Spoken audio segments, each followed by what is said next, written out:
Oh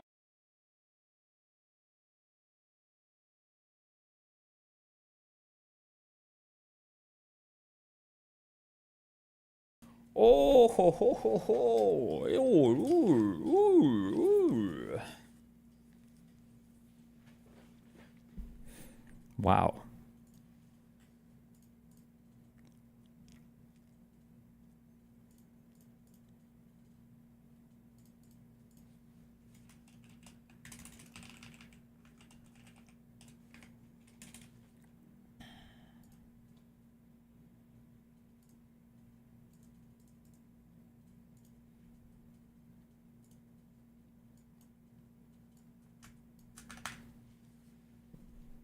How's life going?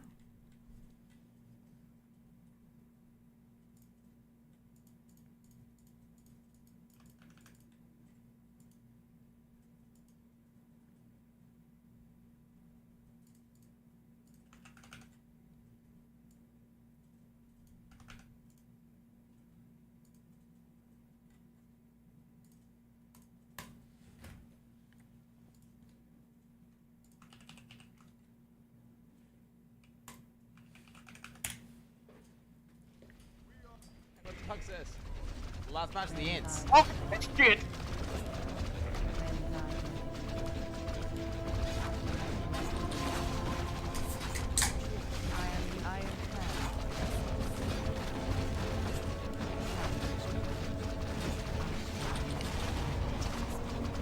Oh, Lord of the Rings.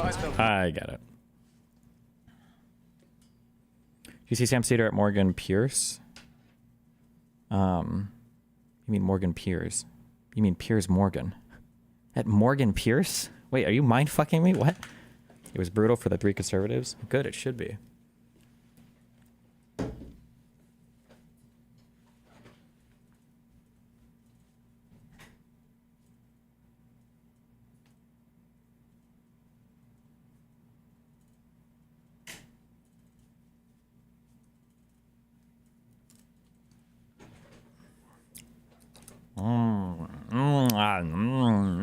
My teeth. We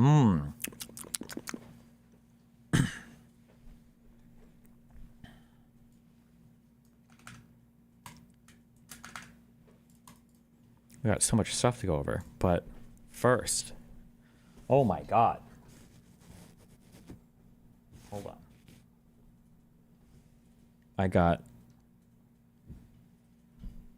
I'm living like I'm in 35. No, 25.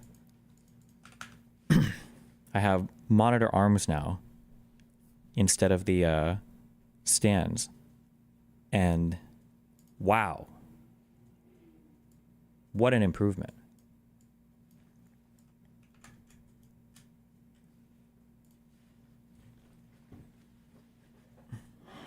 And now I'm like in a fucking spaceship.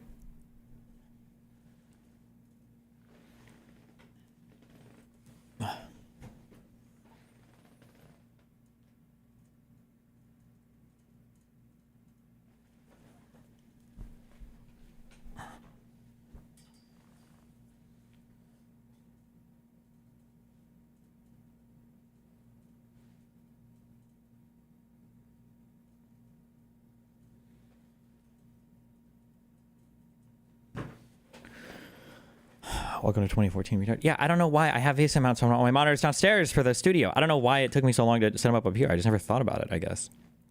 But I've reclaimed so much desk space. Hold on.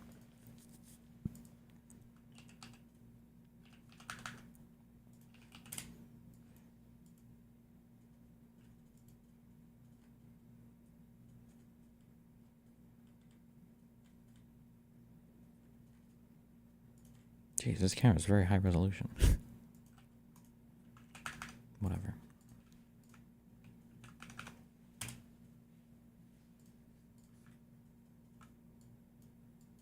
I've got my 6 consoles, my spaceship. Wait. This little, I've got these, I don't know what these are called. Wait, what was the brand? Whatever it is a good ass brand, but it's very expensive. But they're good monitor arms.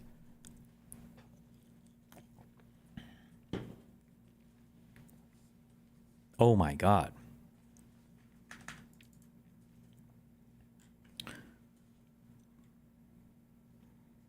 Do you have any content on that desk? Content? What do you mean content? Does there have to be such a wide gap between the monitors? Unfortunately, yeah, because that's where my camera shoots.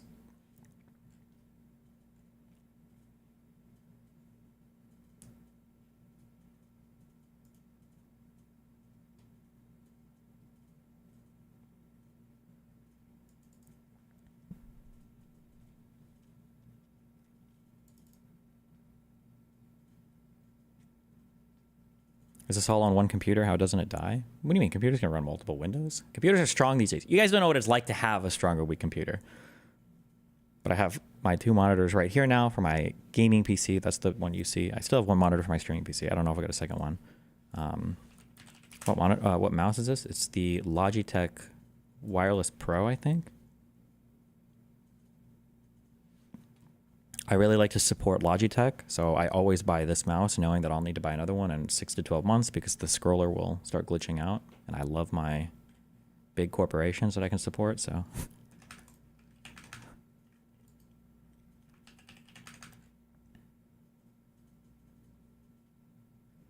Break down the wall behind it, get a longer lens, and then you can make the gap more narrow. Yeah, but then my background becomes even more narrow as well, so. Oh, I replaced my bookshelf behind me. I got a wooden one, although the panels in the back aren't cleanly together, so there's a little blue light that comes through. I don't know if I'll tape over that or something.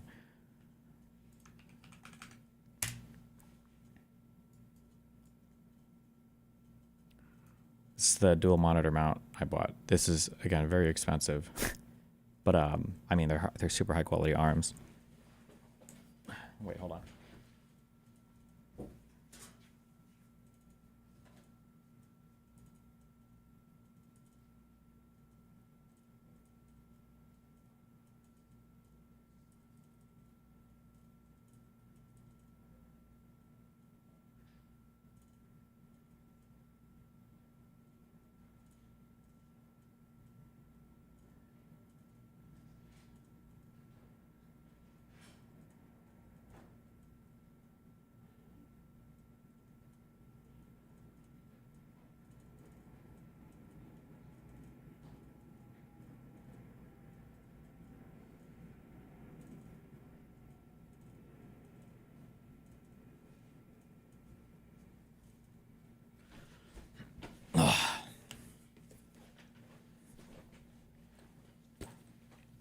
Yeah, we'll watch that Zelensky press conference later. Holy fuck. Holy fuck. I've seen clips of it. What a nightmare.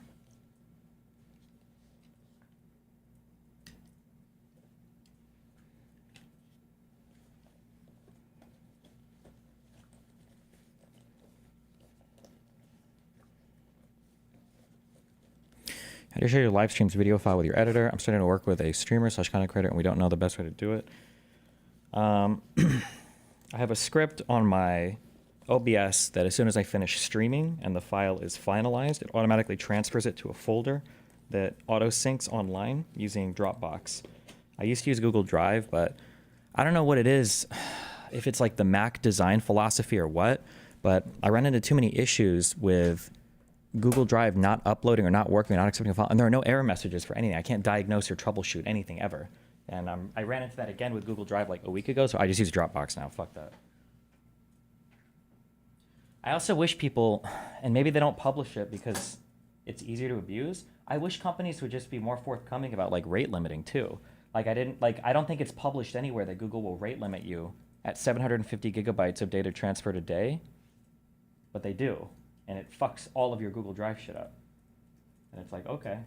If you would just tell me that, one, I would pay for more if it was possible, and 2, I just wouldn't violate it, but whatever.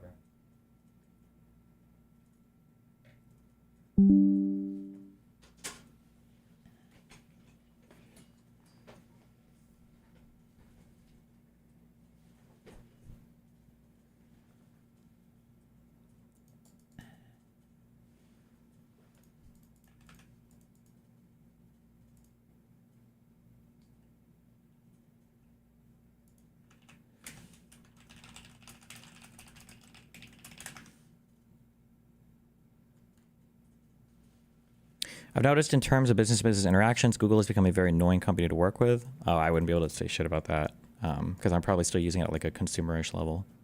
But oh, also, I think I take back what I said about you can't really see much of a difference after like 100 hertz or whatever, unless I'm mind fucking myself, or maybe it's because it's a different monitor type. The 240 does look way, way, way smoother. It was a little almost eerie, but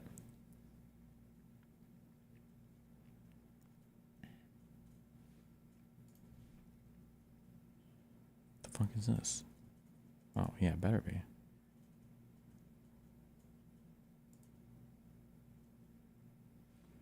OLED also helps. Yeah, it might be the OLED shit too. Maybe, I don't know. Holy fuck! I picked up. I'm just retarded, and I just don't look into things too much. For some reason, I thought that Benelli M4 was like a really fun like pump action shotgun. I don't know why I thought this.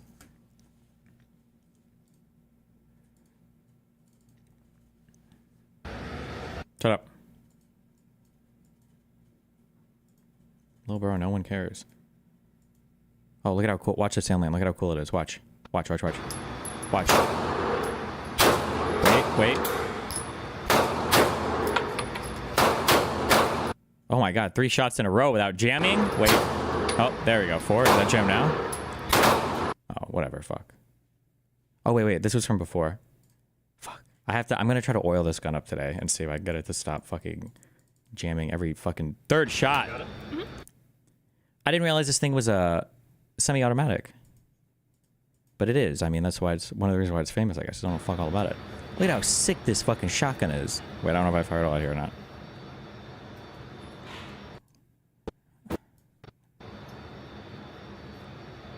The clip is behind chat. We can't see. Good. I'm glad you can't see. I didn't want you to see.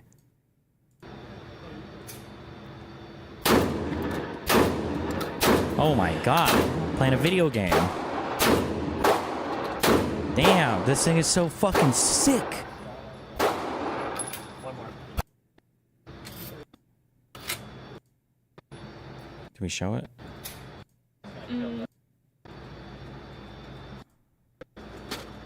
Oh my god, it's so cool. It's just such a cool shotgun. Holy fuck. I can't show it on stream because I'm on YouTube, but do you mind M4? It's a Benelli M4. I'm thinking about getting like a sick fucking sight for it, maybe. Because I think you can put sights on them, right? Good home defense gun. Yeah, I'll break out the... Try to strengthen your grip strength. That helps a lot with jams. Yeah, is that how that works? I've had ammo be the reason for jams more than my guns, but I don't shoot at ranges. I mean, it depends on the firearm. But all my ammo is pretty, like, first worldy. Like, I'm not buying, like, World War II surplus ammo or some bullshit. I think it's all federal, I think, for the 9mm I'm shooting. It's just that gun. It needs to be oiled or something, or maybe it's newer. It's also a first-generation gun. I don't know. I'll figure it out next time. This video is sponsored by... Wait, I have a lot of shit we have to watch already. I'm not opening more links. Stretch this window between 2 of your differently rated monitors, and you should be able to tell the difference. Let me see. What do I have with this? Oh, and look, you can do this too. Oh my god, my setup. I've moved into the next century. 270. What? There's no way this is refreshing at 270 up there. Does it actually go that high? I don't believe that. I thought that monitor up top was 140 max.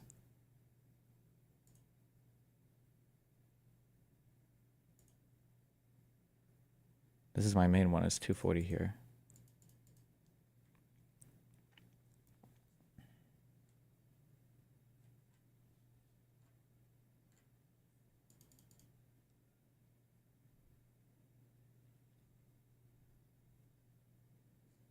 Hunter Ash, right-wing Twitter titan, wants to debate Destiny. I mean, if he wants to, sure.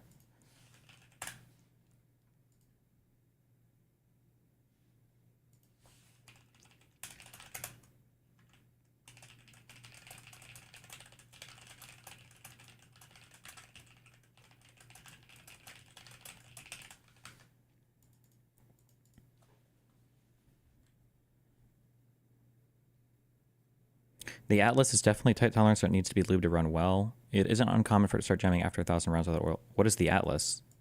Are you talking about my my alien, the Laugo or whatever?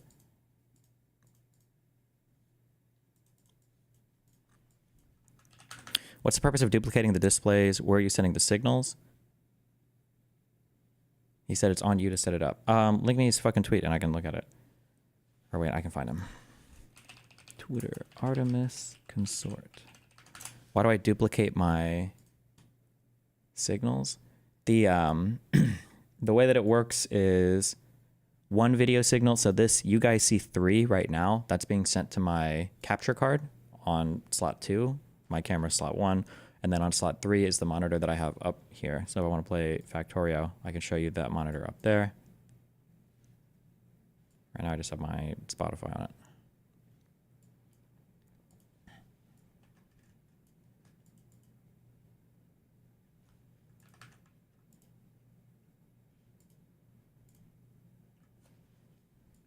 Model's the gun that jams. It's like it's a super expensive, like, what's the name for like toy guns or what? I don't know what you would call it. Or like what it's not a conventional pistol. It's very weird, but it's like a first generation pistol. This thing.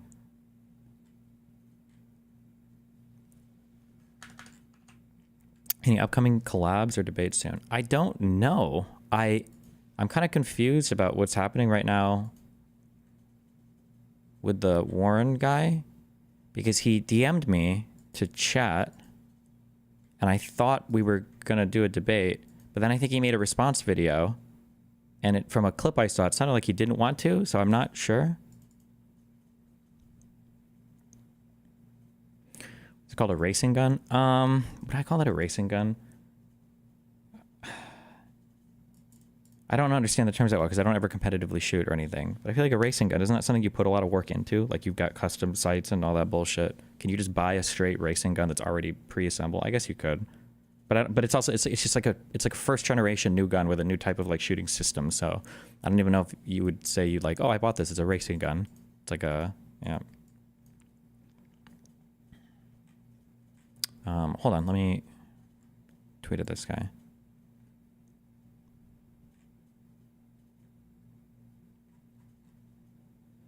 Called a boutique pistol based. Okay. If you're annoyed with the mouse handling at multi-monitors, different resolutions, you can leave a little big mouse. It's a small software that lets you customize the stuff. No, everything works fine for me now. But I have literally the exact same monitor on the left and right. This is 100% the red dot you should get for that M4. Aim point. Is it in stock? Would it be this one or $1,000 red dot? Damn.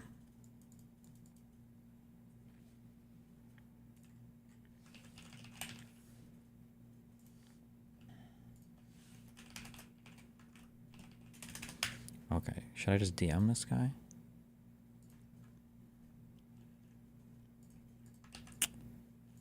Hey, I saw this tweet. Gonna have a live convo at any time. Let me know when you're generally free and we can set something up. Why not have a chat monitor above your stream monitor so you don't have to turn your head and look away from content/videos when you read chat? I've thought about that. Like sticking chat up here, maybe. Like there's a way that I could have another monitor maybe, but we'll see.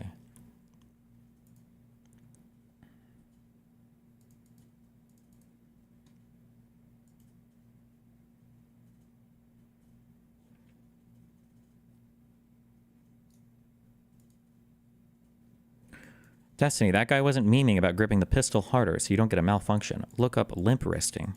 I'm aware of what limp wristing is. The recoil on that gun, because of the way that it works, is very, very, very light. You should never be even limp wrist, and it's a big pistol. I don't think you can ever limp wrist a shot in that alien. The issue is not limp wristing. The issue is that I can't illustrate, but like the slide it's like very like coming back. So either I assembled it incorrectly, but I reassembled it before I went last time. So I don't think that's the case. Or it just needs to be lubed up and then broken in, I guess. Just like your mom. Got him.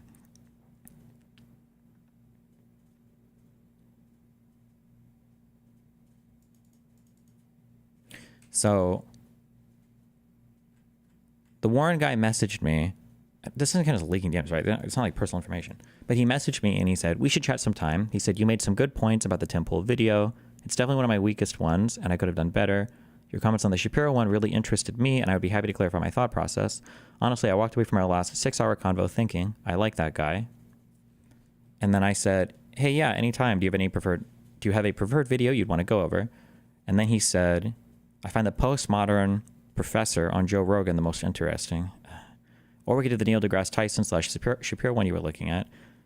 So I said, the Neil deGrasse Tyson thing, maybe sure. It'd be nice to do something a bit more factually grounded, like Tim Pool claims, versus just esoteric philosophy stuff as well. Is esoteric like a mean? Is that a slur word? Should I not have said that? Do you think that was it? Because then he didn't respond to me after that. And that was on Wednesday.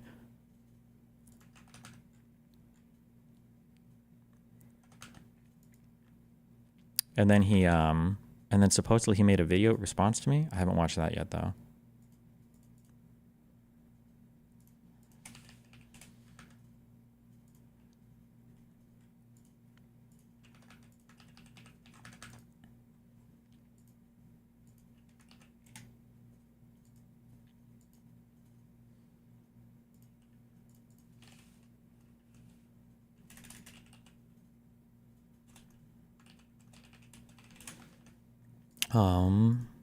How long is his response?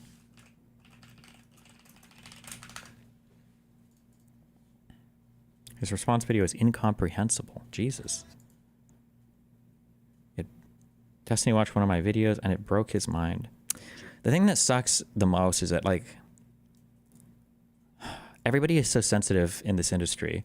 So like I can watch this and I can see this. Destiny watched one of my videos and it broke his mind. Okay. This is how you title things. It's for the algorithm. Like, I get it. I'm not like offended by this. So if we would have a chat, I could do it. But I wonder if him watching my video, like if he watched more of it or something and he got like super offended. I'm not sure. I can't tell. Stop linking clips from that Zelensky conference. We'll watch the whole thing today.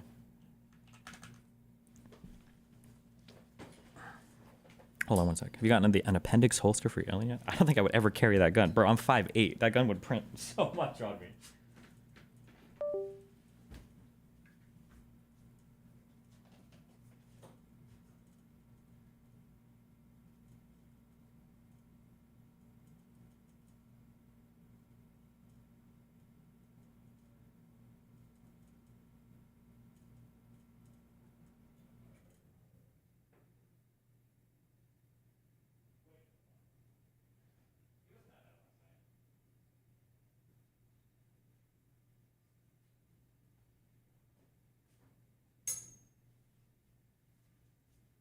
Wait.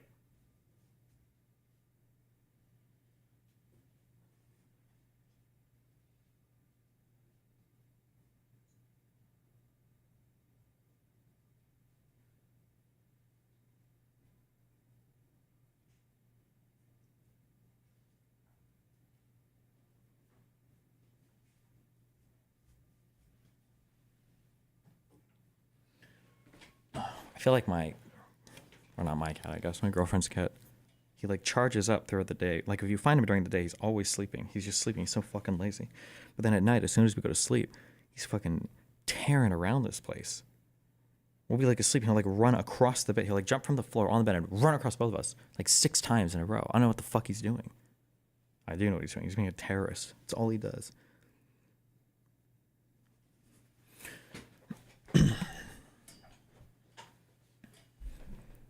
Read the description. Destiny's analysis to me was interesting. We were discussing doing a debate, but after watching this, I'm not sure oh fuck. So he did. It's crazy too. If you look at his comments, everybody in his Twitter comments is like, don't talk to him. Don't do it. Don't do it. Don't talk to him. I'll times do this real quick. I'm just curious what he said. Destiny seems to be having a hard time. I'm not sure what's going on with him, but objective scientific fact.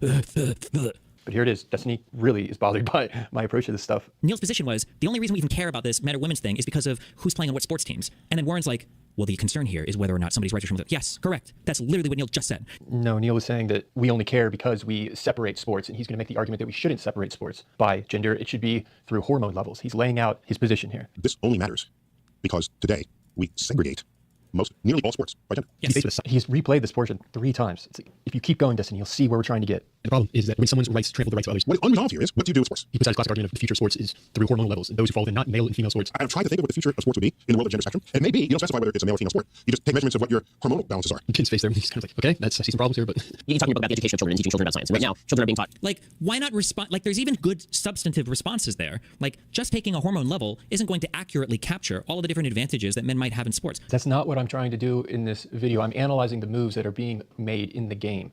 It's more about how people think, not what to think, which is information. So I think it's pretty obviously just silly to reorganize sports by hormonal levels. I'm not trying to do a deep dive at this moment into why that's a bad idea. On the surface, it's inherently silly. That would be, and I didn't even say anything of substance yet. I just like stated a thesis that you could then go on to talk about like aggregate differences, or it would be average differences in things like wingspan and height and total O2 capacity or whatever of volume in your lungs. And that's just a stylistic difference. If you want to make a video like that, I think that the audience is smart enough to see that, whoa, wait, what? That's not what this video is about. Like the fact that One thing I don't understand, and if Warren's listening,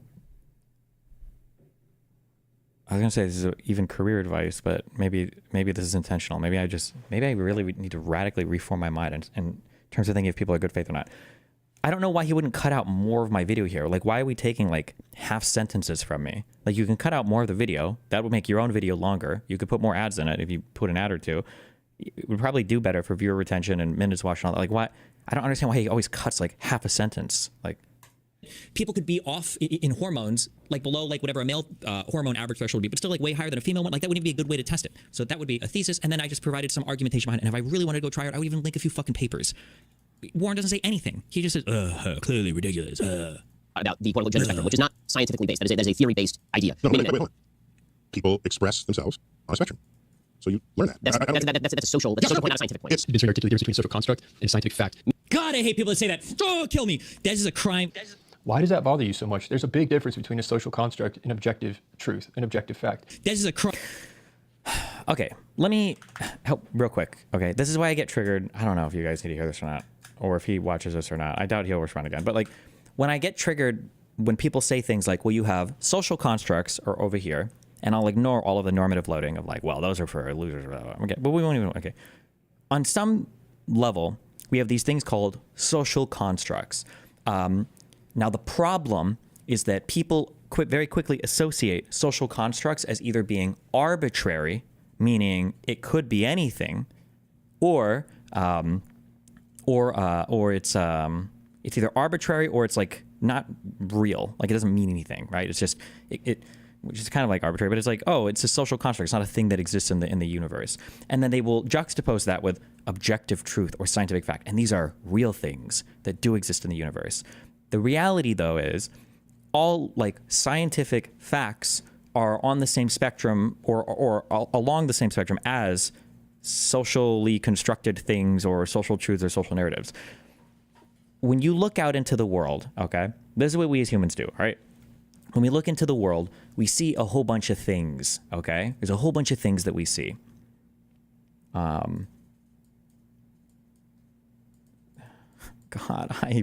one day I'll be able to draw. One day I'm going to take art. Look, it's a tree, okay? We look out into the world, and look, this is a pond here. A pond. And we'll even draw some rocks. There you go. Okay. When we look at things, we have to engage in a process of meaningfully distinguishing one thing from the next. And when I say meaningfully, like meaningful, what that means is we distinguish things from other things because it usually provides some utility to us. There's a reason why we might view a rock as being different than water. I mean, we can think of a million reasons why. I can't drink a rock. If I want to communicate to somebody, hey, I found water, I need to be able to communicate the difference between a water and a rock or a river or a pond or whatever, not a water, right? There's a reason why we distinguish these things, right? There's a reason why we group things in certain ways, right? This is a pond, this is a lake, this is whatever. I don't say it's a million drops of water. A drop of water, even though it might technically be a million drops of water or a billion or a trillion drops of water, it's not really that. That doesn't really encapsulate what it actually is, right? All of these categories are things that we create in order to understand things. Science is no different, okay?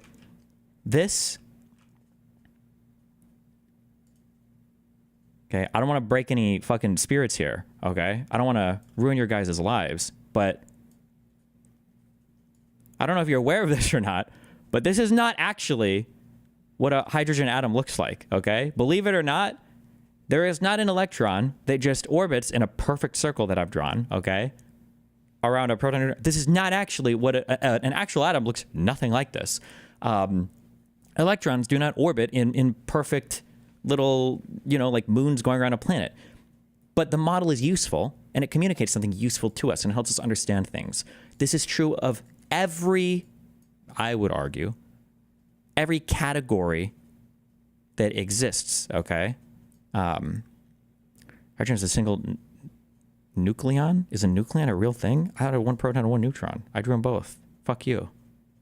Do they come together and make one thing? So the problem I have when people say objective scientific categories is that there are no objective scientific truths in nature. If you look into nature, you will never find, well, in this case, male and female. Now, there are characteristics of traits that can be grouped as such. Oh, male and female. Males usually have, is it the smaller gamete? And dicks and cum, right? And females usually have ovaries and eggs, and places that have babies. Like, okay, this is a useful category to us. It helps us sort through the world in a lot of different ways. Or generally speaking, there are males and females. There are human males that possess these like bundle of traits. There are human females that possess these bundle of traits. And it's meaningful to talk about these two categories. However, in nature, the category itself doesn't exist. These are thought-dependent, mind-dependent ideas to categorize things as such. Same thing as African-American or white or top laners versus bottom laners or RTS players or slurs versus normal, ordinary words or music. Like all these things all of the organization of matter into these larger forms. All of these are mind-dependent categories of things. Now, that doesn't mean that one category is arbitrary. So for instance, somebody will say like, oh, well, if it's just a social construct, it can be anything. No, that's not true. Like the movie Interstellar, the concept surrounding Interstellar, these are encompassing a bunch of social constructs, but that doesn't mean that the movie's not real. That doesn't mean that the movie doesn't exist. And it certainly doesn't mean that the category is arbitrary, meaningless, right? Like male or female, these are constructed categories, but they refer to, hopefully, unless you're delusional or psychotic, they refer to underlying characteristics or features that are real, right? There is matter that, does certain things, or there are groups of things that perform in certain ways, right? Like males will almost always have a penis and females will almost always have a vagina. And these are typically what happen. Like they refer to underlying things that are real. But the categories themselves and the classifications of things are always theoretically subject to change. Some, probably won't. Like male and female probably won't. But things like the way that we used to categorize species is a big one I usually bring up. It's not etymology. That's for words. What am I thinking of?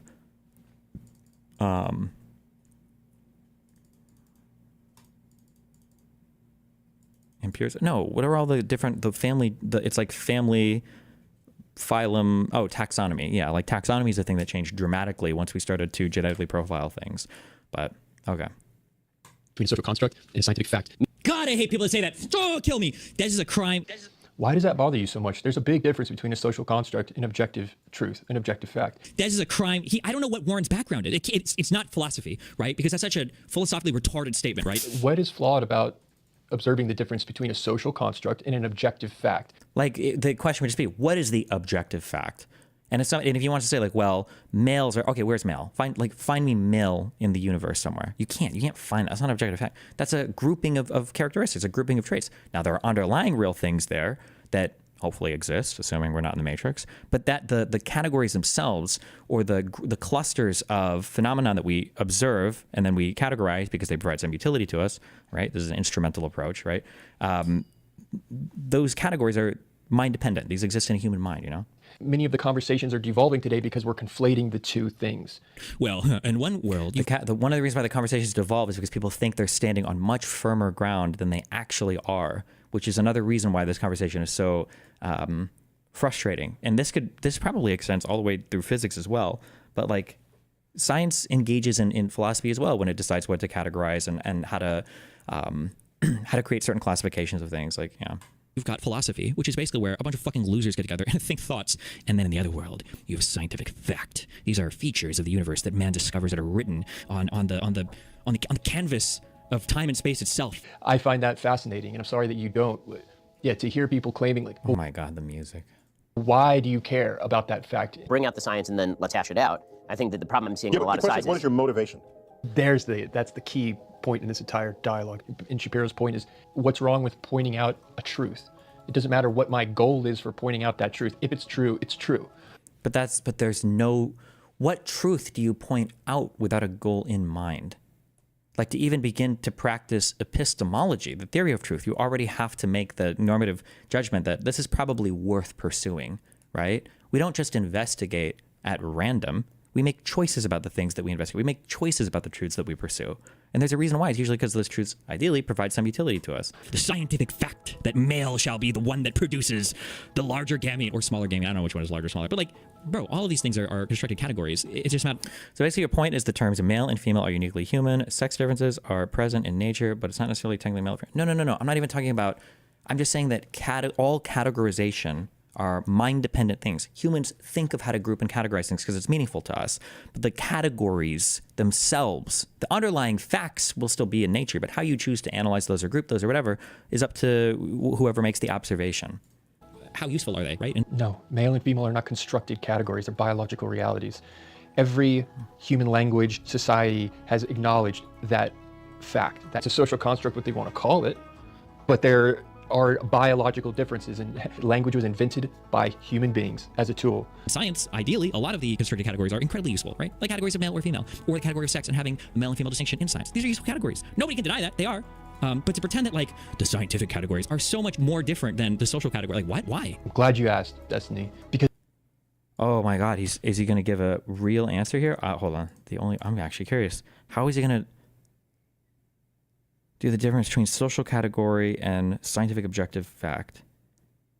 There's like, I think there's like one, it's not even a great argument, but I think one kind of strong argument you can say maybe is a distinction we can draw is there are certain things that are observable that can be seen by almost anybody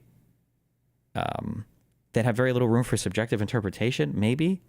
And so something like a penis, like everybody can observe it and see what it is and understand what it does and whatever. But whereas like a song, like people might interpret it differently, maybe. So that's what makes a scientific fact different than like a social category, maybe.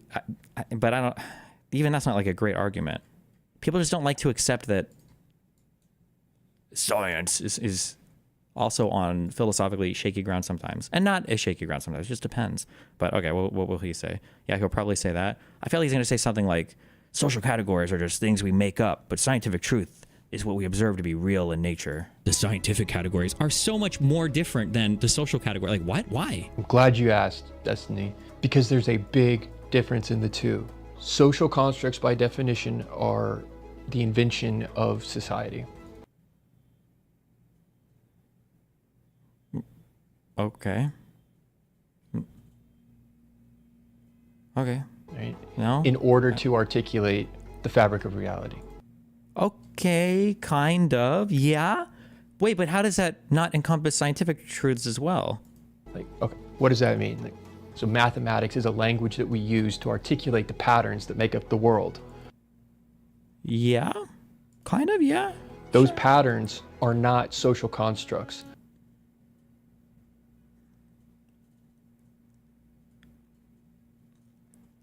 I mean, like if you get really fundamental, then I guess it becomes, you get into like this mathematical, like realist versus anti-realist conversation from math. So for instance, does 1 + 1 = 2? Is that a feature of the universe that can be discovered? That like that's a property of the universe? Or is 1 + 1 = 2 the way that a human mind arranges something like that? I lean towards the latter versus the former. But people think that when you say that, like, well, 1 + 1 = 2 is like a construct of how we understand logic, people assume that you're saying, oh, so you're saying that if I have one apple and then another apple, I can make 5 apples? Well, no, it doesn't change the underlying facts. It's just the way that we process it and categorize it and then speak about it are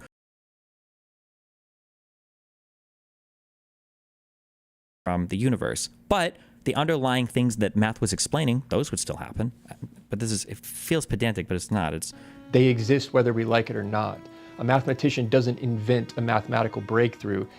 But they kind of do, because I don't know if you would say that math exists without any humans around to speak of it. The underlying facts themselves, or the underlying properties of the universe itself, still exist, or the things will still happen like it. But they uncover something that already existed, like an archaeologist uncovering something that was already there. They give it a name, they make it possible to articulate, and then it enters into the body of knowledge that other mathematicians can then build upon. We use societal constructs to be able to communicate and to try and get at those truths, those objective truths. And to me, that's what's interesting.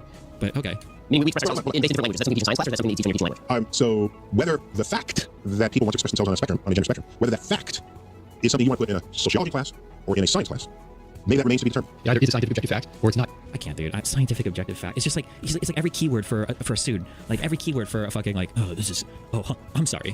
What do you not understand? What else am I supposed to call it? An objective truth. It's a scientific reality. It's what word would you like me to use to differentiate something that's constructed by society and something that's beyond the reach of society? What would you, I don't know, what do you call these things? I need to take a formal philosophy class one day. Is it a phenomena?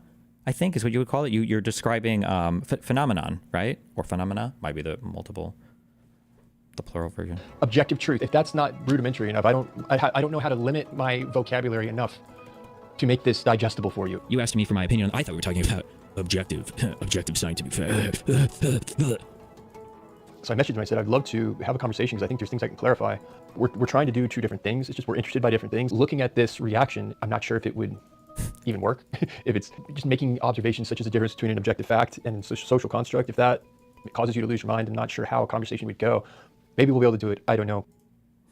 Okay. Well, at least he gave himself an out at the end there. Whatever.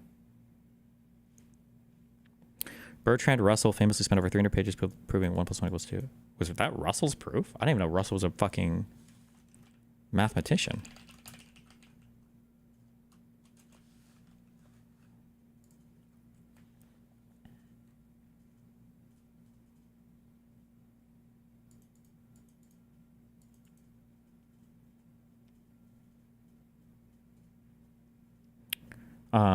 All names of categories are mind-dependent, but that is irrelevant to the object itself. Sex has intrinsic properties, and those intrinsic properties remain consistent without the categorization. But gender, by the fact it is a social construct, has no intrinsic properties, and so it's completely mind-dependent, whereas sex's properties are mind-independent. So they are completely different in essence and nature. Why do you think that gender has absolutely no intrinsic properties? Unless you think that minds come from like another dimension, like your... I'm assuming that, I mean, I would say that minds are emergent from the underlying physical stuff in the brain, but I guess...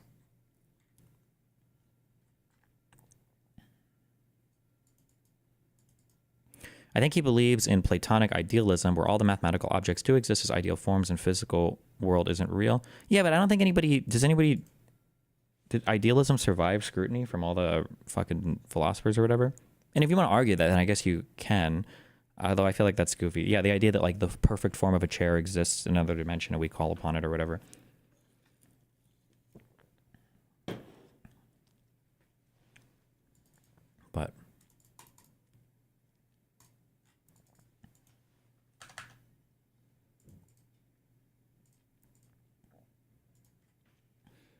But yeah, but I mean, I haven't heard him invoke any formal philosophy.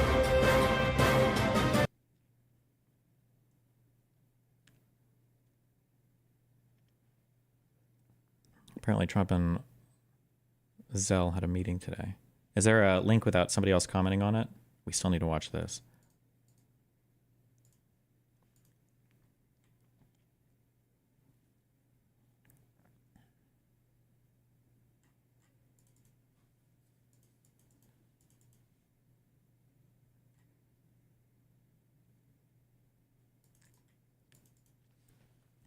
I don't think he's knowledgeable enough to even understand that. Anyone who talks about scientific objective facts just doesn't have a grasp of scientific philosophy. I think he's knowledgeable. I think he could understand it. The issue is just that people don't realize they're doing this, but like they want to feel like they're on firmer ground than they actually are because they want to wield some arguments. And because it does feel like, I understand why it feels like male is more real than Harry Potter, right?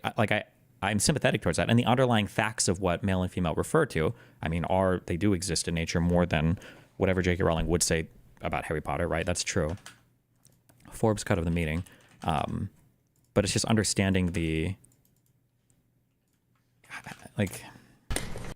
people take for granted, I guess, the epistemics of it all, but whatever.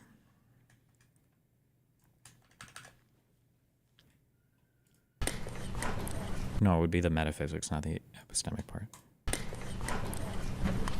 Well, thank you very much. It's an honor to have President Zelensky of Ukraine, and we've been working very hard, very close. So we've actually known each other for a long time. We've been dealing with each other for a long time and very well. We had a little negotiation spat, but that worked out great. I think for both countries, I think for the world, actually, beyond both countries. And we have something that is a very fair deal. And we look forward to getting in and digging and working and getting some of the rare earth. But it means we're going to be inside, and it's a big commitment from the United States, and we appreciate working with you very much. And we will continue to do that. We have had some very good discussions with Russia. I spoke with President Putin, and we're going to try and bring this to a close. It's something that you want and that he wants. We have to negotiate a deal, but we've started the confines of a deal, and I think something can happen. The big thing is the number of soldiers, mostly at this point, but soldiers being killed. You're losing thousands of soldiers. On both sides, we're losing a lot of soldiers, and we want to see it stop, and we want to see the money get put to different kinds of use, like rebuilding. And we're going to be working very hard, but we've had a lot of very good conversations. I will say until we came along, the Biden administration didn't speak to Russia whatsoever. They didn't speak to anybody. They just allowed this to continue. And I will say that, I'll say in front of you, you've heard me say it 1,000 times, if I were president, this war would have never happened. We would have had a deal negotiated for you without having to go through what you've gone through. But you... Is this the first meeting, period, between Trump and Zelensky, or is it the first public meeting? Have they met before at all? Your soldiers have been unbelievably brave. We've given them great equipment, but somebody has to use the equipment. They've been unbelievably brave, and we give them great first credit. term? Okay. This was supposed to be over very quickly. Or was it only over phone? I don't know. And here we are 3 years later. So I give tremendous credit to your generals and your soldiers and yourself in the sense that it's been very hard fighting, very tough fighting. They're great fighters, and you have to be very proud of them from that standpoint. But now we want to get it over with. It's enough, right? We want to get it over with. So it's an honor to have you here. Thank you very much for coming. We're going to sign the agreement at the conference in the East Room in a little while, right after lunch. And we'll be having lunch together. We're also discussing some other things, and we appreciate everybody being here. It's somewhat of an exciting moment, but the really exciting moment is when they stop the shooting and we end up with a deal. And I think we're fairly close to getting that, and an honor to have you. And please, I'd like to say something. Yeah, thank you so much, Mr. President. Thank you for invitation, and really I hope that this first document will be first step to real security guarantees for Ukraine, our people, our children. I really count on it. And of course, we count that America will not stop support. Really, for us, it's very important to support and to continue it. I want to discuss it with details further during our conversation, and of course, the infrastructure or security guarantees. Because for today, I understand what Europe is ready to do, and of course, I want to discuss with you what United States will be ready to do. And I really count on your strong position to stop Putin. And you said that enough with the war. I think that is very important. been to say these words to Putin at the very beginning of war, because he is a killer and terrorist. But I hope that together we can stop him. But for us, it's very important to, to save. Wait, I should know this face. Who is this guy right here? We have our Rubio not looking too good. We got Vance. Oh, Bessent. Is that Scott Bessent? Treasury. Okay, Secretary of Treasury. Gotcha. Okay. If our country, our values, our freedom, democracy, and of course, no compromises with the killer about our territories. But it will be later. And of course, what I wanted, we spoke about it by phone with you about the Hegseth right here. drones production. We have very good drones production. I think the best one in the world for today because of the war. Drones production? We have very good drones production. I think the best one in the world for today because of the war. Yes, and of course we need very much the air defense. You have the best air defense in the world, and really you helped us under attacks of Russians. And I want to speak how we can exchange the licenses. We're open to share the licenses of all our drones with you, of course, with the United States. And we need licenses for quick production of air defense. Even after the war, we need our nation to be calm, that we are secured. So that's why we need this air shield. And of course, about this, I want to speak about the contingents. I think that France and UK already spoke to you, and we know that Europe is ready, but without the United States, they will not be ready to be as strong as we need. And the last point, last not least, about exchange, about our people and children. And you know that this crazy Russian, that they stolen 20,000 of children, Ukrainian children. They changed their names, they changed their families, relatives. I think that's one of the. I don't know if there are two cases or just one, but I think that's cited on the case that Ukraine has against Russia for the genocide stuff. Is that abduction of children thing? Now they're in Russia. We want to bring them back, and really, it's a big dream, task, and goal for me, and our warriors. By the way, Mr. President, we exchanged, released more than 4,000 warriors from Russian prison, but there are thousands more in the prison. I wanted to share with you some images. How it's can I now? Yeah, please. Please. 1 minute. Just you to understand in what circumstances, in what situation they are, and what the attitude of Russia to our prisoners. That guys, just you before and after. And you see before and after, just you to understand. Now thousands of such guys, ladies and men, there, and that, so they don't eat, they beat them, and they, so they do a lot of bad things. So out of, even during the war, there are rules. Everybody knows there are rules during the war. So these guys, they don't have any rules. You see that 50, 60 kilograms left, and a lot of such things. And I didn't want to show you what the changes with images of children, because I will share with you. And, I mean, it's looking tragic. Yep, that's tough stuff. I wanted very much to give you, and you see. Yeah. This is pastor, by the way. They stolen pastors because it's not Russian church. They stolen pastors and moved pastors to the prison. At the end of last year, we brought 3 pastors, and we could exchange them. But this is pastor, you see. Yeah, that's tough. Yeah. So I mean, this I want to show Sonny. you, and this. So thank you very much. We want to get that ended, right? Yeah, of course. We And will. I think we Why is he talking to him like he's a fucking retarded child? will. I think we will. And We have to, of course. do you have any questions, please? Mr. President, Mr. President. Thank you, Mr. President. With the, how much money is the U.S. going to put into the fund that is being created today, and how does this provide long-term security for Ukraine? Well, we don't know exactly how much, because we're going to be putting some money in a fund that we're going to get from the raw earth that we're going to be taking and sharing in terms of revenue. So it's going to be a lot of money will be made from the sale and from the use of raw earth. And as you know, our country doesn't have much raw earth. We have a lot of oil and gas, but we don't have a lot of the raw earth. I hate the way that he, like, how do we do on cyber? Like, we have a strong cyber, and like, yeah, we don't have much, we don't have the raw earth, but we're looking for raw earth. Like, I hate him. I hate everything about him. I do hate everything about him. We have a lot of oil and gas, but we don't have a lot of the raw earth. And what we do have is protected by the environmentalists, but that can be unprotected. But still, it's not very much.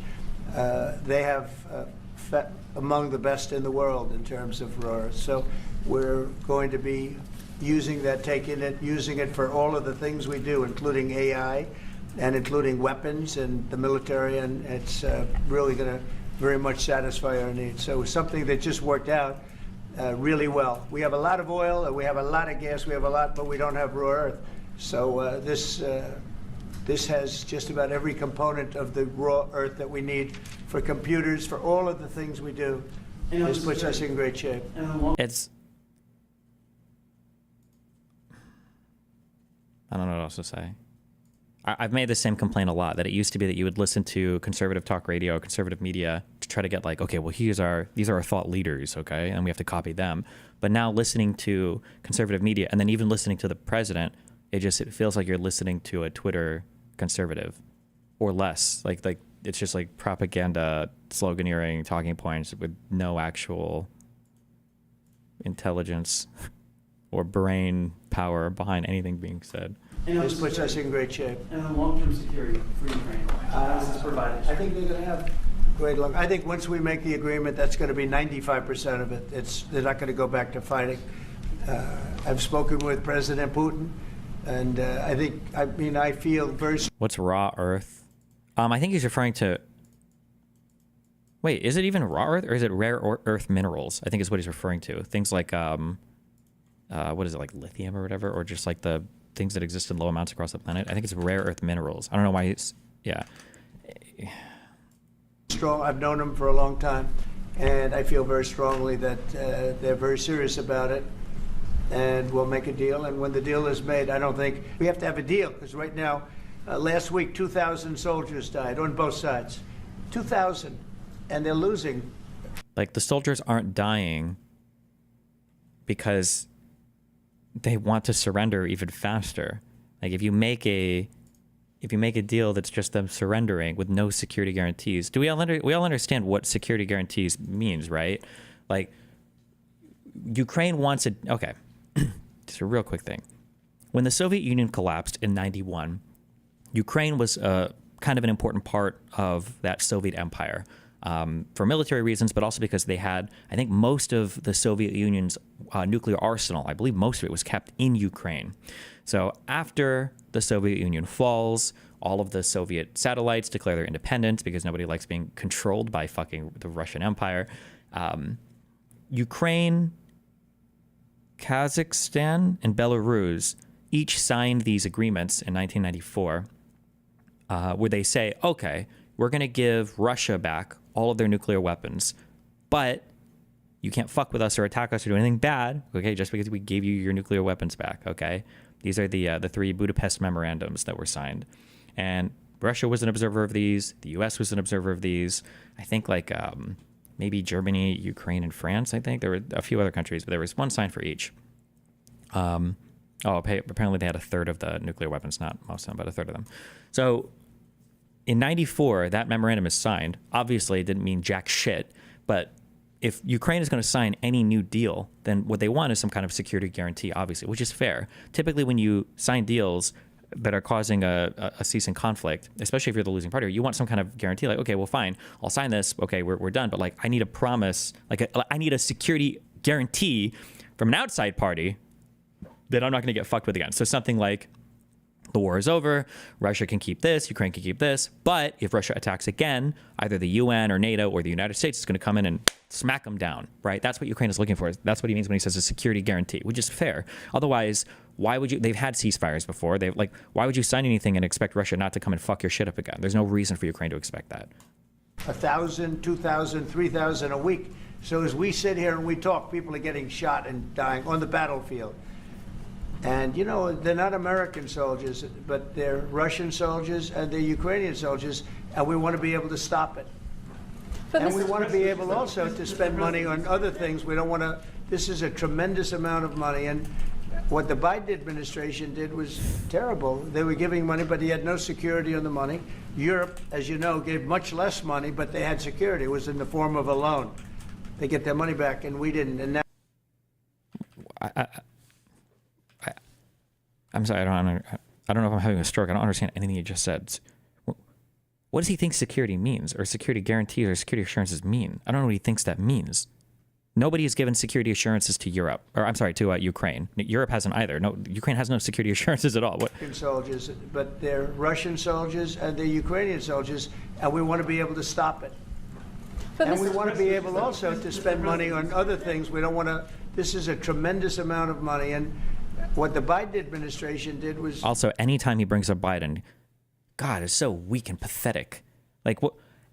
How could you get away with this? Imagine being months into your term, or it's none of this even involves Biden. Why are you even bringing up Biden here at all? Why would you invoke his name? Biden has nothing to do with this anymore. Move on, little bro. What the fuck?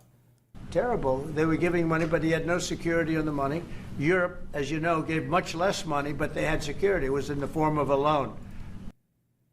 Well, I don't know what he means by that. What is he? There's security on the European loans, but there was no security on the U.S. This is retarded. Nothing here is. They get their money back, and we didn't. And now, at least we're protected because the American taxpayer has to be protected too. Like, but the U.S. gave money in the form of loans as well, I'm pretty sure, right? Like, it wasn't. I think most of the money we gave was in the form of guaranteed loans. Fuck. Breakdown of U.S. spending in Ukraine.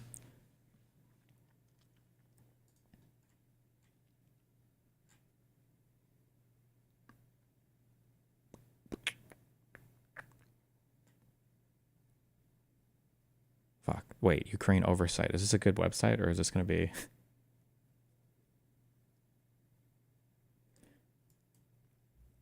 Because a lot of the times when we make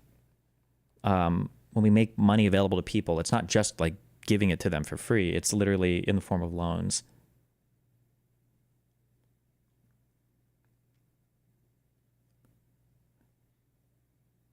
So the U.S. has provided $20 billion as part of the initiative, and it sounds like this is in the form of a loan, right?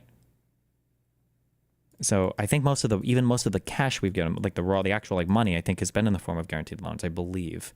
But okay, not that I would expect Trump to know any facts about literally anything, but this is an incredible agreement for Ukraine because we have a big investment in their country now, and what they have, very few people have. And we're able to really go forward with very, very high-tech things and many other things, including weaponry that we're going to use in many locations, but that we need for our country. Mr. President, this allows us to do that. But Mr. President, will you continue? I'm sorry. Sending military aid. Yes, go ahead, please. If I can just yes. In the document, there is one of the. What was the question? Will you continue? I'm sorry. Sending military aid. Yes, go ahead, okay. please. We're sending military aid. If I can just yes. In the document, there is one of the very important points. If we speak about business and investment, we never had LNG terminals in Ukraine. This document will open. I mean, the next document, but anyway. LNG terminals is I think liquefied natural gas. So he's talking about resource extraction. Here we see in the framework, we see a really good will for this. LNG terminals for us is very important, and I think for security of European continent. We have the biggest storage, gas storage. We have the biggest in Europe. Yes, and we can use it. Use it for LNG. We use it for LNG, and we will do it. And really, we can help Europe because Europe really helped. President Trump said that they made less support, but they have our friends and they are our very supportive partners. They really gave a lot, Mr. President. They did. They gave a lot, but they gave much less. No. Why is he repeating this? I can't tell. Stupid, propaganda, malicious, old. He's just forgetting. Like. So, No. No. don't argue. No. Okay. Okay. But Mr. President, Mr. President,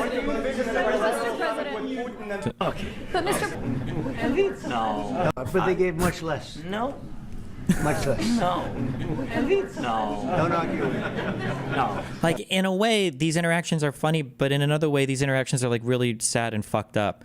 One thing that I don't like about the internet media of everything now, that everything is like part of kind of like these social media landscapes, is that everything is kind of like for entertainment first, and it's kind of like all funny and jokes or whatever. Like I said, I think that over 50% of the reason why Trump won the election twice, especially the first time, mainly the first time, is because he's just a funny dude. And being funny is an actual life hack for almost any situation in your entire life. If you can make people laugh, you're on top of the world.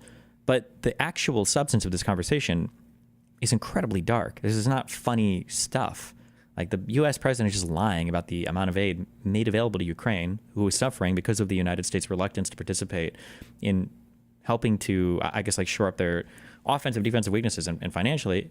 And it's just like a joke. And like, I don't know, man. This is like it's not cool, not good. Okay. Okay. But Mr. President, Mr. President, Yeah, please. Mr. President Trump, you have repeatedly called the deal with Ukraine as a historical one. And as a president of the United States, you make historical decisions in other issues which affect America and other world. So what place in the world history do you want to take? And do you associate yourself with any famous historical figures? Yeah, I'd say George Washington, Abraham Lincoln. I would say I'm far superior to George Washington and Abraham Lincoln. Now, you know I'm only kidding. He's not. Right? Because when I say that, the fake news is going to go wild. They're going to say he considers himself to be better than Washington. But you never know. You never know. I don't compare myself to anybody. I'm here to do a job. We've had a great 35 days or whatever it might be, a month, a little more than a month. We've accomplished tremendous amounts. Not only this would be a very great achievement if we could get the war stopped and get them back to normalization. I think that's going to happen. We've had very good talks on both sides, as you know. But I think we've done a very good job, just generally. If you look at all of the things we've done. And Zelensky is testing Trump a bit too much here. Zelensky knows he is a crybaby. Thoughts?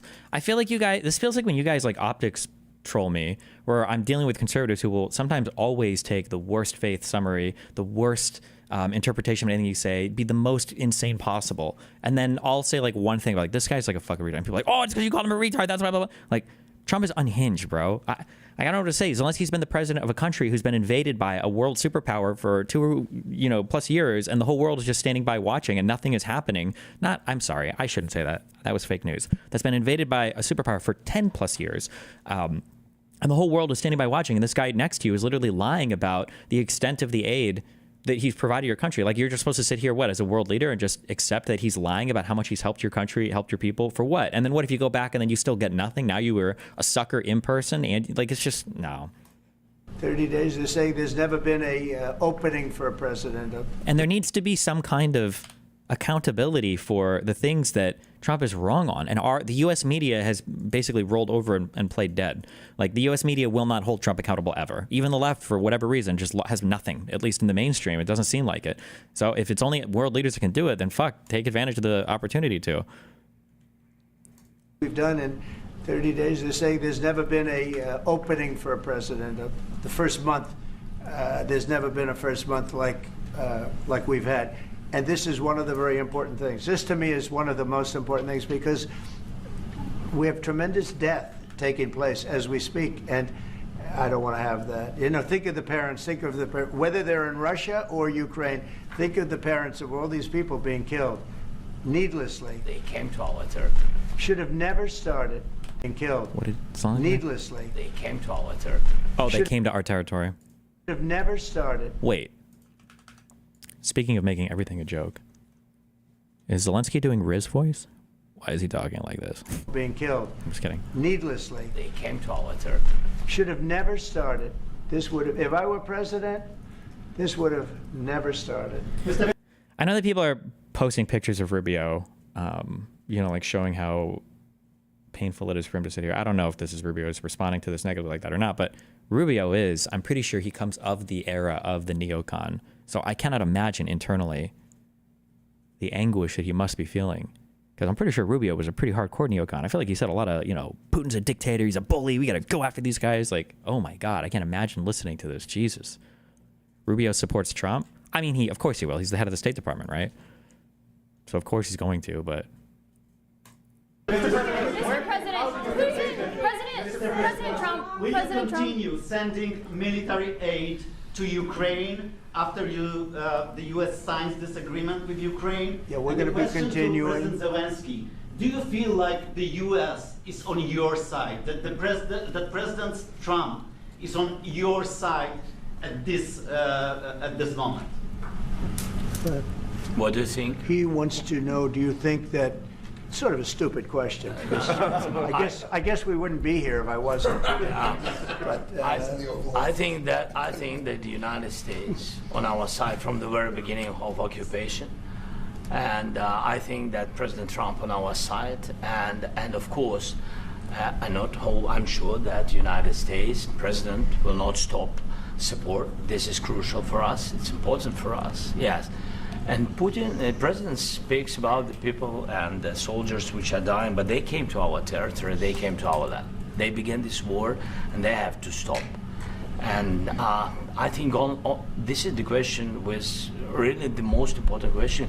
Can President Trump, I hope yes, with some other allies, to stop Putin, withdraw these enemies, our enemy, withdraw these troops from our land?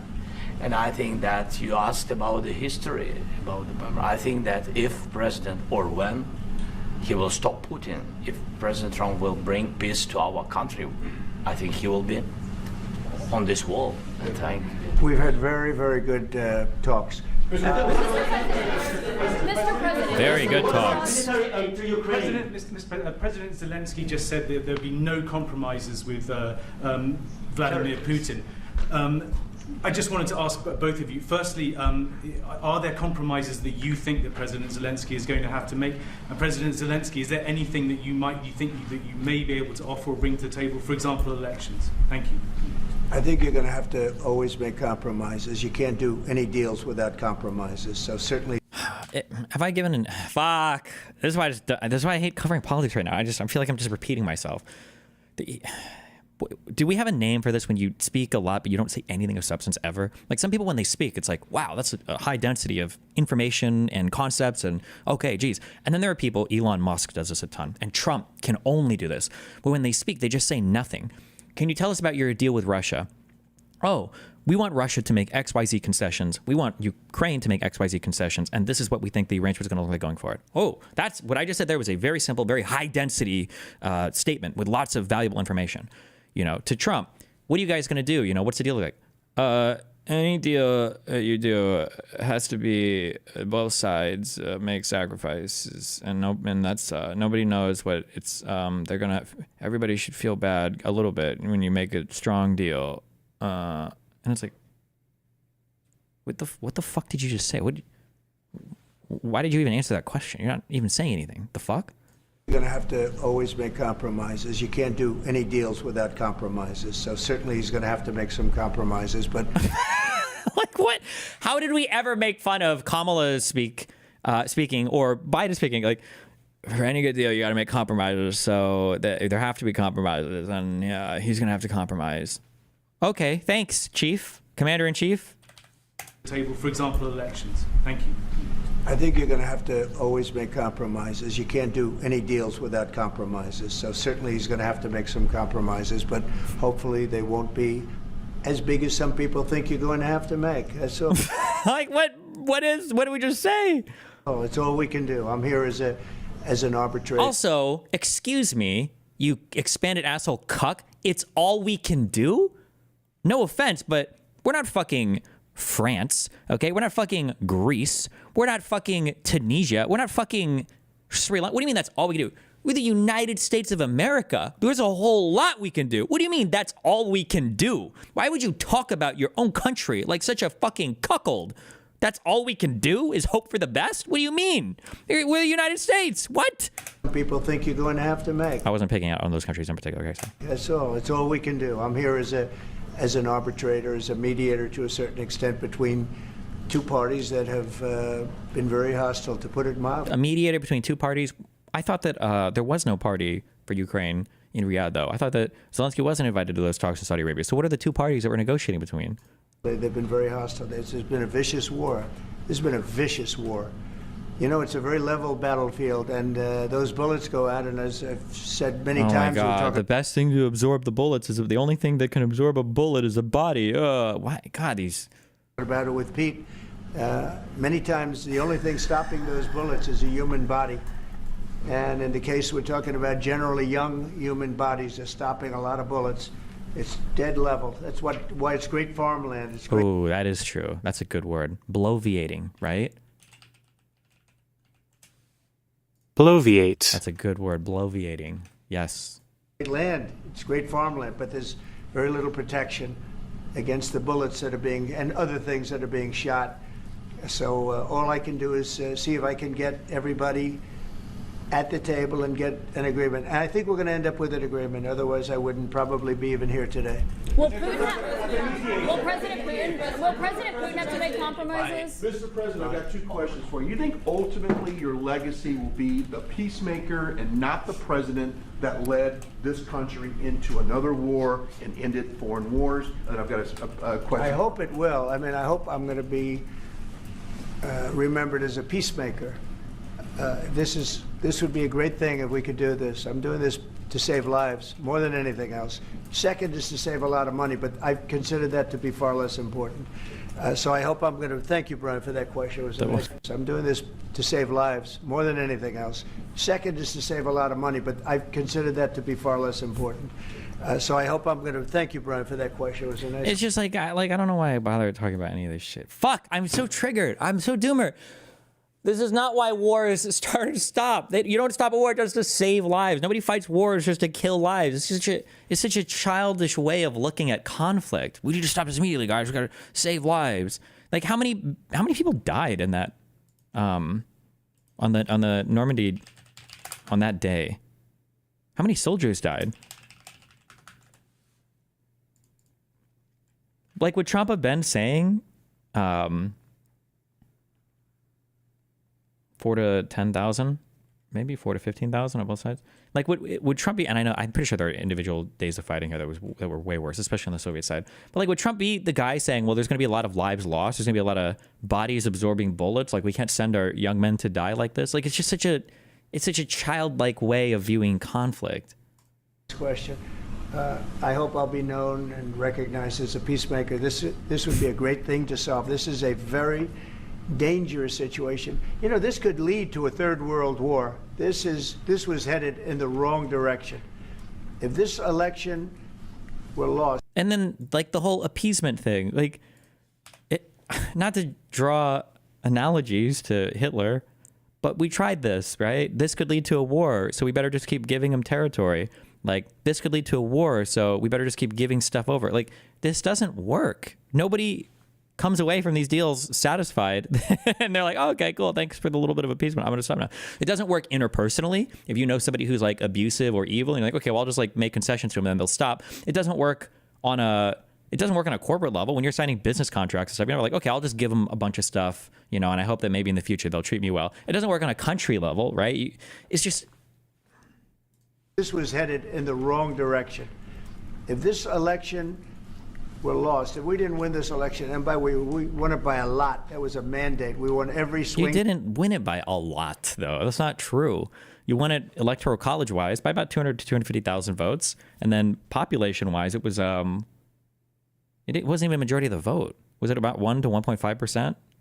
State, we won the popular vote by millions and millions of votes. We won everything. The districts, you look at the areas of red, take a look at a map. This was a big mandate. And like no one is talking about, why are you bringing this up, little bro? No one gives a fuck about the electoral maps that you jerk off on every single fucking night. Holy shit. This was one of the things. I said, we're going to get this thing settled.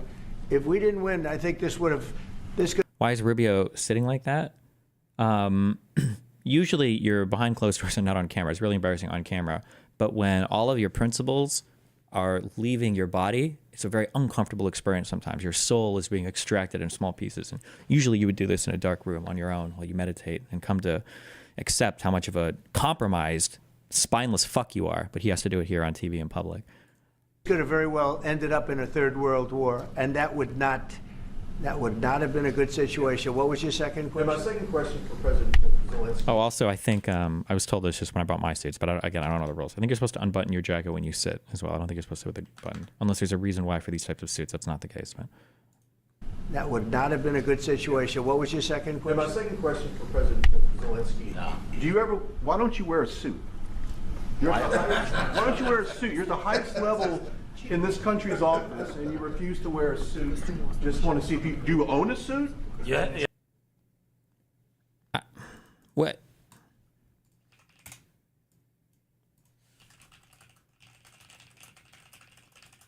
No, that's not even.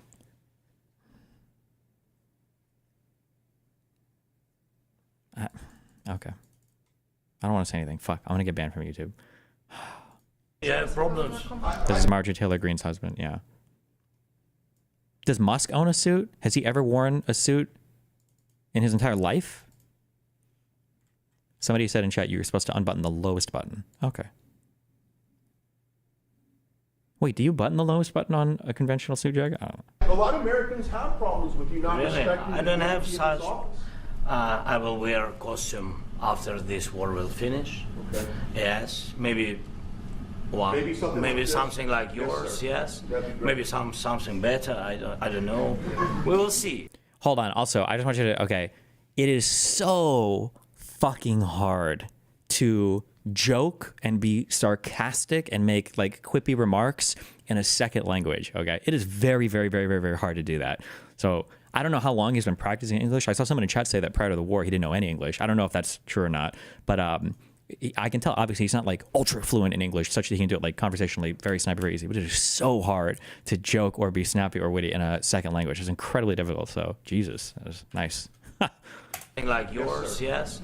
Maybe something better. I don't know. We will see. Maybe something cheaper than Thank you. President Trump, you said yesterday. Thank you. I'm so sorry. Like, I don't know if Zelensky's mind can survive his life. Keep in mind, this guy was a TV actor, right? What was one of the shows that he did was a school teacher suddenly becomes the president of Ukraine and has to try to like save the country or some bullshit. Like, I think that was like a TV show that he did earlier before he actually became the president of Ukraine, before he actually got into this position. And to go from existing in a country where you are in active combat, where people are trying to airlift you out of the country, like you need to escape, and he's like, I just need more ammunition. Like, we're going to fight Russia, okay, a huge country, from Ukraine, which has had a ton of issues over the past couple of days, right? He has to go through all of this, and then he comes to the United States, and he's got these loser, degenerate, inbred, disgusting, anti-American, treasonous, fucking, dating, crazy, reptilian, lizard, insane, QAnon-believing, probably believes QAnon himself, fucking losers, asking him about his clothing. Like, holy fuck. I don't know. I wouldn't be able to. My mind would shatter into a million pieces right here. There's no shot I would survive this interaction. If I was Zelensky, this would be the most danger that he's ever been in, of just completely having... Thank you. President Trump, you said yesterday. Thank you, President Trump. You said yesterday that you have. Are you going to send more arms to Ukraine in case there's no peace? Yeah, we're going to have arms to Ukraine. Yeah, sure. Hopefully, I won't have to send very much because hopefully we're going to have it finished. We're looking forward to finishing this quickly. We're not looking forward to sending a lot of arms. We're looking forward to getting the war finished so we can do other things. But we very much appreciate the agreement because we needed what they had, and we're treating, our country is now treated fairly. Biden didn't do that. He didn't know what the hell he was doing. This should have never. Like, I hate the journalists. I hate everything. Oh my God, I hate this country so much. Why are you talking about Biden? He's gone, bro. You won the election. He's gone, little bro. Why are you still talking about him? Are you okay? Happened. This should have never started. But, sure, the answer is yes, but hopefully we won't have to send much because I'm looking forward to getting it done quickly. Also, hold on, because I see this stated in chat. Is people said that there's Russian media here, but that AP and Reuters weren't even allowed to be here. Is that true? Quickly. Does that mean you'll provide security guarantees, Mr. President? I don't want to talk about security yet because I want to get the deal done. You know, you fall into the same. You can't. Why does he say? Why has nobody pushed him on this? This is like negotiating an employment contract without talking about the fucking pay. Like, hold on, bro. I don't want to talk about your pay yet until you're fully hired and you've come in for your first day of work. Then we can discuss pay. No, what do you tell? You can't do. What do you mean? What the fuck?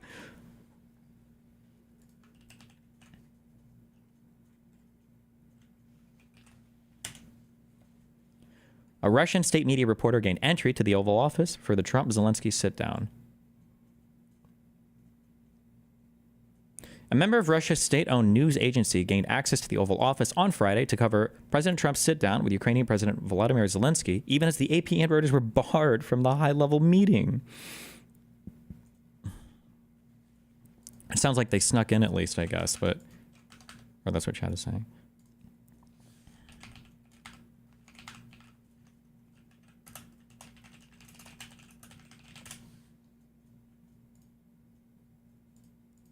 Trap like everybody else. A million times you say it over and over. I want to get the deal done. Security is so easy. That's about 2% of the problem. I'm not worried about security. I'm worried about getting the deal done. The security is the easy yeah, is it? part. Security is very nice. Everybody stopped shooting. And now will Europe put people there? I know France is going to. I know the UK is going to. I know other countries are going to, and they happen to be right next door. We haven't committed, but we could conceivably. You know, we have security in a different form. We'll have workers there digging, taking the raw earth so that we can create a lot of great product in the... Like this, this is such a gangster, disgusting, exploitative approach. Like, what the fuck? Why are you trying to extort? Well, this wouldn't even be extortion. What would you call this?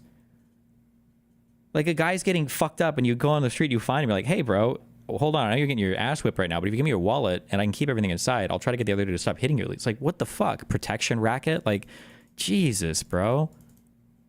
This country. So in that sense, you have something, but we haven't determined that yet. I will say, in speaking to France and in speaking to, and they were here, as you know, last week and just the other day, they have committed to a lot of security. I don't think you're going to need much security. I think once this deal gets done, it's over. Russia's not going to want to go back, and nobody's going to want to go back. Yeah, because they've already gotten every possible fucking thing they want. And what do you mean go back? They don't have anything they need to go back to. Half of fucking Ukraine is now Russia. Like, when this deal ends, I really believe this deal is going to be over. Question? Yeah, please go ahead. Thank you. Go ahead. Thank you so Yeah. much. Mr. President, thank you.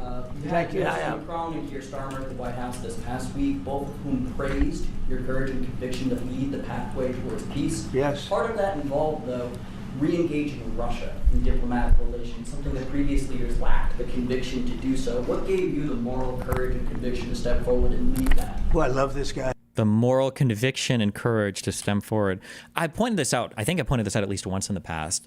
But Trump does this thing. He does this through. He implements this through all areas of his life. Kind of like Hassan, I guess.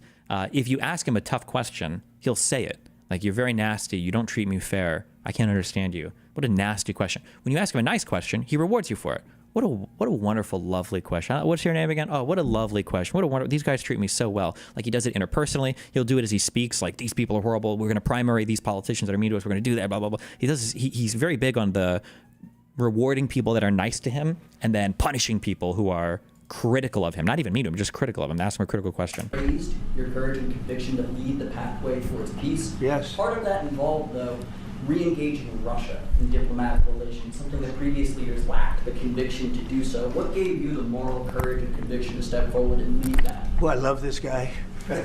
Who are you with? One American News, sir. Well, that's why I like him. One American News does a great job. I like the question. Oh, and One American News is who that reporter's from. These were one of the largest peoples that were pushing, one of the largest news orgs that was pushing that J6, the coup stuff and everything, OAN. It's just a joke, crazy. who would you even compare them to? I don't even, I would say they're worse than Breitbart, but I haven't read anything on Breitbart recently, but because I feel like it's like the Daily Wire, and then Breitbart is to the right of the Daily Wire, but they still are trying to like write factual articles, I think. But OAN is just insane. OAN I would put closer to QAnon than I would to like the Daily Wire. That's how fucking out there. I think it's a very good question. It's a pathway to peace. It's a pathway to getting something solved. And I feel that as the head of this country, I have an obligation to do that. Plus, you know, we're very much involved. We got involved. Newsmax is similar, yeah. Newsmax, OAN, InfoWars are kind of in the same basket, yeah. It's too bad we got involved because there should have been no involvement, because there should have been no war. And there shouldn't have been October 7th. That would have never happened. As you know, Iran was broke. They had no money to give to Hezbollah. They had no money to give to Hamas. They were stone cold broke. And then under Biden, they became rich as hell. They went from no money to $300 billion in a period of 4 years. And they gave a lot of that money away, and you see what happened. And that's a real mess also that we hope to be able to solve. But no, I appreciate your question very much. It's just, I feel I have an obligation to try and do something to stop the death. Mr. President, is it coordinated, organic, or accidental? I don't know how the conservative messaging ecosystem works, but we have observed before that like they're so good at being lockstep with each other. The conservative echo chamber is unstoppable. Like as soon as one person is messaging something, everybody has the exact same message immediately. I don't know how that works. If there's like a WhatsApp or Telegram group that all the big content creators are in, I doubt it's like that, but it is uncanny how crazy effective they are at all echoing the exact same talking points and the exact same message. Do something to stop the death. Mr. President, If I can answer. President Yes, if I Zelensky. can answer. Please, Sorry. go ahead. Please. Ooh. Please. And I do like your clothing, by the way. Yeah, really? Even though I think he's Yeah? a great guy, by the way. But I don't know if you two like each other, but you know what? I think No, he's dressed, I think he's why? dressed I like beautifully. this guy. I don't know I think him. he's dressed beautifully. So I have more serious things than answer on such Yes, questions. yes, that's I a will good- answer on more serious good questions if statement. I can. Yes. Yeah, so please, about security guarantees and about just ceasefire. We can't just speak about ceasefire and speak. It will not work. Just ceasefire will never work because I'm like a president. I have this experience, and not only me. Ukraine before my presidency from the 2014, Putin broken 25 times. 25 times he broken his own signature. 25 times he broken ceasefire. But he never broke to me. He never broke to me. No, you were the president. I don't know if Trump is aware that Russia has been fighting in Ukraine since 2014. I don't know if Trump even knows that. I don't think Trump knows that because I'm pretty sure there were agreements that were even signed, I think, while Trump was president. And I don't even know if Trump is aware of anything happening because Trump probably thinks that the first invasion happened a few years ago when they went in with the military. He has no idea about the Crimea shit and everything. Well, the president during never brought to me. in 2016, you've been the president, Mr. President. You've been the president, but he had, of course, not with you, but he had during those period he had conversations with our side, and we had Normandy format. You know, the France, Germany, Ukraine, and Russia, and he broken 25 times. That's why we will never accept just ceasefire. It will not work without security guarantees. Obviously, like it's pathetic and so disgusting that Zelensky even has to fucking say that. He's like the only adult in the room. Obviously, a ceasefire doesn't work without security guarantees. It's fucking so stupid. No shit. That's such an it feels stupid to even say that. Like it's so obvious. Security guarantees. Maybe President is right about this document and other, but this document is not enough. Strong army is enough. Because his soldiers afraid, Putin's soldiers afraid of our soldiers when we're strong enough. If we are not strong enough, if we are empty, if our storage is empty, we can't defend our land. Today, you know, he knows that we have all the world knows that we have meeting. Yes? Why? We will not accept ceasefire. So who's keeping this war going? I would say probably the antagonist in the war, Russia. He's using ballistic. Putin today using ballistic on our hospitals, schools, and etc. Ballistic. So he knows that we are here and that President Trump is really have goodwill to stop this war. And you hear now the president. So why he's using? So he doesn't want to stop. He doesn't want. But I hope that we will do it. Really, we'll do it. Security. When we speak about security guarantees, when the Europeans are ready for contingents, they need USA backstop. Yep. If there will not be United States, we will not never have any contingents, of strong course, contingents from the Europeans, yep, because they don't want to divide alliance connection between the United States and the main. Oh, wait, hold on, let me hear that. He needs this for Europe as well. Let me hear it. They need USA backstop. Really, we'll do it. Security. When we speak about security guarantees, when the Europeans are ready for contingents, they need USA backstop. If there will not be United States, we will not never have any contingents, strong contingents from the Europeans, because they don't want to divide alliance connection between the United States and the main and strongest ally and Europeans. And this is crucial. This is important. That's what we want to speak about very much. Oh, is he implying that like there's a chance that if Europe was to continue to support Ukraine while the United States wasn't, that the U.S. would start like sanctioning Europe or the EU? Is that something that we've spoken about, or? Much. This is very important. And air defense. So air defense, really, we have big deficit with all these systems, and we need to provide this. We need it very much. Otherwise, Putin will never stop, and will go further and further. He doesn't want. He hates us. You know, it's not about me. He hates Ukrainians. He thinks that we are not a nation. He thinks, and he shared these thoughts, I think maybe with your team also, I don't know. But with all the Europeans, in media, officially and not, he always said that there is no such country, such nation, such language, and such life like Ukrainian. No, he really doesn't respect all the Ukrainians, and he wants to destroy us. And you are right, Mr. President, that's 2%. This document, maybe other documents, it's a very good start, very good, but it will not enough to stop this person. Should Russia pay to rebuild Ukraine? Mr. President, under these should Russia pay to rebuild Ukraine? They have to pay. This is the rule. This is the rule of the war. This is the rule of the war.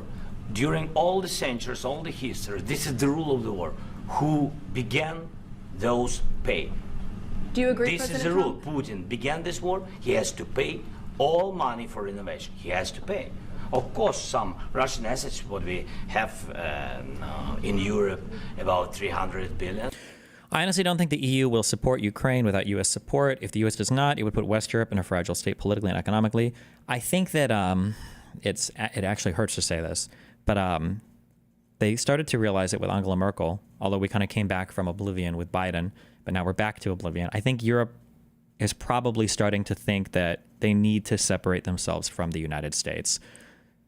If it was 10 years ago, like, would Europe act out of step with U.S. policy? I think that's unconscionable. I don't think that that Europe would do it for a variety of reasons. But now, especially after that unbelievable speech that Vance gave at that security conference, I think that the European countries are probably thinking more like, how do we get away from the United States? They probably don't want to do it because it's painful, but I mean, I guess it's like an addiction, kind of. Like if you're addicted to like alcohol, or if you're addicted to heroin, like the detox is really painful. It's excruciating, but you just can't keep doing it over and over again. And the United States is making it clear, at least under this administration, that we have no desire to work with Europe, or no desire to work with anybody in a positive, not self-serving way. So we can use them.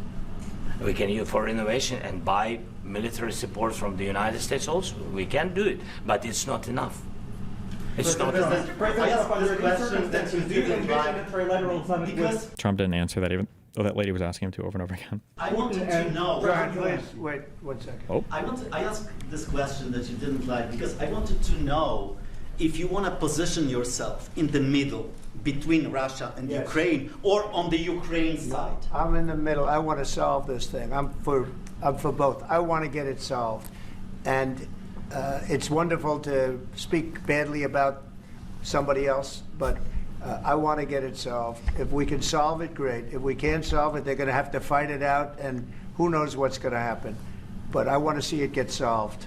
May I follow up? One more question about U.S. troops in Europe. After Russian invasion of Ukraine, your predecessor sent additional troops to Eastern Europe, including Poland, my country. Yeah. Are you committed to keeping these troops on the eastern flank of NATO in the future? I'm very committed to Poland. I think Poland has really stepped up and done a great job for NATO. As you know, they paid more than they had to. They are one of the finest groups of people I've ever known. I'm very committed to Poland. What about Baltics? Poland's in a tough neighborhood, you know. What about the Baltics?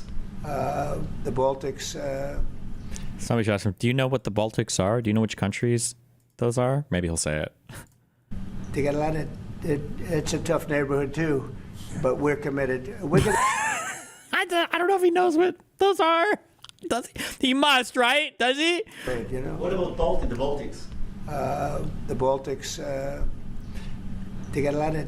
It's a tough neighborhood too, but we're committed. We're going to be very committed, and we're committed to NATO. But NATO has to step up. Tough neighborhood. I wonder if he thought they said the Balkans. I don't think he has any fucking idea. And the Europeans have to step up more than they have. And I want to see them equalize because they are in for... Equalize, but they've spent more. He's just repeating the same bullshit talking points. I guess when I would debate people, this is what would happen. I'd call them out on shit. They'd be wrong. And then they would just say the same shit after a debate. And Trump is the same, I guess. Okay, based. Far less than we're in. And they should be at least equal. You understand that? Why is the United States, we have an ocean in between. True. Why is the United States in for so much more money and other things as Europe? With that being said, and as you said, they've also been obviously very helpful. But we have put in far more than they have. And I think they should equalize. Mr. President, please go ahead. Ask you about the agreement again today. What changed between the first time that Secretary Bessent gave President Zelensky the agreement and today for the signing? We made a deal. So, what was the I'm just deciding factor? I'm a business person. We made a deal. That's what changed. A lot of those minerals. I didn't think we were going to make a deal, and we ended up making the deal. Is that so her I think talking? we were going to make it. I'm a business person. We made a deal. That's what changed. A lot of those minerals. Wait, why do I hate this person? Do I know who this is, or have we seen them like do things before, or does she just remind me of Crystal Ball? I have no idea. Do we hate this I person? think we were going to make a deal. Oh, CNN. And, Never mind. Sorry. My we bad. ended up making the deal, so that changed. Mr. President, when and how do you envision a trilateral summit with President Zelensky and Putin? I don't know, under but these well, they don't like each other. I can tell you that. Okay, they do not like each other. This is not a love match, and it's unfortunate. That's why you're in this situation. The United States should. Who is this guy? Is this like Secret Service, or should I know who this is? He's so fucking tall. Okay, everybody has to look over him and and he's got to lean down. Take a seat, motherfucker. Not have allowed this to happen. Okay, the United States. That's Greg from Succession. Okay. States, run by a man that didn't know much. I'm going to be very nice. Run by an incompetent person. Oh, we're talking about Biden again. How long for him to stop talking about Biden? How many months in will his last reference to Biden be? Very incompetent person. Should never have allowed this to happen. I've stopped wars. I've stopped many wars. My people will tell you, I stopped wars that nobody ever heard about. I stopped wars before they ever started. You can look at some of, I could give you a lot of nations that would tell you right now they were probably going to war. I could tell you. I like how does he ever list Afghanistan as being one that he surrendered? Did he ever talk about Afghanistan? It's crazy because that Doha agreement ended, what was it, 2 decades of war? Does he ever bring it up? Isn't that kind of weird that he never brings up his deal with the Taliban? Isn't that kind of strange? Because that would be the one actual solid example of him like actually ending a conflict with signing that agreement. Crazy, he never brings it up, you know? Right now there's a nation thinking about going to war on something that nobody in this room has ever even heard about. 2 smaller nations, but big, still big. And I think I've stopped it. But this should have never happened. About sorry, just a second. About any negotiations. First of all, I want really to tell you, and I think that everybody understands that Ukraine, more than Ukrainians, nobody wants to stop this war. But that the future any negotiations, it's understandable that two sides of the war, not Russia and the United States, because this is not the war between Russia and the United States. This is war of Russia against Ukraine and Ukrainian people. So these two sides will be at the anyway will be at the negotiation table. Then of course United States, like the strongest partner of the Ukraine, and of course Europe. I think Europe is very important. I want to speak about it with the president. Yes, Europe is very important for us because we really defend Europe for today. All Europeans really recognize that we are defending line, and they have real life, and our people are dying. That's why they helped us. And also, it's about the NATO. Yes, between, like the president said, you have big, nice ocean. Yes, between us. But if we will not stay, Russia will go further to Baltics and to Poland, by the way. But first to the Baltics. It's understandable for them because they've been in the USSR. You know, they've been one of the republics of the USSR, and Putin wants to bring them back to his empire. It's a fact. And when so, like, Trump doesn't know any of it. I hate myself. he will go there, if we will not stay, you will fight. Your American soldiers. It doesn't matter. Do you have ocean? Wrong. This is where Zelensky's wrong. He assumes that the United States would actually respond to an Article 5 trigger. Ha. Or not. Your soldiers will fight. Mr. President, would you be willing to visit Ukraine, maybe Kyiv or Odessa, which is going to be at the Riviera of the Black Sea? Oh, he's going to give the Hassan answer. I'm thinking about going. It was my question. Yeah. I'm sorry. I don't want to talk about Odessa now. Let's not talk about Odessa. I want to talk about making a deal, getting peace. We don't have to talk about Odessa, but a lot of cities have been destroyed. There are a lot of cities that are... Oh, it's in rubble. Oh, we're now... Whew, thank God we found another dialogue tree to run down. It's been destroyed. It looks like... Will he say that it looks like Gaza line? All these cities are flattened. I don't know how anybody's living there. Not recognizable. There's not a building standing. No, and a lot of things have to You have to come and to look. No. We have very good cities. Yes, a lot of things have been destroyed, but mostly cities alive, and people work, and children go to school. Sometimes it's very difficult. Sometimes closer to front line, children have to go to under. He doesn't know where Odessa is. Odessa's in the west. No. That doesn't matter. Hold on. Oh my God, I'm so sorry. Okay, you guys are thinking way too complicatedly about where Odessa is. Trump literally thinks that every single Ukrainian city has been destroyed. In the east, west, south, north, central. He thinks every Ukrainian city is destroyed. That's what Trump is thinking. It's not that some are fucked up. He thinks that everything has been blown up in this country. He's fucking retarded. The ground schools or online, but we live. Ukraine is fighting and Ukraine lives. This is very important. And maybe it's Putin is sharing this information that he destroyed us. No, he lost 700,000 people. 700,000 soldiers. He lost everything. Yes. So, Mr. President, when did you last speak On the minerals deal. Mr. President, when did you last speak with President Putin, and what did he say that a couple of days ago. And what did he tell you that gave you the assurance that he wanted peace? Well, that's what I do. My whole life is deals. I know pretty good. And I've known him for a long time. I've dealt with him for a long time. He had to suffer through the Russia hoax. You know, Russia was a hoax. Well, that's what I do days ago. And when did you last speak with President Putin? And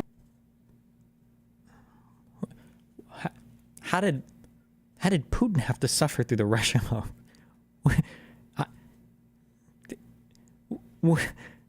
What? What did he say that couple of days ago. Has he? Why can't Trump say any negative things about Putin ever? Notice he can't ever say a single negative fucking thing ever about him. Ever. Also, again, the dynamics.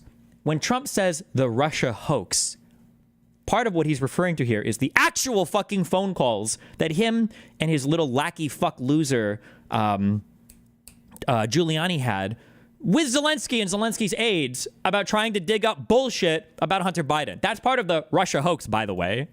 And what did he tell you that gave you the assurance that he wanted peace? Well, that's what I do. My whole life is deals. I know pretty good. And I've known him for a long time. I've dealt with him for a long time. He had to suffer through the Russia hoax. You know, Russia was a hoax. It was all Biden. It was nothing to do with him. So he had to suffer through that, and he was able to do that. I think that he wants to make a deal, and he'd like to see it end.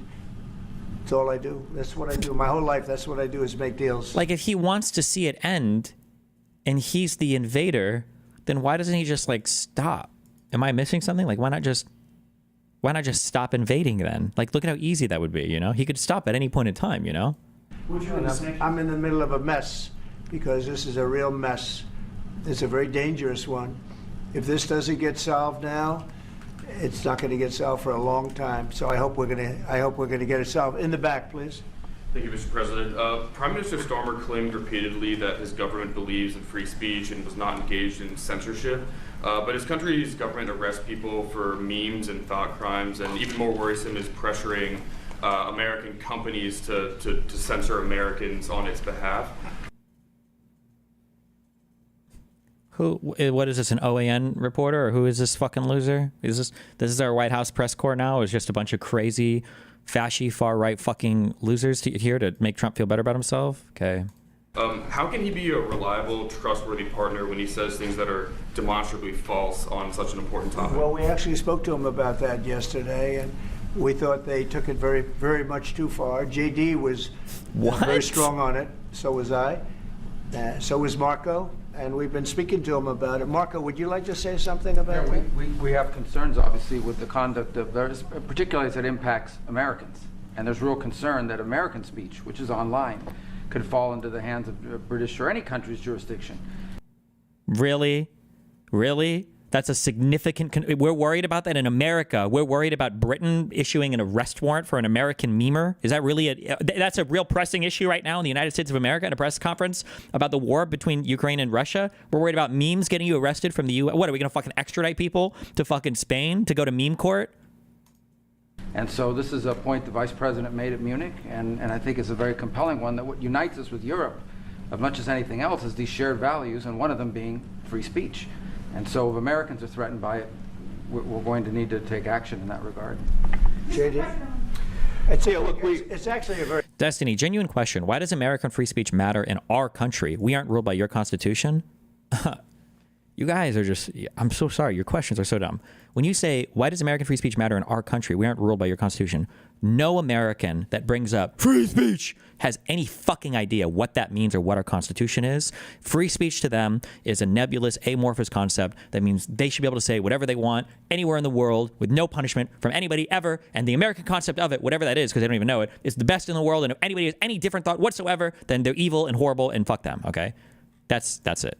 Okay, there is no real answer to your question. Americans are fucking retarded. The First Amendment people who don't have any idea what free speech means in this country, where the protections even extend to, what it even means, and then the fact that why are you guys locking people up for that? Like, the example I gave the other day is that there are a country could have more freedom of speech than America, where say you can't sue somebody for anything they say ever, even if that includes like a violent threat, or even if that includes a like a defamatory statement or tort or whatever, right?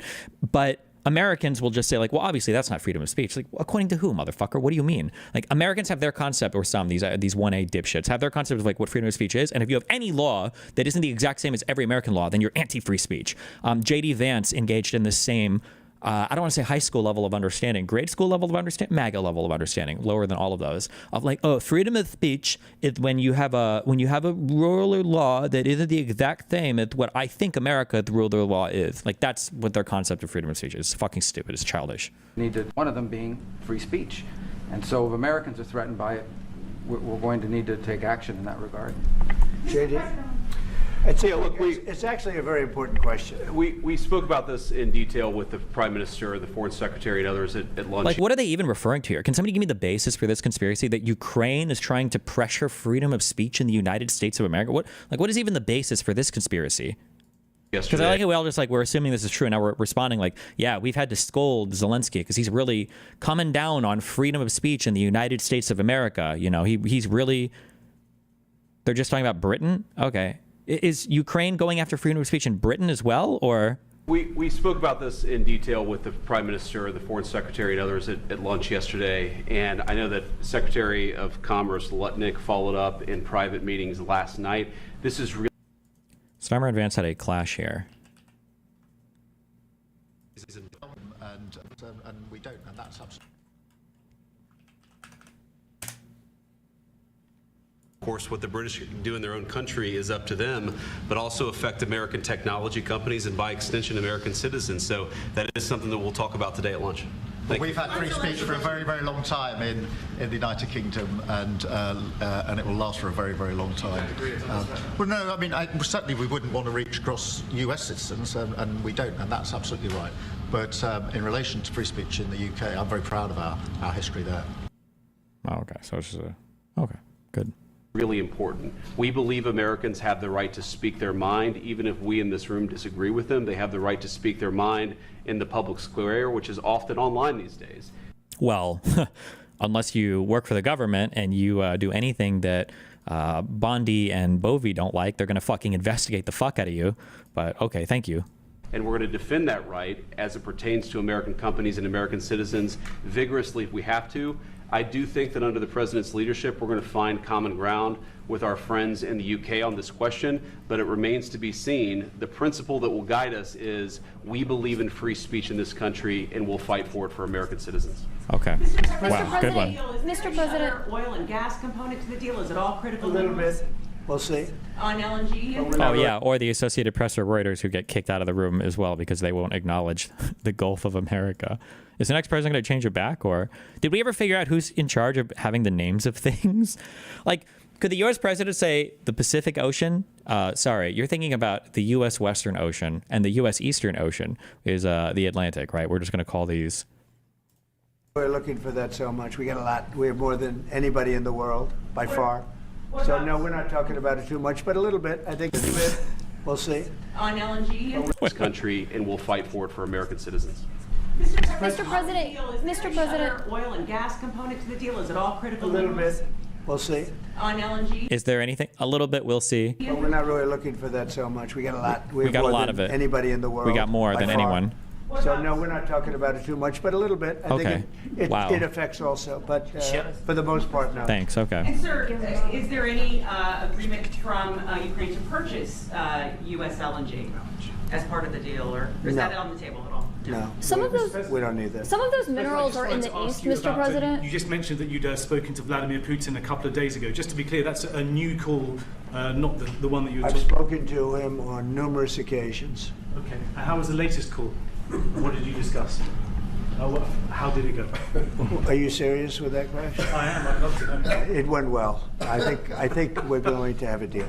On the minerals deal, Mr. President, some of those minerals are in the east of Ukraine, not far from the front lines and in areas that Russia has occupied. Will you direct President Putin to withdraw his forces? Oh, Zelensky said. Wow, did you hear Zelensky? Good job. A real question. Uh-oh. On the minerals deal, Mr. President, some of those minerals are in the east of Ukraine, not far from the front lines and in areas that Russia has occupied. Will you direct President Putin to withdraw his forces from those areas if you're... Whoa! First of all, that kind of sounds a little mean. Now, that's my buddy. That's my pal, okay?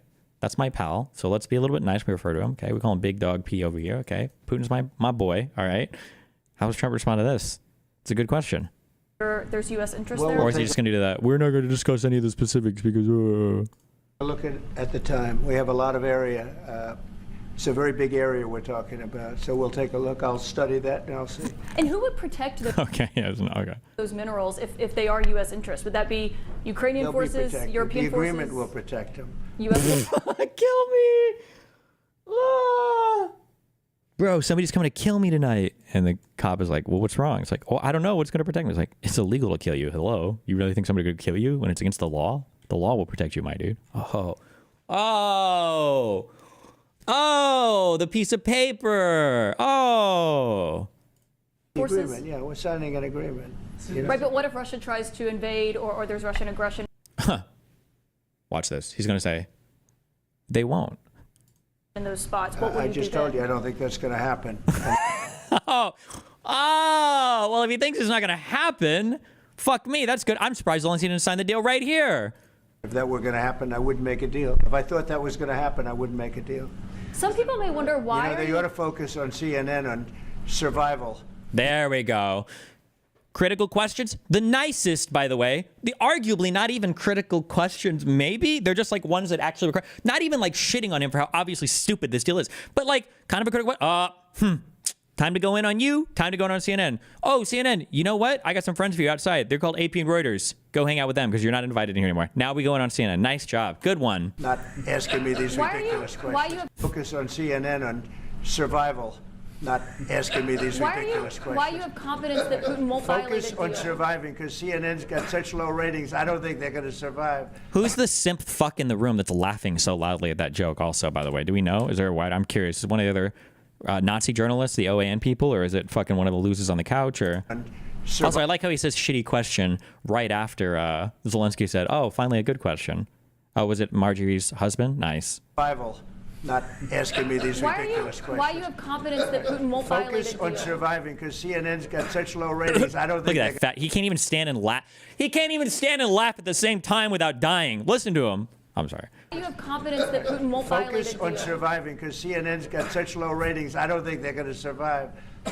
People will ask why you have confidence Putin won't violate the deal. I already mentioned Poland. Poland was under Russian control for decades after the Second World War. When I was a kid, I looked at the United States not only as a most powerful country, richest country in the world, the country that has great music, great movies, great muscle cars, but also as a force for good. Yeah, like Trump earlier saying, like, well, I don't know, what can we do? What can we do? And now I'm talking with my friends in Poland, and they are worried that you align yourself too much with Putin. What's your message for them? He's going to say, my message is going to be, I don't. I don't do that. I didn't align myself with both of them, you'd never have a deal. You want me to say really terrible things about Putin and then say, hi, Vladimir, how are we doing on the deal? That doesn't work that way. What? I thought we negotiated from positions of strength. I thought you could be mean or crazy to anybody. So, okay. So Trump has constructed this paradigm where the only people he can be mean to are the people that we're supposed to be allied with. So you can be mean to Denmark, you can be mean to Europe, you can be mean to the UK, we can be mean to Mexico, we can be mean to Canada, we can be mean to Ukraine, obviously, but we can't be mean to Putin. So why? Is he the one with all the power here? We don't have any leverage. We don't have any position that we can negotiate from a strong point. That's your negotiating tactic, is to just endlessly suck off Putin and see what happens. Like,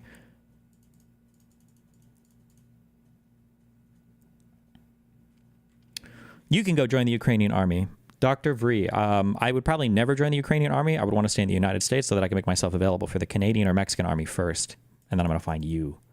I'm not aligned with Putin. I'm not aligned with anybody. I'm aligned with the United States of America and for the good of the world. I'm aligned with the world, and I want to get this thing over with. You see the hatred he's got for Putin. It's very tough for me to make a deal with that kind of hate. He's got tremendous hatred, and I understand that, but I can tell you the other side isn't exactly in love with, him either.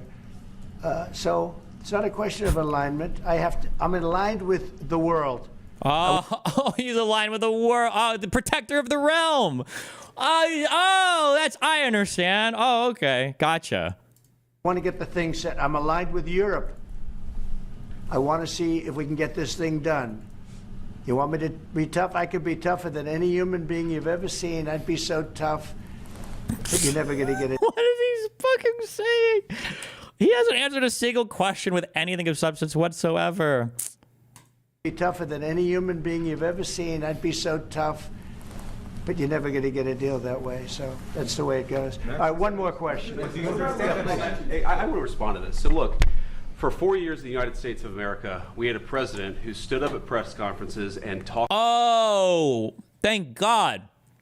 Thank you, Jay, for cutting in here to talk about Biden some more. That's exactly what I want to hear. Yes, more about Biden. Yes. For 4 years in the United States of America, we had a president who stood up at press conferences and talked tough about Vladimir Putin, and then Putin invaded Ukraine and destroyed a significant chunk of the country. The path to peace. what was happening for like 8 years before that? And the path to prosperity is maybe engaging 6 years in before that, diplomacy. We tried the pathway of Joe Biden of thumping our chest and pretending that the President of the United States' words mattered more than the President of the United States' actions. What are the actions going to be? What are our actions? All we have are words. Trump is a man of only empty words. Like what are the actions? What makes America a good country is America engaging in diplomacy. That's what President Trump is doing. Can I ask you? Sure. Yeah? Yeah. Okay. So he occupied our parts, big parts of Ukraine, parts of East and Crimea. In 2014, is he going to say it? So he occupied it on 2014. True. The war did not start with the big army invasion. The occupation happened after Yanukovych was ousted from the country. So during a lot of years, so I'm not speaking about just Biden, but those time was... Oh, you were president for 4 years and you didn't do jack shit. He's not going to say that. Obama, then President Obama, then President Trump, then President Biden, now the President Trump again. Trump, and God bless, now President Trump will stop him. But during 2014, nobody stopped him. He just occupied and took. He killed people. You know what the contact 2015. Why would you ever, why would you even, you don't know anything about this. Just shut the fuck up, little bro. Why are you even talking at the adult table right now? This is what I was, in my worst version of myself, my biggest fear was looking like this in the Finkelstein conversation, that I would just say something completely incorrect and wrong. Why, bro? Why would you say this? What? Then took. He killed people. You know what the contact 2015. 2014. 2014 and 2014. Yeah. So I was not here. Yeah, but yeah. Welcome to the conversation. Try to keep up. He said it wasn't just you. I don't know. Okay. But, yes, but during 2014 till 2022, the situation the same. The people have been dying on the contact line. Nobody stopped him. You know that we had conversations with him, a lot of conversations, my bilateral conversation, and we signed with him, me, like a new president. In 2019, I signed with him the deal. I signed with him, Macron and Merkel, we signed ceasefire. Ceasefire, all of them told me that he will never go. We signed him with gas contract. Yes, but after that, he broken this ceasefire. He killed our people and he didn't exchange prisoners. Why did Zelensky say all of this? I don't think I understood what JD was saying before. I really don't understand how this blows up so bad. Wait, why is Zelensky saying all of it? Because there's a misunderstanding in American media, probably intentionally on the part of conservatives, that the war just started a few years ago. That prior to this, everything was basically, peaches and sunshine? But that now that Trump was in office, he's going to do something. But that's not the case. Ukraine has been let down over and over and over and over again. Ukraine has been let down by Obama, by President Trump, by President Biden. And now Trump is in again, and Zelensky's probably saying, like, listen, this has been going on for a long time. Is anybody going to do anything about it? This is him responding to Vance's point here that somehow it was just Biden for 4 years that failed Ukraine. We signed the exchange of... And he's also demonstrating, that like we've signed ceasefires, we've signed these things in the past, and they haven't helped, right? Killed our people, and he didn't exchange prisoners. We signed the exchange of prisoners, but he didn't do it. What kind of diplomacy, JD, you are speaking about? What do you mean? I'm talking about the kind of diplomacy that's going to end the destruction of your country. Yes, but just again, it's the difference between like Zelensky is speaking of substance, of history, of whatever, and Vance is just politicking. It's just empty bullshit ass fucking words. Like, hey, here's the history. Here's all the presidential administrations where nothing's happened. Here's a specific peace agreement that we signed with a ceasefire that they didn't follow through on. What's going to change? We're going to change. We're going to do it. Well, what are you going to do? It. Okay. What do you mean? I'm talking about the kind of diplomacy that's going to end the destruction of your country. Yes, but if you are not strong... Mr. President, with respect, I think it's disrespectful for you to come into the Oval Office and try to litigate this in front of the American media. Right now, you guys are going around and forcing conscripts to the front lines because you have manpower problems. What do you think oh my God, he should be actually fucking, oh my God, he should get...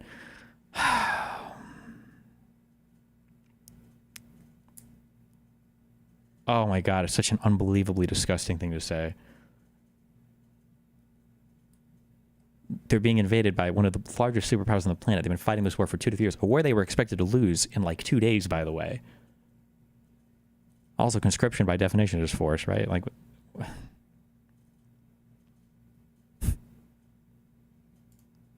you should be thanking the president for trying to bring it into this conflict. Have you ever be thanking him for trying to force you to surrender all your territories and then get bullied out of $500 billion guaranteed worth of resource extraction for a shitty fucking deal that doesn't even offer a security guarantee? What the fuck is the thanks for?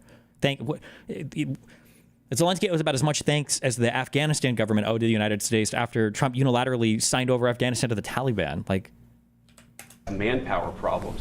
You should be thanking the president for trying to bring it into this conflict. Have you ever been to Ukraine? Did you say what problems we have?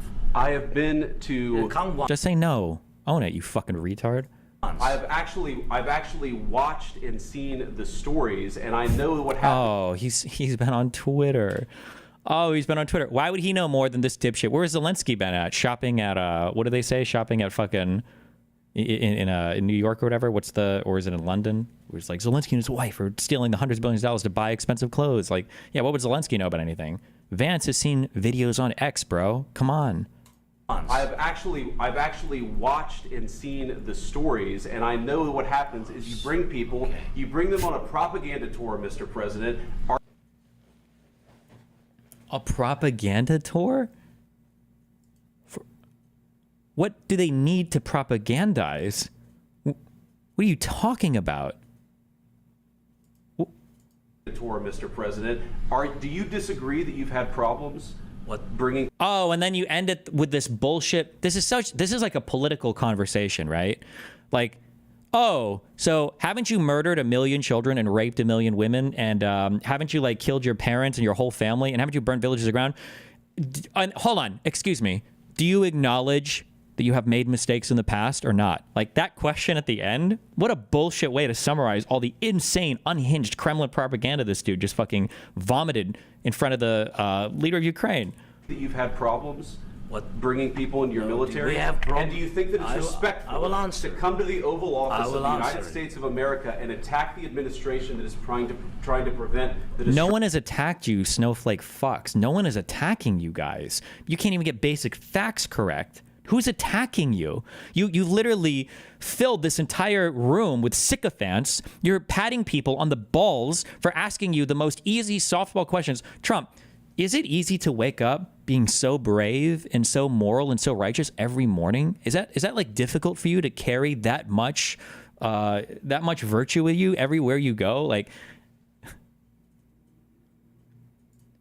of your country. A lot of questions. Let's start from the beginning. Sure. First of all, during the war, everybody has problems. Even you, but you have nice ocean and don't feel now, but you will feel it in the future.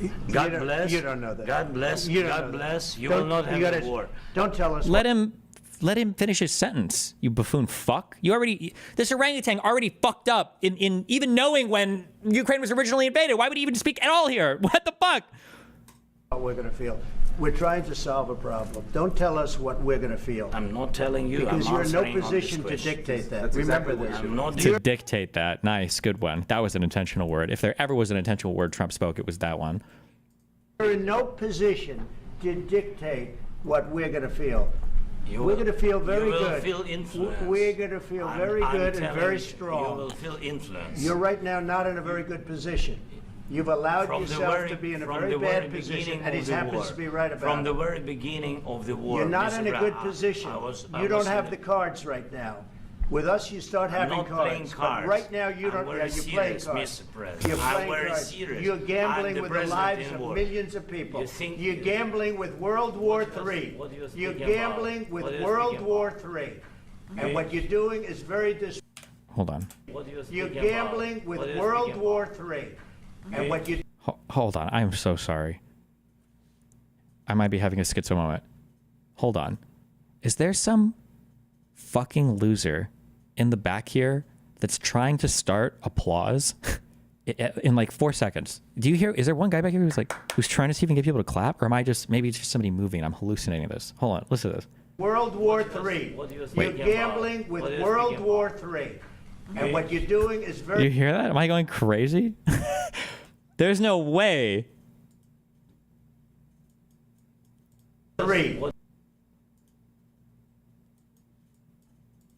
You're gambling with World War III. And what you're doing is very... I'm going to just assume it was somebody who was just walking and those were shoes or something. Go to 100. very disrespectful to the country, this country. That's with back all to you. respect to you. Far more than a lot of people said they should have. Have you said thank you once this entire... Yep.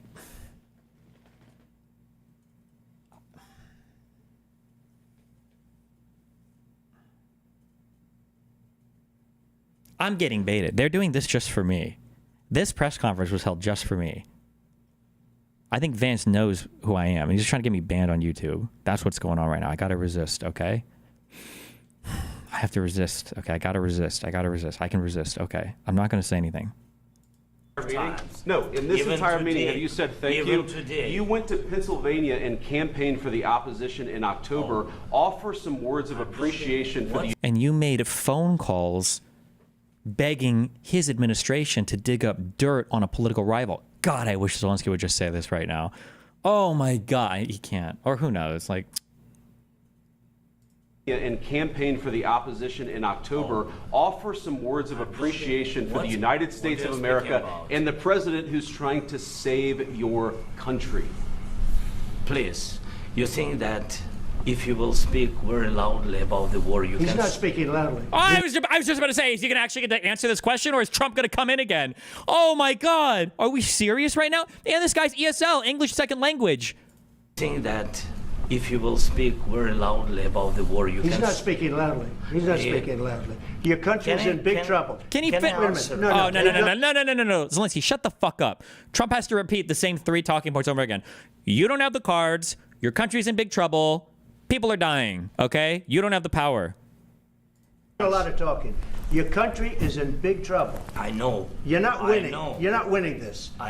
You have a damn good chance of coming out okay because of us. Mr. President, we are staying in our country, staying strong from the very beginning of the war. We've been alone, and we are thankful. I said thanks You haven't in been this alone. cabinet, You and haven't not been only alone. in this cabinet. We gave you, through I this said thank stupid you. president, $350 billion. Yeah, it just got 50. Did we say 350 before? I thought it was 300 before. Is it going to be 50 billion more every single time he brings the number up, or? We gave you military equipment, and your voted men for are your brave, president. but they had to use our military. What about if you didn't have our military equipment, if you didn't have our military equipment, this war would have been over in 2 weeks. In 3 days, I heard it from Putin. In Did they have? When was the first batch of U.S. military equipment even there? 3 days. This is something Maybe new less. in 2 weeks. Of course, yes. It's going to be a very hard thing to do business like this, I tell you. To say thank you. I said a lot of times thank you to American people. Accept that there are disagreements, and let's go litigate those disagreements rather than trying to fight it out in the American media when you're wrong. We know that you're wrong. But you see, I think it's good for the American people to see what's going on I over understand, there. sir. I think it's I very understand. important. That's why I kept this going so long. You have to be thankful. Why did Trump just make this sound like a setup? Did you catch that? I'm glad we kept this going for so long so the American people could see the real you. Why? That sounded so much like a setup. I think it's very important. That's why I kept this going so long. You have to be thankful. You don't have the cards. thankful. You're buried there. Your people are dying. The cards, You're people are running dying. low Oh, there we on go. We got them soldiers. all. We got it. You're losing. People are dying. You don't have the cards. There we go. Listen, Don't, please, you're running Mr. low President. on soldiers. It would be a damn good thing. Mr. And then you tell us, I don't want a ceasefire. I don't want a ceasefire. I want to go, and I wanted this. Look, if you could get a ceasefire right now, I tell you, you take it so the bullets stop flying and your men stop getting killed. Of course, we want to stop the war. But you're saying you don't want a ceasefire? But I said to you, I want a ceasefire. With guarantees. Because you'll get a ceasefire faster than an agreement. Ask our people about ceasefire, what they think. That wasn't it doesn't with matter me. for you what That what wasn't this with me. means. It That was wasn't with a guy named Biden, who was not a smart person. But this that is was your, with, this that was is with your Obama. president. It was your president. Excuse me. That was with Obama, who gave you sheets, and I gave you javelins. Yes. I gave you the javelins to take out all those tanks. Obama gave you sheets. In fact, the statement is Obama gave sheets and Trump gave javelins. You got to be more thankful, because let me tell you, you don't have the cards. With us, you have the cards. But without us, you don't have any cards. One more question to Mr. Vice President. I'm sorry. It's going to be a tough deal to make, because the attitudes have to change. What if Russia breaks ceasefire? What if Russia breaks peace talks? He's not going to answer this. He's just going to say they won't because it's a ceasefire. Oh. To them. I understand that it's a heated conversation right now. What are you saying? What She's if asking, Russia, what if Russia Putin breaks the ceasefire? What if anything? What if? Like, what if, what do you, like, imagine, again, this is where I'm saying, this is why, like, I stress this too, like, Trump isn't even a good businessman, and he's not, right? Like, imagine this in a business conversation, like, okay, so I've noticed in this contract we're signing, the provisions that we've all outlined, there's this part here where you could actually just, like, withdraw all of our money from our bank account and then end the deal unilaterally, right? Like, shouldn't we put a protection here so you can't steal all of our money? Like, what do you mean? It's like, well, like, what if you did this? Oh, what if anything? Oh my God. Oh, what if anything happened? Oh, who cares? Just sign the deal and we'll work it out afterwards. Okay. Like, what do you mean? What do you mean? What if anything? That's the what ifs are the point of the contract. She's asking, what if Russia breaks the ceasefire? What if anything? What if a bomb drops on your head right now? Okay. What if they broke it? I don't know. They broke it with Biden because Biden, they didn't respect him. They didn't respect Obama. They respect me. But you didn't do fuck all in your 4 years except try to extort Zelensky for made-up Oppo research on your political opponent's son. Let me tell you, Putin went through a hell of a lot with me. He went through a phony witch hunt where they... Putin went through a lot with me? Oh my God. Putin must have told him this while they were 69. No, I'm just kidding. They would never 69. Trump would just be on his knees the whole time. There's no... Putin must have told him this. Like, oh yeah, I suffered with you as well during Russiagate, right? Or did I miss something? Did somebody else say something publicly to this effect? And that's where he's copying this new talking point from? That me and Putin both suffered through Russiagate? Where the fuck did this come from? I've never heard this talking point until today. Let me tell you, Putin went through a hell of a lot with me. He went through a phony witch hunt where they used him and Russia. Russia. You ever hear of that deal? That was a phony... Oh my God. That was a phony Hunter Biden, Joe Biden scam. Hillary Clinton, Shifty Adam Schiff. Oh, Hillary too? Now we're bringing up Hillary Clinton and Shifty Adam Schiff. Oh, okay. How far back are we going to go here? Also, just remember, because it's conservatives who are always like, why do you guys still bring up January 6th? Why do you guys still bring up these... Why do you guys still bring up... Come on, guys. Like, let's get over it. And meanwhile, Trump talking about Hillary Clinton? It was a Democrat scam. And he had to go through that. And he did go through it. We didn't... What did Putin have to go through with that? What the fuck are you even talking about? End up in a war. And he went through it. He went through that. And he did go through it. We didn't end up in a war. And he went through it. He was accused of all that stuff. He had nothing to do with it. It came out of Hunter Biden's bathroom. It came out of Hunter Biden's bedroom. It was disgusting. And then they said, oh, the laptop from hell was made by Russia. The 51 agents. The whole thing was a scam. And he had to put up with that. He was being accused of all that stuff. This was, like, why? All I can say is this.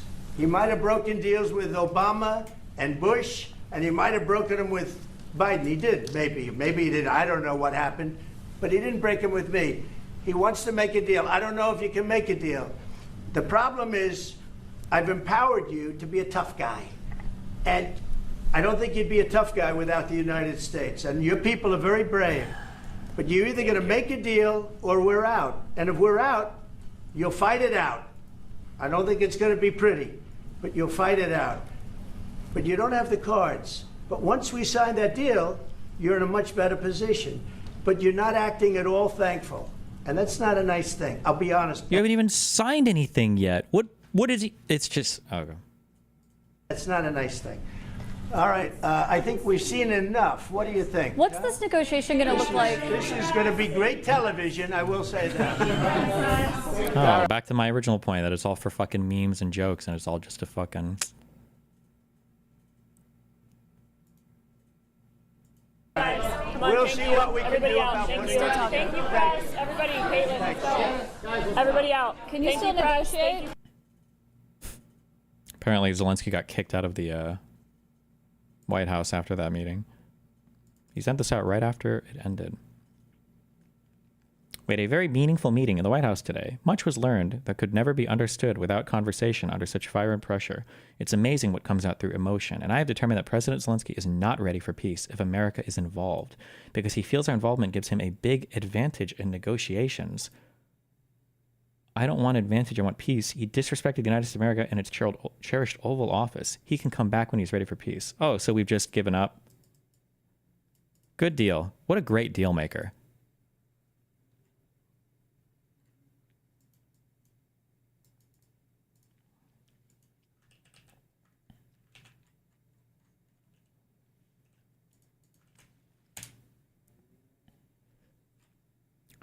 This was published an hour and a half ago. State Department terminates U.S. support of Ukraine energy grid restoration. The USAID initiative had invested hundreds of millions of dollars in helping Ukraine's energy grid recover from attacks on Russia. The State Department this week terminated a U.S. Agency for International Development initiative that... Oh, this is not related at all. And everybody liking this in chat is fucking retarded. This is not related to this. Okay. How do conservatives feel about this? Conservatives will follow Daddy Trump to the ends of the fucking earth. He can do nothing that they could ever view as being wrong. Like Trump can literally do no wrong whatsoever.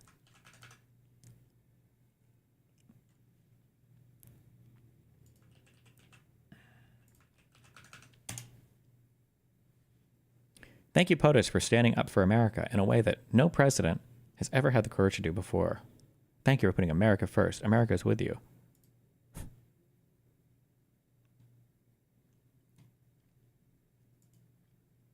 Is there a reality where the U.S. government is completely transparent with their foreign interests so people can understand what they hope to accomplish with the countries they choose to align with? No, when you're talking foreign interest and you're talking military action and shit, politicians always have to play kind of two games, like securing the interests of the country while speaking to the interests of the people. That's always just like a double speak thing that countries' leadership has to do, basically.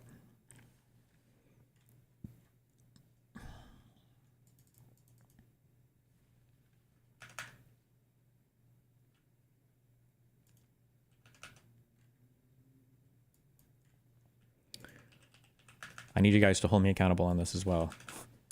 Please do not ever let me say a nice thing about Cenk again until he totally walks back from this insane fucking comment.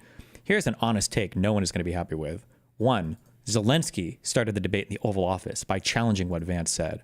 2, Trump and Vance belittling our ally publicly takes away critical leverage we need to negotiate peace. Huge win for Russia. 3, Europe says this is an existential threat for them, then they should act like it and fund this war, or help to get to peace in a more productive way. 4, both Biden and Trump have mangled this and accidentally encouraged more Russian aggression.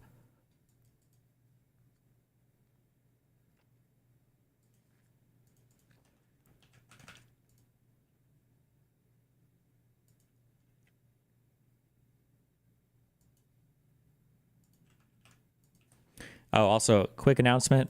Even though these conversations are cancer-inducing, and even though our president and our vice president and everybody around him are horrible, disgusting, wormfuck people who are traitors to Europe, Ukraine, and this country, and our history, and our Constitution, if you make death threats or you type things that look like death threats on Reddit, your account can get banned. Don't do it. Just as a heads up, because people are getting sniped by admins in my subreddit, so be careful.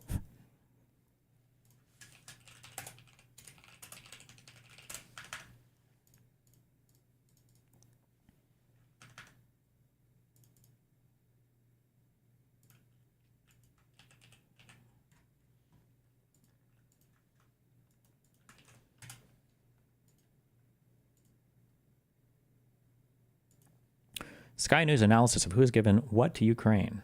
The US is going to be able to dollars back. You've probably heard all of this talk recently about the amount of aid that's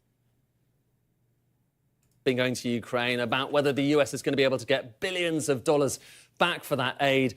What's really going on? Well, I'm going to give you a little primer here. Quick guide to all of this stuff. After Putin sees what's just happened in the Oval Office, why would he ever stop with Ukraine? It seems like he has a 4-year green light to take Poland. Maybe. I mean, if he were to attack NATO countries, who knows what the fuck would happen next? But also, what does this also mean for Taiwan? I don't know what the U.S.'s position is on anything right now. It's just incomprehensible. Starting with how much money has been given in terms of aid. There's various different categories of aid. So military aid, that's Europe, 62 billion euros. The US slightly further ahead, 64 billion euros of military aid from the US. But of course, that's not the only kind of thing and the only kind of support gone out to Ukraine. There's also other aid. There's humanitarian, there's financial aid. As much as America is at fault at this, why isn't Europe just super funding Ukraine? Europe is funding Ukraine. Europe has sent more help than the United States has. Brings up the European total to about 132, and it's higher than the US, okay? And if you include other things, so the aid that's been promised but hasn't yet been delivered, Europe looks even further ahead. And interestingly, if you look back through the kind of history of this conflict and just how much that aid has crept up, that's European aid, and how much it's crept up since 2022, that's Europe. It's gone up relatively steadily. Look at the US. That's gone up. It was steady for a while. Then it was flatlining, and then when it went up again, what was going on there? It was that when Congress was blocking the new support. So you really see it there kind of visually in terms of the aid Republicans that was handed over or wasn't handed over to Ukraine. But kind of back to this, the big picture here, okay? So this includes a lot of different countries. So if we want to get a better sense of comparing different countries and how much they've given, you really need to divide it by every single individual nation. And we can do that here, okay? So this is individual countries, not just Europe as a whole, individual countries. And it's clear the US is comfortably the single biggest donor in cash terms. There you've got the UK down there, and Germany are kind of among the biggest donors, but nowhere near where the US is. But that's the key point, cash terms, okay? Now do it as a percentage of the size of the economy, and it's a different picture, okay? So same data, but as a percentage of GDP, and look, it's different, okay? So the US and the UK, about 0.5% of their GDP, which is a better way of comparing it, really, whereas it's countries like Estonia and Denmark, the Baltics, Finland, Sweden, places like that, which are giving much more of their national income to support Ukraine. And that's true as well. The support for the millions of Ukrainian refugees that exist throughout Europe, too. Places like Germany, even further down, because it's got a bigger GDP. So quite striking there. Worth saying, though, to get a bit of a historical context here, let's compare how much aid has been given this time around with previous conflicts. So this is specifically US aid to Ukraine this time around. That bar is there. It's 0.3 because it's just that's the annual figure rather than for the entire period. This is World War II. So World War II Lend-Lease, far more. US and Korea, far more. Vietnam, far more. Gulf War, far more. Ukraine is tiny in comparison to all of those things. Still, sizable in cash terms, but compared with those, really quite small. And it's not just the US. So take the Gulf War and look at how much different countries paid for the Gulf War in terms of support, particularly for Kuwait. US, Germany, UK, Japan, that's Gulf War, those bars. Now compare it to Ukraine. I'll bring up those bars. So it was smaller, so less money going to support Ukraine this time around than went for the Gulf War from basically all of those major economies. Quite striking, really, isn't it? However, okay, every country can contribute more. Worth just saying, okay? So when it comes to these bars, there's been so much debate recently, particularly from Donald Trump, a bit of a conversation with Emmanuel Macron about this, about how much of this European money was actually a loan. So it's going to come back. And that's what Donald Trump claimed. It's not entirely true. It's about kind of 1/3 true, because some of this money, particularly the financial aid, was structured as a loan. So some of that money theoretically will come back to Europe after a long period. It's a pretty lax loan, but still, it is a loan, whereas that's a grant. And that is why Donald Trump is saying, look, we take that money, we need to get something back. Okay, and he says he's done a deal, or at least he's... But conservatives think all this support was bad. No, it doesn't move the needle for them at all. It's not about moving the fucking needle. Not everything is about fucking optics, you optics-obsessed cucks. Sometimes it's good to just have the actual factual information. He's just going over the factual information. You can't even have an optics conversation when people don't even know what the fuck the truth is. In the process of doing a deal, certainly nothing's been signed yet, with the Ukrainian president, where he thinks it could be $500 billion back in return for all of that aid given. You're probably wondering at this stage, how on earth do you get $500 billion out of Ukraine? Well, the answer, he says, is rare earths. What are rare earths? They're a type of critical mineral, mostly used in electronics, in military equipment as well. And there are some rare earths deposits in Ukraine. This is a kind of mineral map of the country. If we zoom into this area here, it's in actually the occupied territory, which is, I think, part of the point here. And the Ukrainians were suggesting this. Old Soviet deposit here supposedly has lots of rare earths. The issue, though, but the reason... Have you seen the latest death threats against sitting elected officials from Hassan? Wait, what? No, of course, obviously, Donald Trump wants to do this, is when you look at total rare earth production around the world, and you need rare earths for, like, electric cars, for the magnets in those cars, for all of those... This is the standards in media. Everyone should have holy... Hold on. First of all, sorry, fuck me. I hate my country right now. If you're an American, you don't know what ordinary media looks like, okay? Other countries tune into our media to watch, like, pro wrestling, okay? American media is in a world of its own when it comes to insane shit. Like, you'll see shit like this on different Al Jazeera channels or on BBC or on a ton of media around, like that one lady on the Indian media channel that they do it in English sometimes. Like, they have really good breakdowns like this. Like, other media does this. This is par for the course for media. This is not... I'm not trying to shit on Sky News or whatever, but this is not like an exceptionally amazing international media outlet. This is just what media looks like in countries that actually care about media. In the United States, it's all pro wrestling. That's all we have anymore, because that's what the fucking retards that live in this shithole actually want to watch. That's what they enjoy looking at. Wind turbines, it's magnets, it's military equipment. China is massively dominant when it comes to mining rare earths. It's massively dominant when it comes to refining rare earths, which is really the hardest thing to do when it comes to rare earths, because it's really expensive, it's really energy intensive. Totally dominant. So you can see, again, the geopolitical reasons why Donald Trump might want to think Ukraine might solve, kill birds with one stone here. However, look at the actual data, and it's not altogether obvious that there are many rare earths in Ukraine, even if you take account of that mine, which... Like I say, it's been around for a long time. No one's entirely sure if you can get those rare earths out of it. It's still China way in the lead. Brazil, India, Russia, Vietnam, the US. Actually, Ukraine doesn't even show up in the most definitive measures of how much rare earths there are around the world. So some people have wondered, was he not really talking about critical minerals in general? Maybe he was talking not about rare earths, but about lithium, which, technically speaking, is a different part of the periodic table. Well, if that's the case, yes, there's a big lithium deposit in Ukraine, potentially the biggest in Europe. But here's the thing, Europe doesn't have that much lithium. And compare this with other deposits around the world. I've put it over here. And that, by the way, is a best case scenario. And Ukraine is still a minnow. It's smaller than Canada. It's smaller than the US when it comes to lithium, even bearing that in mind. And so perhaps it just might be, there are lots of minerals in Ukraine, but for the most part, it's the old-fashioned stuff. It's coal, it's iron ore. There's lots of iron ore around there. And it's also things like titanium. And so probably the most plausible explanation is that the president maybe thinks he can make some money out of those things. But I would still question, even bearing all of that in mind, it's going to be very difficult to get to that $500 billion total.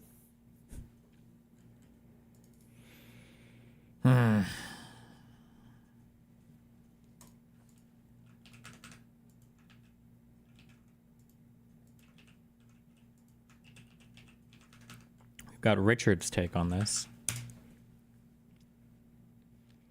I watched the entire press conference with Zelensky. There was 40 minutes of discussion up to the argument. Most people saw at most the last 10 minutes. The whole video gives the proper context. When I first watched the argument without the proper context, I thought it was possible that Trump and Vance ambushed Zelensky or were even trying to humiliate him. That's not what happened. You had 40 minutes of calm conversation. Vance made a point that didn't attack Zelensky and wasn't even addressed to him, and Zelensky clearly started the argument.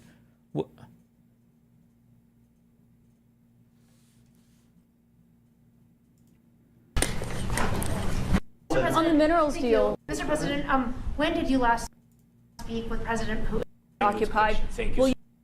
Of America. And it's not a question of alignment. I'm aligned with the world.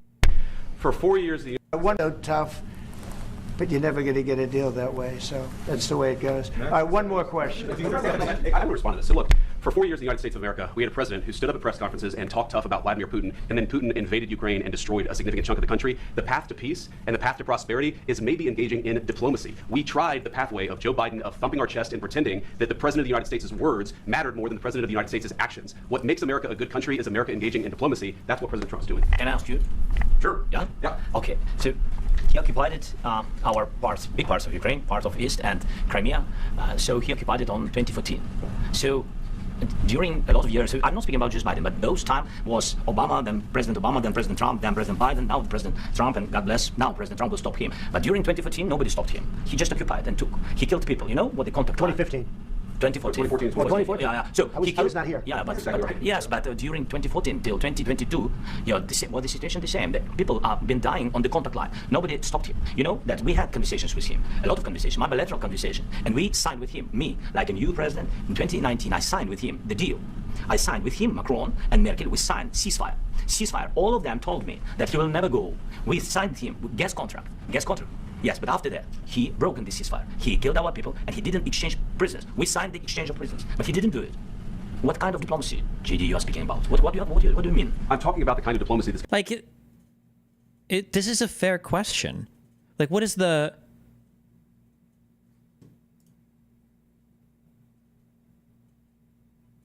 Zelensky started the argument? The problem is also, like, just people just don't know anything about foreign policy or don't know anything about, like... You can't sign a deal like this without a security guarantee. What are you supposed to do? Like, you can't sign an agreement without a guarantee that you aren't going to get invaded again. That's a perfectly fair question. They've already had a ton of these types of agreements. We've had Minsk 1 and 2. We've had however many. Zelensky says 25 different types of ceasefires that have been signed. They've all been broken. Like, what the fuck? This is a fair question. And they've said over and over and over again in that press conference that, well, we're not going to... we're not going to worry about security. We're not going to do anything about security. We're not going to be doing anything. We're just going to hope they don't attack.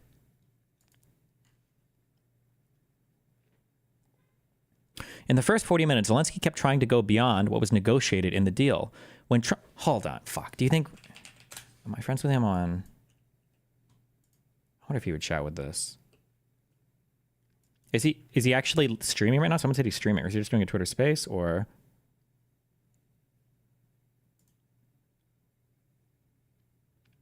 Oh, fuck.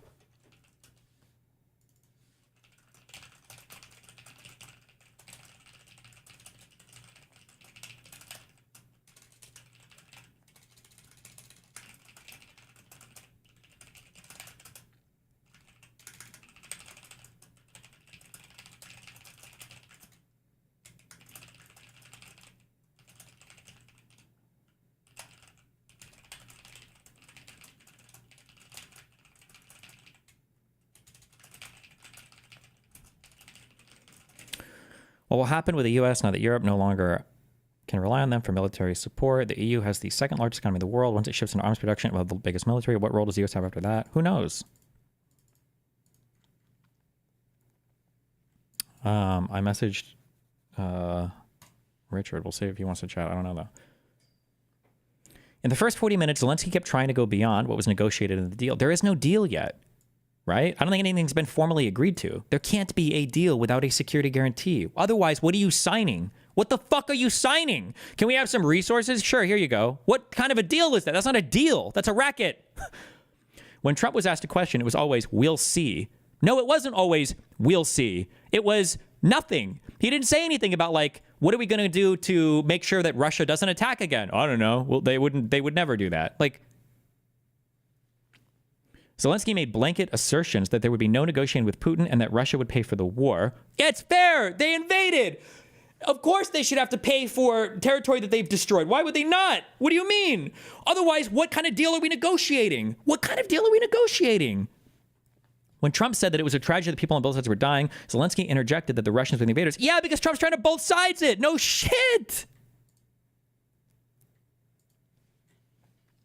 For his part, Trump made clear that the U.S. would continue delivering military aid.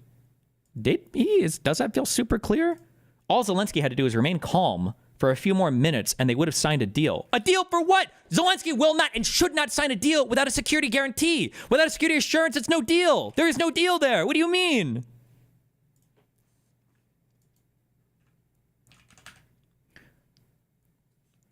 Destiny, please Google Doge of Venice. It is worth the laugh. Elon is so on the nose with the oligarch thing. I know it's off topic. Maybe I will in the future. Bro, I'll get so many things I have to cover right now without diving into other topics. The argument started when Trump pointed out that it would be hard to make a deal if you talk about Putin the way Zelensky does. What is this cuck bullshit? I thought we were the United States. If you say mean things, why would you even be surprised at the country that you're invading that leader would have mean things to say about you? What are you talking about?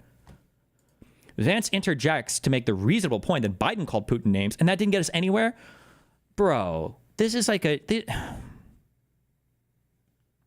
Zelensky-Trump dynamic was calm and stable. Yeah, when Trump was lying over and over and over and over and over again, it was when Vance spoke that Zelensky started to interrogate him.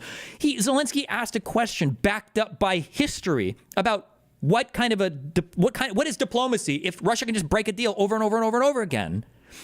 Throughout the press conference to that point, everyone was making their arguments directly to the audience. Zelensky decided to challenge Vance and ask him hostile questions. Kill me, fam. Actually fucking kill me.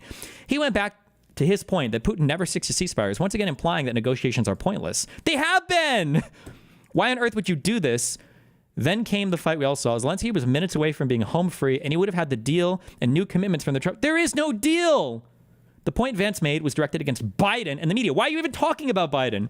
Taking them to task for speaking in moralistic terms, this offended Zelensky. Oh my God. Why am I reading this? I've been a fan up to Zelensky. Oh my God, and he got 28,000 likes for that, so he's going to be fully... Oh. I've been a fan of Zelensky up to this point, but this showed so much incompetence. It's not emotional instability, or if not emotional instability, that I don't see how he recovers from this. The relationship with the relationship with the administration is broken. Ukraine should probably go with new leadership at this point. Do you think that... Is he getting that fat Russian money? What the fuck?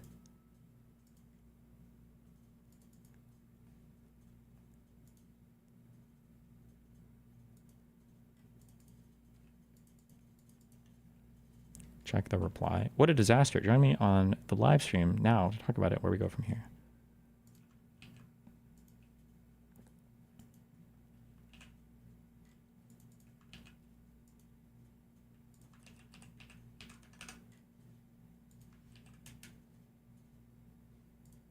President Trump. I said there's two ways to look at this. Your interaction with Zelensky was maybe the best television I've ever seen. But it's deeper than that. The world is now watching how Trump behaves and acts when he's pressed. I thought he stood up for America, that we're a good people, we want to help you, but we're going to be respected.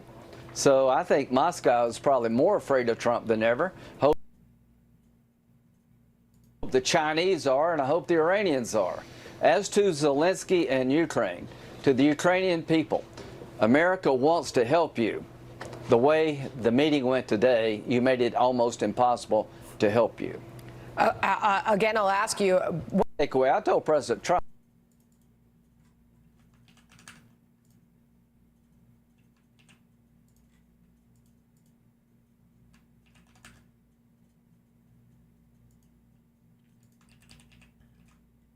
President Zelensky is tweeting every single European country, thanking them right now.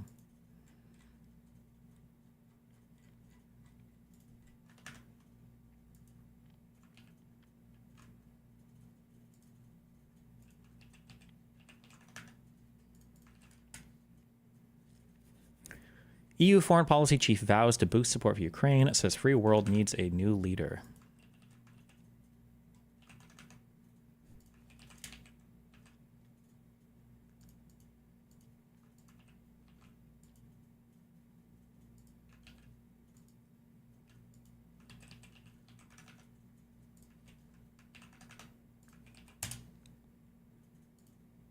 Just went up to the press area to get an understanding of what we're watching.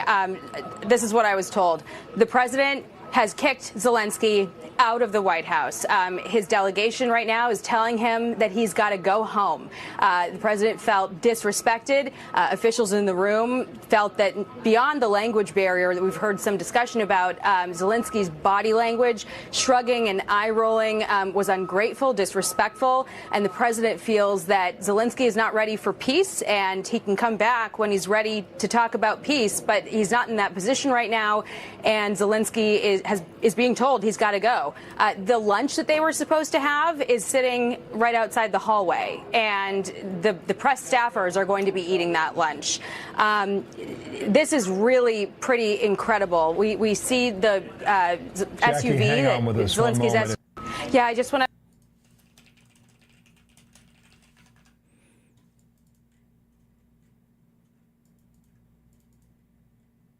Has this ever happened before in presidential history? I'm sure at some point in our history, maybe. I have no idea, bro.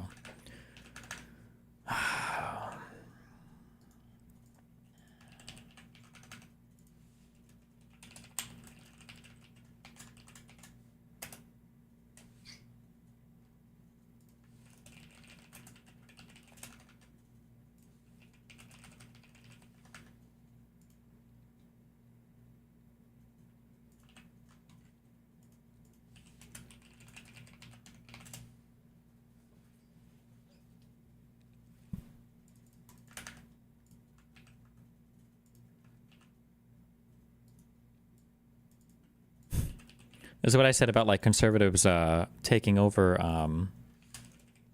like every aspect of everything, such that people who have no fucking clue, not to be mean or whatever, about like politics or anything, like why is Theo Vaughn tweeting this? Tell that guy to give us our tax dollars back and get the fuck out of here. Disrespectful guy using our money and using his own people. Like, hello? What?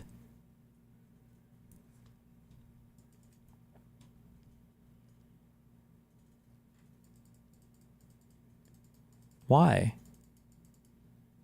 What do you even know? What, like, he...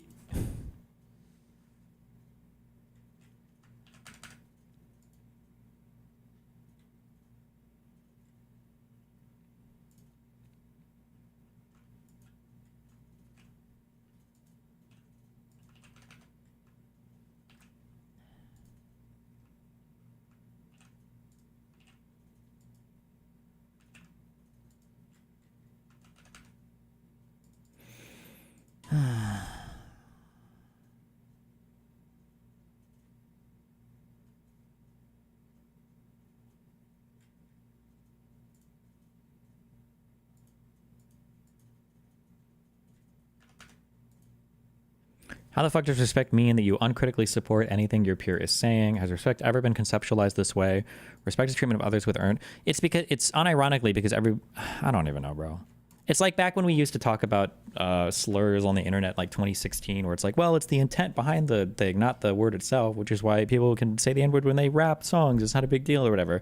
Like now, and even people in my chat are doing this. Now it's like, oh, if you ask a critical question, then you're being disrespectful. But as long as you, and his question was barely critical, but as long as you're speaking softly and you don't say a mean no-no word, then everything is fine. Like Trump and Vance were unhinged for the entirety of this interview, for the entirety of this presentation. But because they didn't raise their voice or say no-no words, then it's okay. Like it's beyond fucking retarded. Isn't this undeniable evidence that Trump cannot make any deal happen? Conservatives will say it's because of Zelensky's unwillingness, but that's what master deal maker should shine. Trump can't make any deal. He's never made an amazing deal for the United States. What are the amazing deals? Where are the amazing deals at? What have we gotten from his amazing deal making? Anything? What? Right now we're tariffing the fuck out of the whole world. We're blowing up everything with Canada and Mexico, which was his one trade deal. Like we haven't negotiated anything. The hostages didn't all come back that afternoon from fucking from the Gaza Strip, right? Like, where are all of the deals? Where are these amazing deals?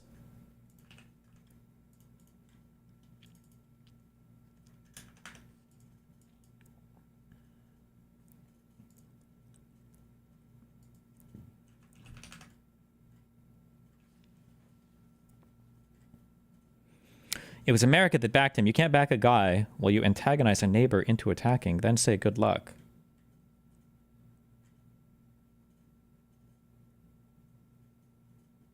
Oh, this is about, he's saying that we installed him as a dictator because Euromaidan was a coup. I don't know if we will ever know the truth behind all of it. I just don't like his attitude. And I'm sitting in a diner in Toledo, Ohio, a city that could use attention, and we are giving our money to anyone other than our people and places. What a retarded fucking dipshit to think that his city, whatever bullshit ass town he's in fucking Ohio, is going to ever get money from the Republicans. What do you, in what part of all of the budget cutting that's happening in our federal government is any of the money going to any fucking shithole town that you're in? What do you, like, they want to cut the Department of Education. They're talking about cuts to potentially like fucking Medicare and Medicaid. Like, where is all this money from the Trump administration going to be going to fucking Toledo, Ohio? What are you talking about? Kill me. Okay. Can't wait for the USA to become the DBZ Yamcha equivalent of being useless and irrelevant to the world after the US says fuck you all to its allies, and the EU have to stand up for what's right in the world. Good job, buddy.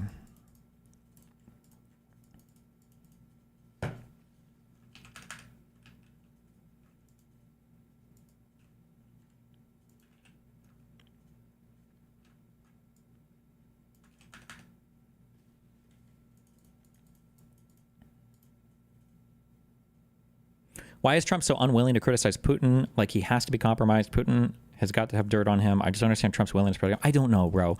There's like 3 or 4 different theories at any point in time. One is that he's just fucking stupid, but it can't just be stupidity because it's you can't blame stupidity when it always happens to lean in one direction. At that point, there has to be some intentionality. So either the P tapes are real and Trump doesn't want them to get out, or Trump just wants to build some legacy and he feels like sucking up to Putin is the easiest way to get to that legacy, or he legitimately is aligned more with Russian interests, which I don't even understand conceptually how that could be the case. Or he's being controlled by people around him who are more aligned with Russian interests, which I think is more likely than the former.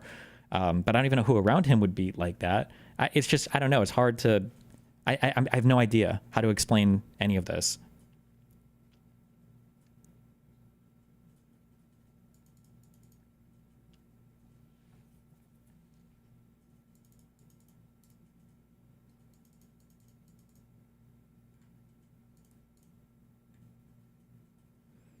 Is the Richard Hania talk? I don't know. If he wants to talk again, I damned him. That's all I can do. I can't do anything else about it.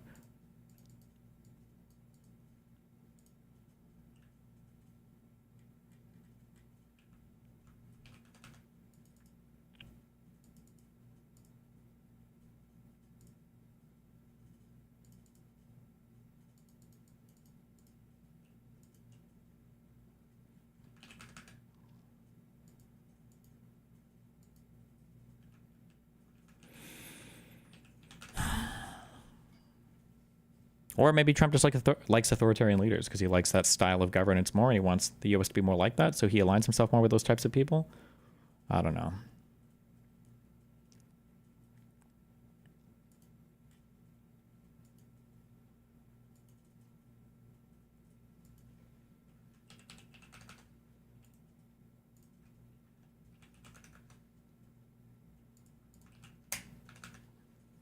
Can confirm White House is letting in a reporter from Russian state news agency TASS to cover the bilateral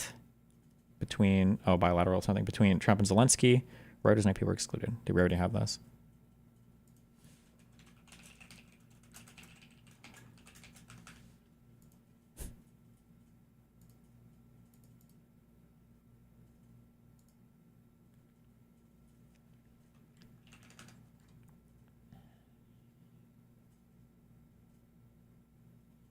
He wants to be able to be friends with Russia to do more extortion deals like the mineral deal. If Russia invades another country, Trump and Putin can keep splitting things up. I don't think so, but maybe. Who knows? That sounds wild, but... I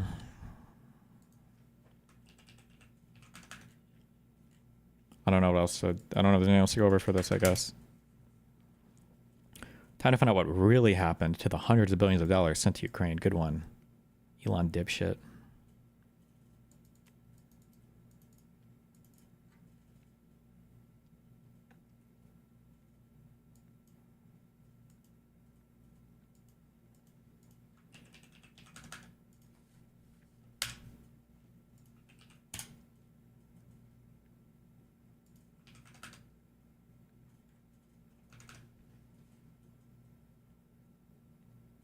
See that January 6th guy get shot and killed by a cop during a traffic stop? Another one? Or was this the older thing?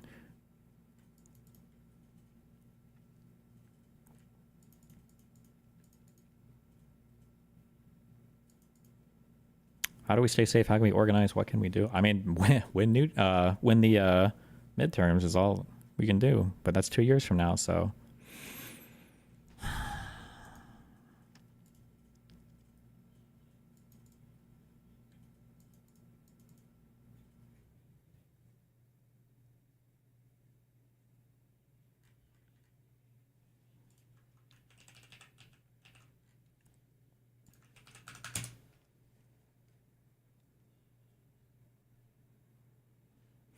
Here's what happened inside the White House after the Oval Office shouting match. Trump huddled with his key advisors immediately afterward inside the Oval. According to a White House official, Trump consulted Vance, Rubio, Bessent, etc. That was when Trump decided that Zelensky was not in a place to negotiate. He directed Secretary Rubio and his national security advisor Mike Waltz to deliver the message. It was time for Zelensky to leave. The Ukrainians were holding nearby in a separate room. That's standard for foreign leader visits. Typically, they reconvene for lunch, but the Ukrainians would not be dining at the White House. As the prepared food sat nearby on carts in the hallway, the Ukrainians were instructed to leave. The White House official said the Ukrainians wanted to continue the talks, but they were told no.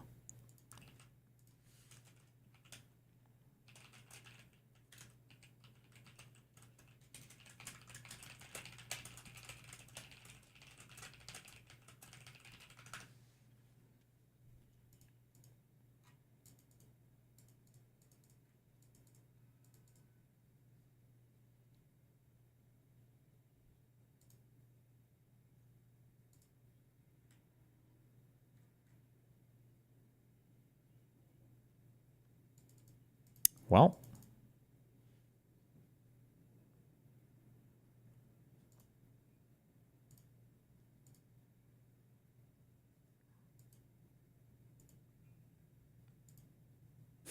there's so much shit we didn't go over.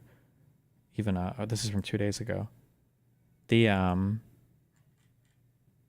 you guys all saw the massive fucking Epstein troll shit? Holy fuck.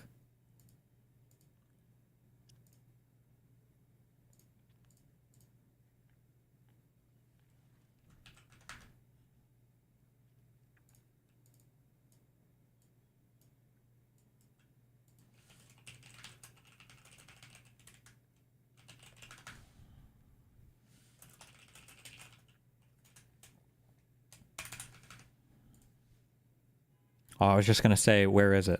And here it is, yeah, too. I was going to say, where's the Lex thing? Blaming everything on Zelensky. The amount of disrespect President Zelensky showed to Donald Trump and the American people today was insane. This was a mistake. I have tremendous respect for President Zelensky for the heroic actions he took in the early days of the war, but diplomacy at this stage obviously required showing respect to world leaders, even more so during tense, difficult peace negotiations. I did everything I could to help in my small way to build bridges. This was the opposite of that. It was a big step backwards. All of this breaks my heart. I pray for peace.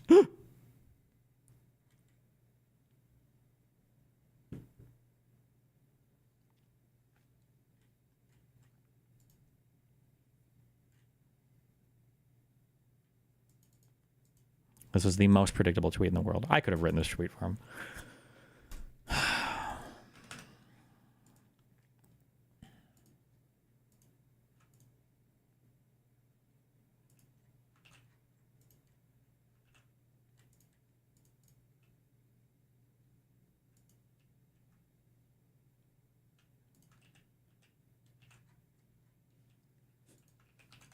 I'm going to use the restroom. And this is very true. I believe the reason that Donald Trump says that this war would be over within 24 hours is because he would just give it up. And that's not who we are as Americans. Let's understand what happened here. I actually met with Zelensky a few days before Russia invaded, tried through force to change territorial boundaries, to defy one of the most important international rules and norms, which is the importance of sovereignty and territorial integrity. And I met with President Zelensky. I shared with him American intelligence about how he could defend himself. Days later, I went to NATO's eastern flank, to Poland and Romania. And through the work that I and others did, we brought 50 countries together to support Ukraine in its righteous defense. And because of our support, because of the air defense, the ammunition, the artillery, the javelins, the Abrams tanks that we have provided, Ukraine stands as an independent and free country. If Donald Trump were president, Putin would be sitting in Kyiv right now. And understand what that would mean, because Putin's agenda is not just about Ukraine. Understand why the European allies and our NATO allies are so thankful that you are no longer president and that we understand the importance of the greatest military alliance the world has ever known, which is NATO, and what we have done to preserve the ability of Zelensky and the Ukrainians to fight for their independence. Otherwise, Putin would be sitting in Kyiv with his eyes on the rest of Europe, starting with Poland. And why don't you tell the 800,000 Polish Americans right here in Pennsylvania how quickly you would give up for the sake of favor and what you think is a friendship with what is known to be a dictator who would eat you for lunch? Vice President.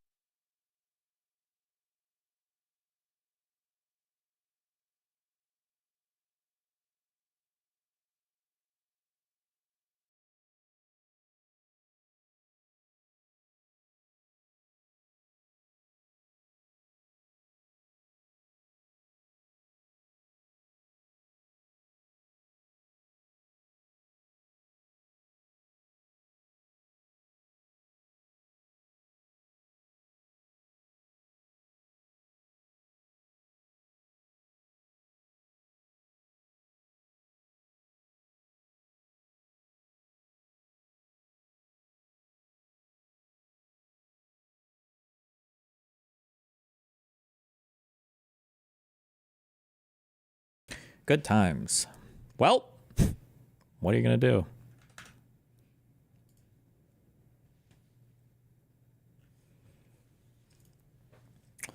Bezos wrote this to the Washington Post team.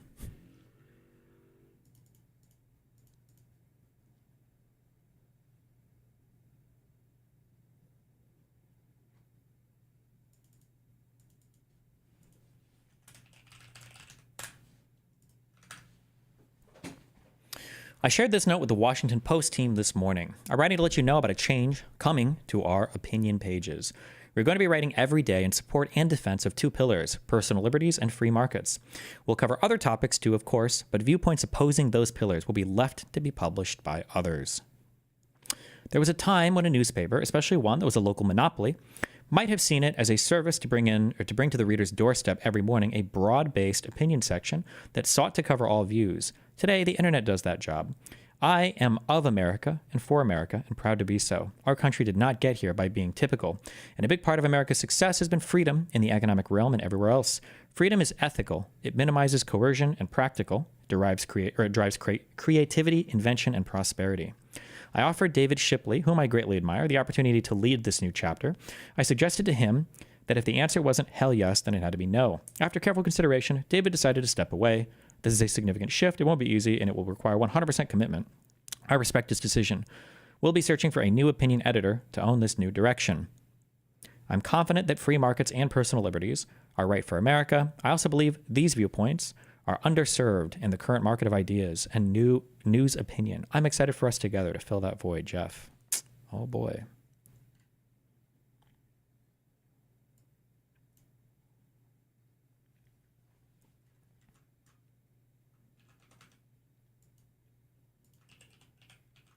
Ukrainian ambassador when they heard Trump and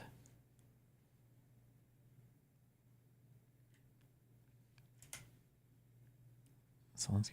Because you get a ceasefire faster than an agreement. Jesus. Tell our people about ceasefire, what they think. Destiny, didn't you criticize Palestine for having similar attitudes that Zelensky has right now? These are two entirely different conflicts with entirely different governments with entirely different lines that could be clearly drawn about what's right and what's wrong. So I don't even know what that question is beyond fucking retarded.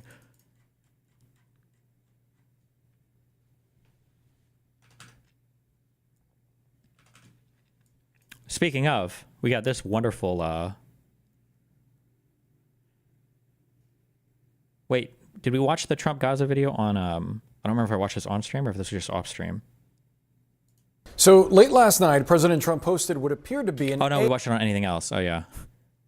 AI-generated video on his Truth Social account. It's basically a promotion for his plan for Gaza, which is to essentially turn the enclave into a lavish Gulf resort. Sorry, 10 euros or pounds. I don't know the difference. I think it's pounds. MAGA's flagrant disregard for democratic institutions is more gut-wrenching to the day, or by the day. Europe wanted its friend, and they just spit in our faces, laughing all the way to the bank where minerals deal. Nice. Here's part of that video.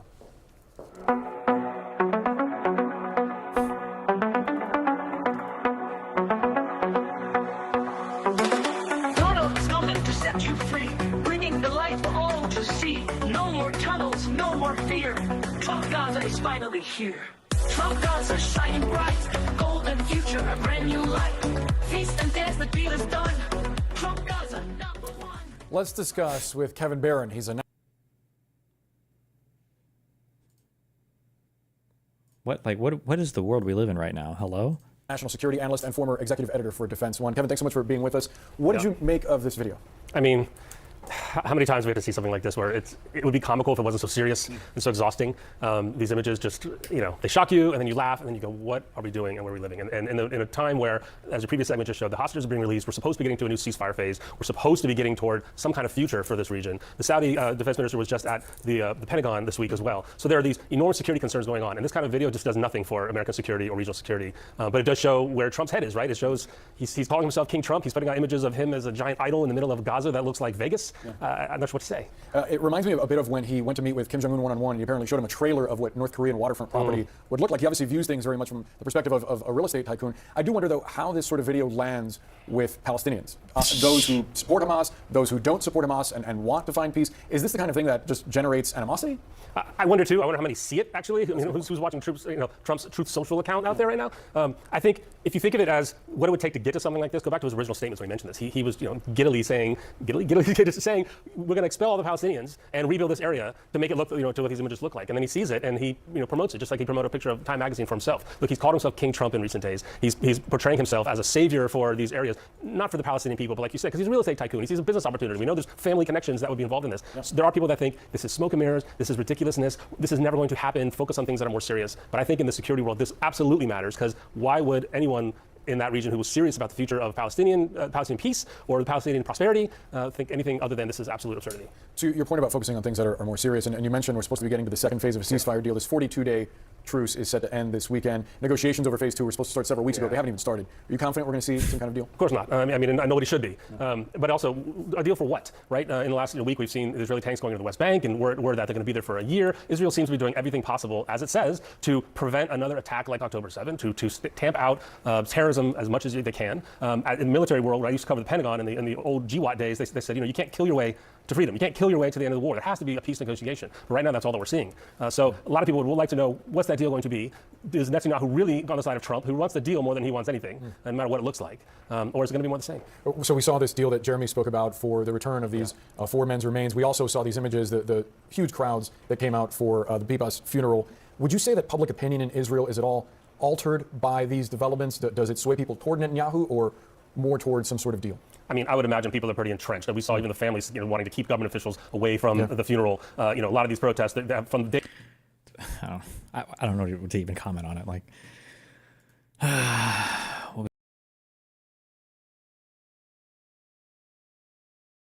the government. The screeching about Doge auditing the Treasury is ridiculous in and of its face. As I was saying this earlier on Discord, talking to the homies. The president is the head of the executive branch. The Treasury falls under the executive branch. It's constitutionally sound for the president to appoint somebody as an advisor or whatever to investigate the Treasury, to audit the Treasury. This is all above board. And people saying, but he doesn't even have security clearance. What's he looking at? Do you think maybe they gave him clearance? This motherfucker fires rockets off fucking mainland America. You don't think he has top secret security clearance? Of course he has a security clearance. So you can spot the morons based on that. By the way, it's a matter of... This is just, people just don't know the structure of the U.S. government or the structure of how things are supposed to run, and no one cares, so I don't even know how to begin to... Whatever. Jim Jordan, our good friend. Speech, the best... You don't like certain speech, the best speech for wrong speech is more speech. The best speech for false speech is true speech. That's how it works. You have a debate, and you trust we, the people, to figure it out, not some... Mr. Chairman, thank you very much. I'm inspired by your First Amendment passion. You are the John Stuart Mill of the House of Representatives and the Voltaire of Congress, and you put me in the mood of Justice Brandeis. But I want to ask... Stop there. No, I got to keep going a little bit, because I have to know whether or not your First Amendment passion and principles, which I take to be completely true, and I've always known that about you, extend to one citizen named Donald Trump. Now, let's talk about Donald Trump for a second, okay? He is, after all, I think, the President of the United States. And Check this out, okay? Everybody in this room who's sitting on this side of the dais is a politician, okay? We have people say stuff about us and say stuff about our rivals and our opponents all the time. I don't know if there's anybody here who's ever sued anybody in politics for libel or defamation. I'm taking that no. I imagine a lot of us have felt like it. Have you? I wonder if he's going to bring up the Seltzer lawsuit or just all the litigation. Be curious to hear about that later, Mr. Eisen. But the vast majority of us don't sue people, even when we feel really aggrieved by the mean things that people say. And yet, Donald Trump gets to be president of the United States, and suddenly he decides he doesn't like Jim Jordan's approach, which is the answer to bad speech is good speech. The answer to false speech is true speech. The answer to nonsense is the dialectics of expression. That's the spirit of the First Amendment. Well, does Jim Jordan get a response to this, or is it just on to the next person? Because in case he doesn't, if you're curious, Jim Jordan's response is just going to be, well, you can't defame people. Trump has a right to sue people, and it's not going to be any actual engagement with anything that Raskin is saying if he gets to speak. But if he doesn't, that's what he would say. Check this one out. Donald Trump personally suing CBS for $20 billion. The president of the United States is suing CBS for $20 billion. Why? What did they say about him? Did they lie about him? Did they defame him? No, it has nothing to do with him. It has to do with the way he thinks they unfairly edited a video conversation with Kamala Harris. He said that the way the video looked in the commercial for 60 Minutes was different from the way she appeared. The president of the United States is suing them for $20 billion and ordering the FCC, which is part of the US government and under his unitary executive theory, reporting directly to him like a monarch. He's ordered them to go out and investigate CBS. And meantime, his close friend is trying to take over Paramount. And so he's, of course, completely entangled on the business side. That's not the first time. He did it to ABC with George Stephanopoulos, which settled a suit for him for, I think that one was $15 million. The president of the United States is shaking down the media. Would you guys really be so silent and taciturn about this if it was Joe Biden doing that? Honestly, I'm just waiting for one person to answer me honestly about it. Would you guys be okay if Joe Biden had been the one who had said destroy a grand jury subpoena against the Democratic mayor of New York for corruption? Would you be okay with that? But suddenly, because it's Donald Trump, you don't. The response to that is, oh no, they already did that and way worse though. They'll never respond to that. It's just, oh no, but they already did that. They did way worse than that with the Russia gate. Remember? Want to do oversight on it. It's the most amazing thing in the world, and there are young people watching, and this is the U.S. government. And we're going to be silent with all of these attacks on the First Amendment where the president is saying, I don't like the words you use. I want you to say Gulf of America, not Gulf of Mexico. Associated Press is now banned from this room. I'm kicking you out. I mean, come on. This is the United States of America. Will any of my friends over there, all of whom understand and love the First Amendment, say it should apply even against the president of the United States? And I know you voted for him, and you'd vote for him again if the Constitution changes and so on. But leaving all that aside, does the First Amendment not apply to him? So I find that we are in an astonishing situation. After sharing with Hassan cases of Hamas abusing Palestinians, I suggested he get behind alternative Palestinian movements and gave Marwan Barghouti as an example. What do you think of him? I don't know. It seems okay-ish, I guess. Me and Lonerbach actually interviewed him, though. I don't know what his position is right now in the PA or the PLO, or if he was part of a party that was part of the PLO. I don't remember. But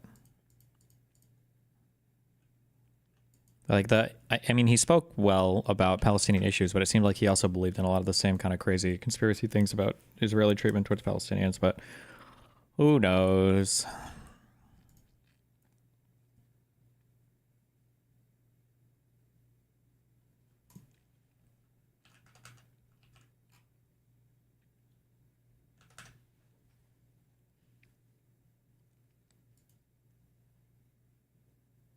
Oh, this stupid thing.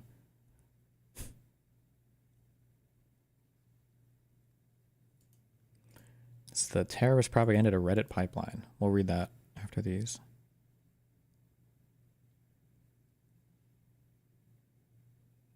Destiny, wrong guy.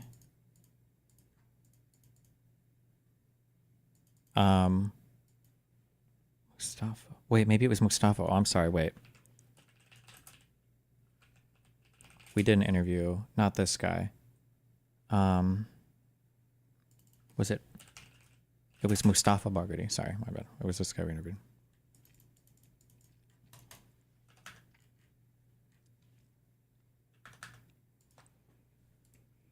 Oh, this happened on, I was doing anything else with Dan. So there was a TRO. Multiple times the judges said the government is not complying with the TRO. And then they had until midnight of 2 nights ago to comply. And at was it at like 4 or 5 p.m.? I think the government had written into the Supreme Court saying, can we please get SCOTUS to block the temporary restraining order? And Roberts said yes. First they asked the federal judge said no, but thank God, Roberts came through.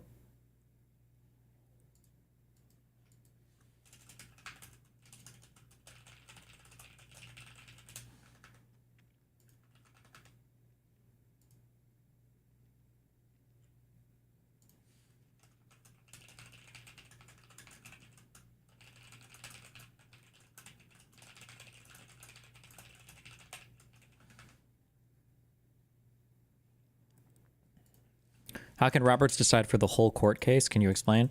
Roberts isn't making a decision for the whole case. Roberts just basically delayed the temporary restraining order that the federal court was trying to issue.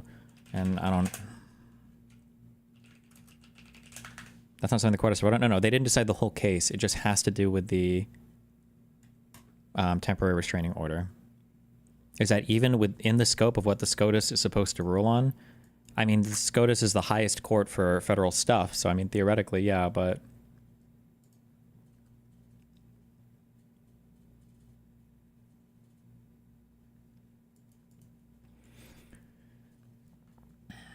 Miscellaneous order. Upon consideration of the application of counsel for the applicants, it is ordered that the February 25th, 2025 orders of the United States District Court for the District of Columbia are hereby stayed, so delayed, pending further order of the undersigned or of the court. It is further ordered that any response to the application be filed on or before Friday, February 28th, 2025 by noon today.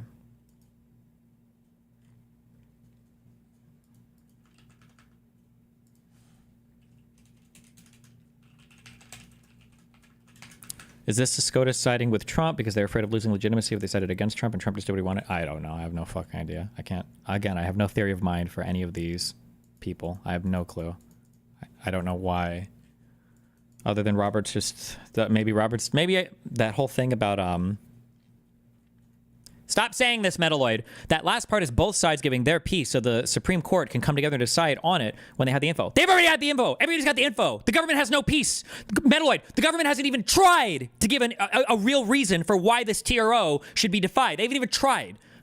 So people who are saying like, oh, no, it's just the Supreme Court giving them a chance. This is like the third chance that they're on. They've already violated it over and over and over and over and over again. So I don't know what you mean. Like, oh, it's another chance. Chance to what? There's no reason why the TRO should be violated. The government didn't even try to argue a case. They're just putting mean tier arguments in their response to the judge. That's why the judge got so fucking mad. Want me to link the brief by the plaintiffs filed to the court? Yeah, sure. Are both filings available? The government and the plaintiffs?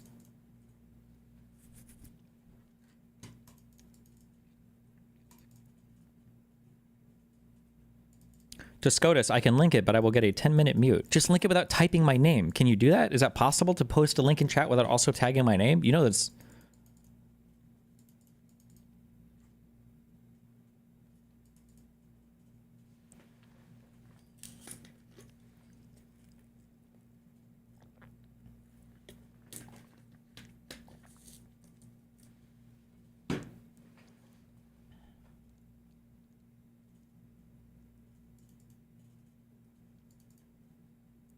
Can they block or stay this until midterms? I mean, no. Something has to be resolved with this. Like, the case will go through before then.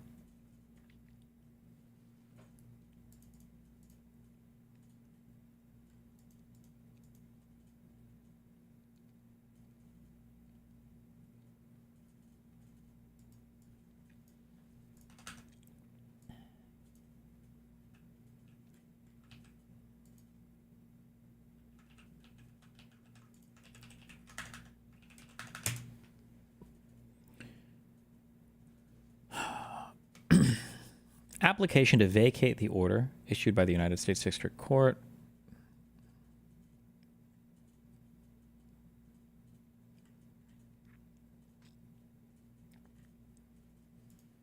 Okay.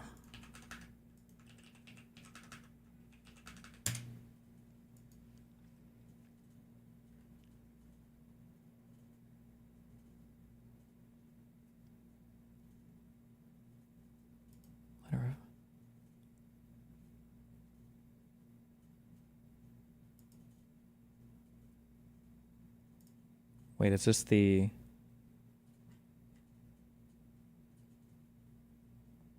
And then this is going to be the plaintiffs, right?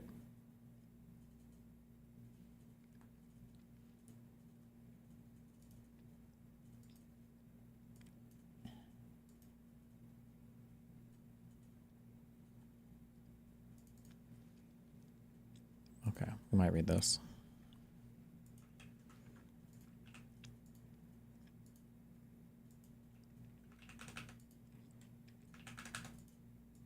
Okay, we've got these two to read. Okay, so the government applied, or they wrote to the Supreme Court. The government is likely to succeed on the merits.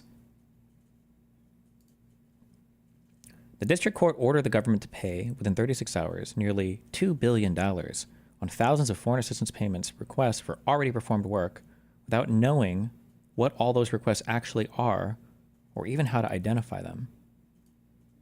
What do you mean? You already had all this information. What are you talking about?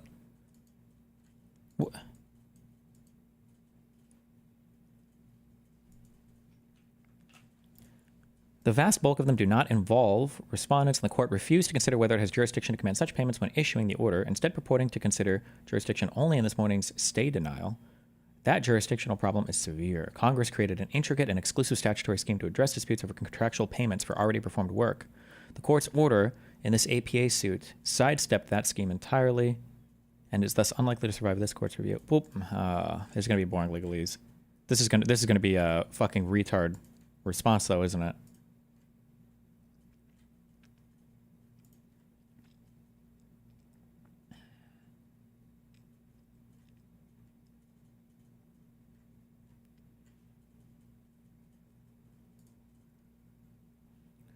They're trying to claim that this court has no jurisdiction over this case. No, but they're running with the meme argument of like, oh, like we can cancel payments if we want. Like we have the right to do that in the government, which is true, but that's not really the issue. The government has the ability and the right to negotiate contracts and shit. But for the executive, for the president to do a broad order to just pull the plug on an entire department, they're not allowed to do it. But they keep going back to this meme argument of like, oh, well, but we can can't we negotiate contract? Like we have the right to do that. Congress gave us the power. It's like, yeah, but that's not what we're talking about.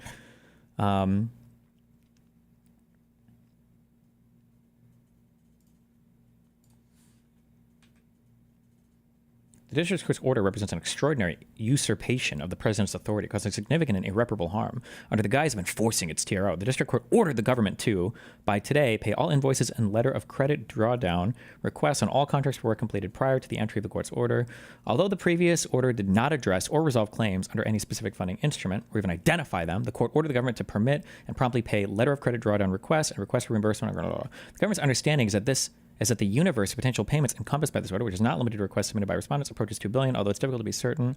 The new order requiring payments of enormous sums of foreign assistance money unless 36 hours introduces or intrudes on the prerogatives of the executive branch. The president's power is at its apex, and the power of the judiciary is at its nadir. Nadir? What is this, the smallest point? In matters of foreign affairs.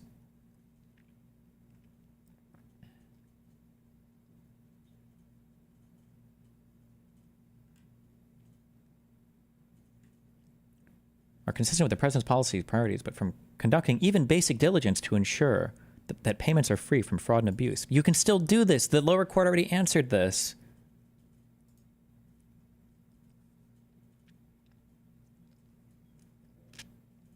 Relevant agency leadership has determined that, historically, USAID had limited and insufficient payment controls or review mechanisms, which led to payments being made without sufficient opportunity for... This is so dumb. All right, this is a waste of time to fucking read.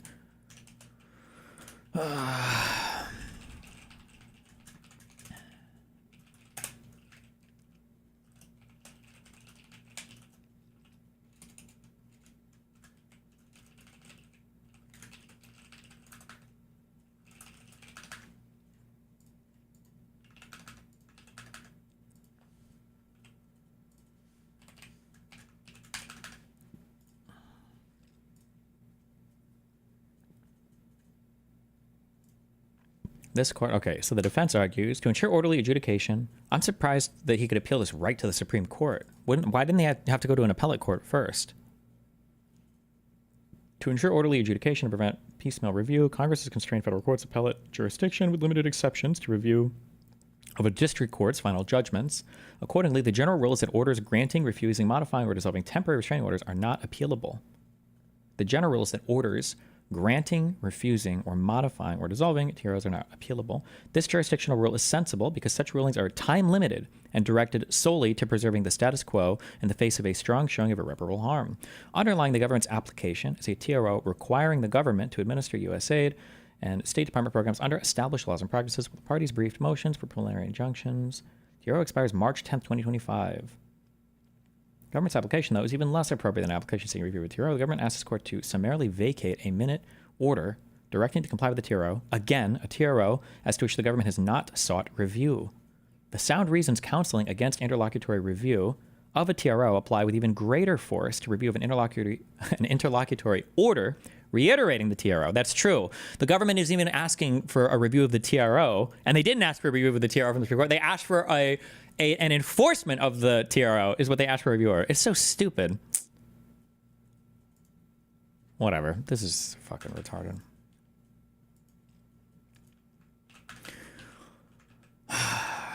Okay. We got Lindy Lou. And then we've got, hold on, Hassan Pitstop.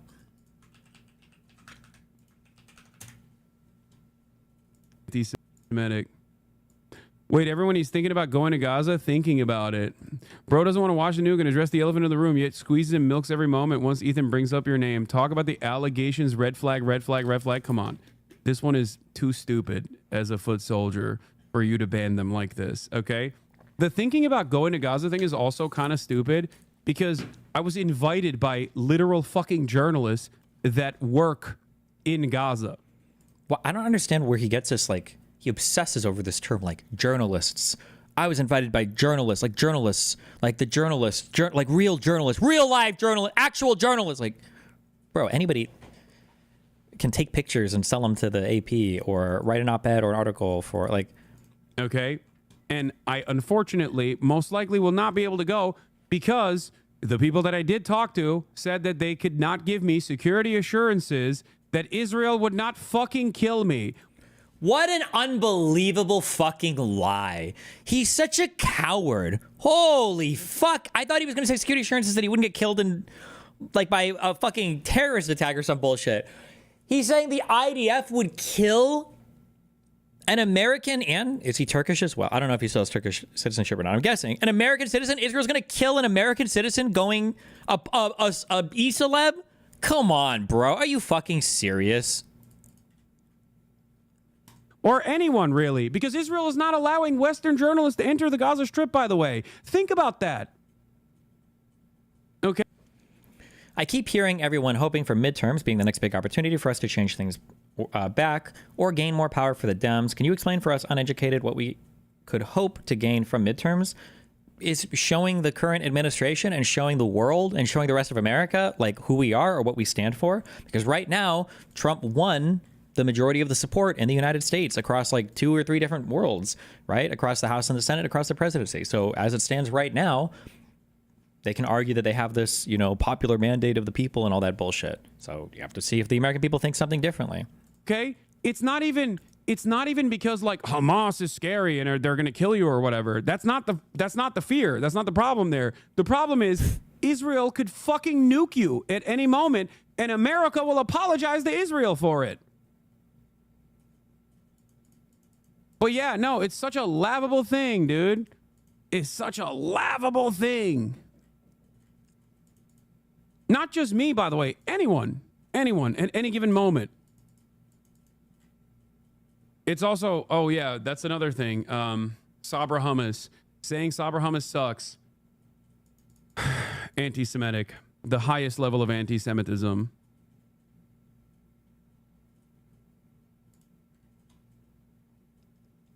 It's mostly a soundbite from another YouTube critic who chastised E for going after someone who's literally thinking of going to Gaza. That's a soundbite they all love. It's not even from you. Oh, I don't know. I don't watch the fucking show. And neither do many of his old fans, actually. Yeah, Ethan Klein is currently aligned with Keemstar, Asmongold, virtually all the fucking Slobtubers. Some of them have already turned on Ethan because he... What? Aligned with them on what? He's like very obviously lost his fucking mind. And And who else? Sex Pestiny. Based. The ADL.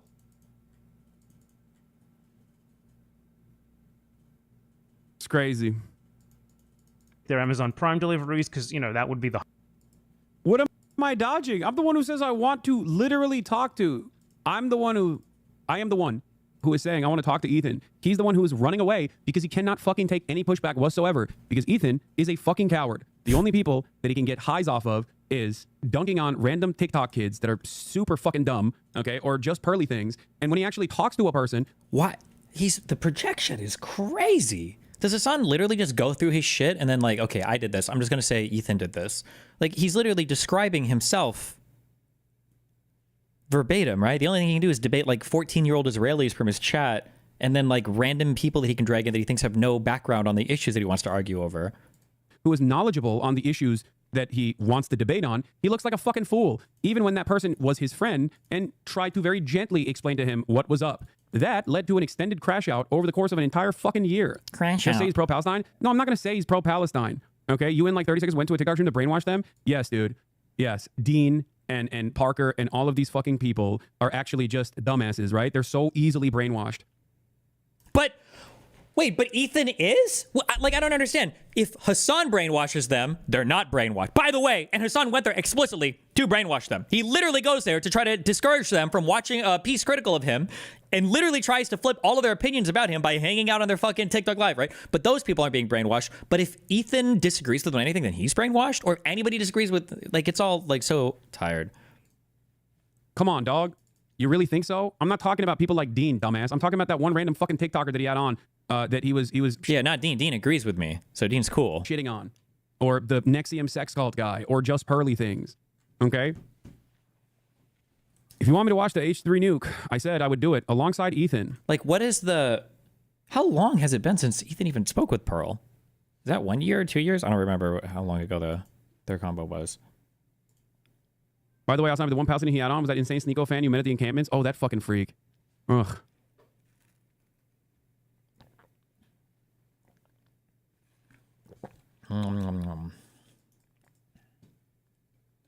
What am I dodging? I'm the one who says I want to...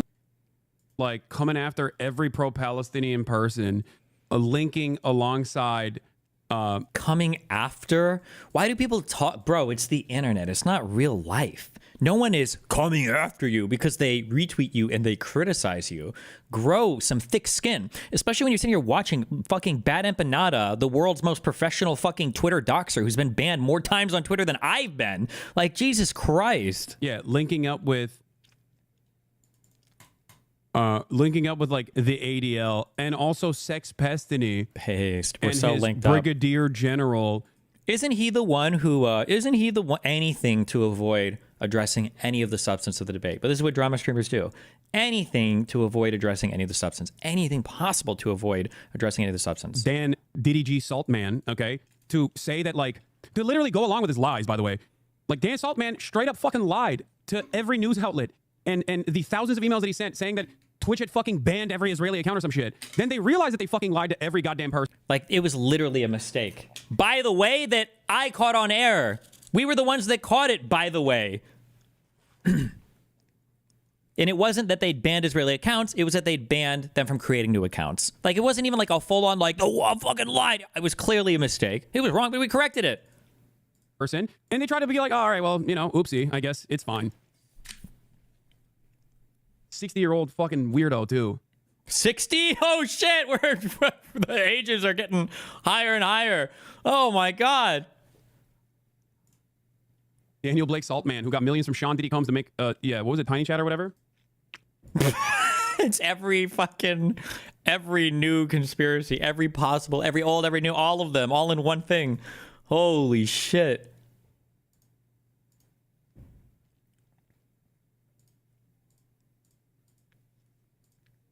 He was like, delete this part of the VOD. Yeah, Dan Saltman was trying to get Tom Cotton to pull me in front of Congress. Tom Cotton, these guys are liberals, by the way. Remember, they're liberals. He tried to get Tom Cotton to call me in front of fucking Congress to investigate the anti-Semitism of my chat. That's what he was trying to do. Can you imagine how fucking insane you have to be to, on the one hand, claim that you're a fucking liberal, and then on the other hand, using a fucking fascist like Tom Cotton to investigate a petty beef that not you, but your sex pest daddy had with another content creator. That's what's so shocking. The well of depravity, dude. It is psychotic. Wonderful people Ethan aligned with here. Wonderful people Ethan Klein aligned with.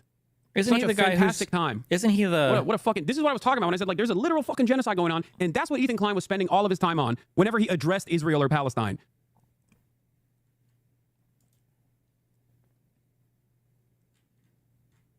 Anti-Semitic. Isn't he the one guy who did the thing? Isn't he friends with him? Didn't he say this one time? Isn't he the... What does Zelensky need to do to restart talks with you? He's got to say, I want to make peace. He doesn't have to stand there and say about Putin this, Putin that, all negative things. He's got to say, I want to make peace. I don't want to fight a war any longer. His people are dying. He doesn't have the cards, just so you understand it, okay? God, where did he hear this have the cards metaphor? Ugh. I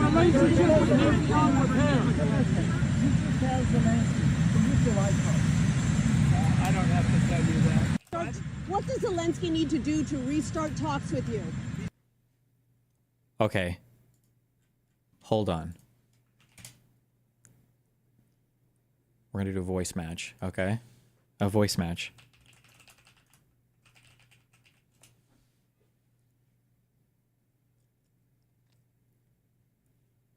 Does the reporter lady...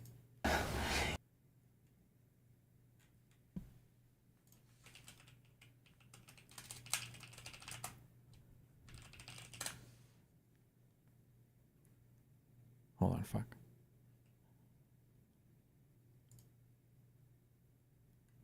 I don't know how to pronounce this lady's name. Is it Joan Cusack? Cusack? Does he sound like her? A little bit?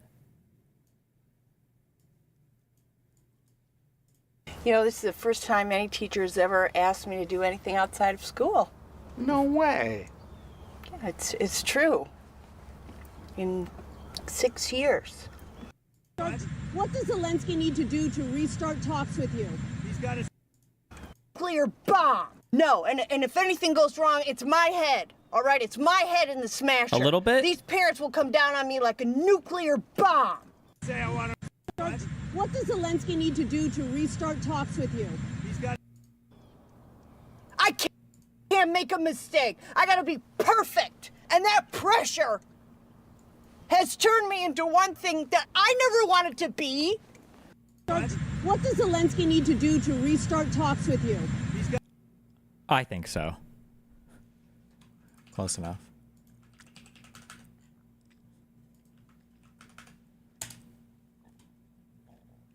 I hate... Destiny, do Americans realize how much Canadians and the rest of the world hate you guys right now? I never thought I would be saying that a year ago, but I am. Do you guys care? I mean, some of us do. I don't know how many of us do. There are some foreigners, though. There are some Canadians who love America right now. And it's the it's the members of the Canadian Liberal parties. Whew. What was the there was a poll I saw recently for the oh my God. Canadian conservatives are down bad right now, thanks to Trump. Jesus. Yo, did you see the shit show of an exchange between Trump, Vance, and Zelensky? Also, failed to send with the link, but look up the article on Lawfare Media about Ukraine and Russia disinformation is interesting. Maybe I will. Yeah, we watched it earlier.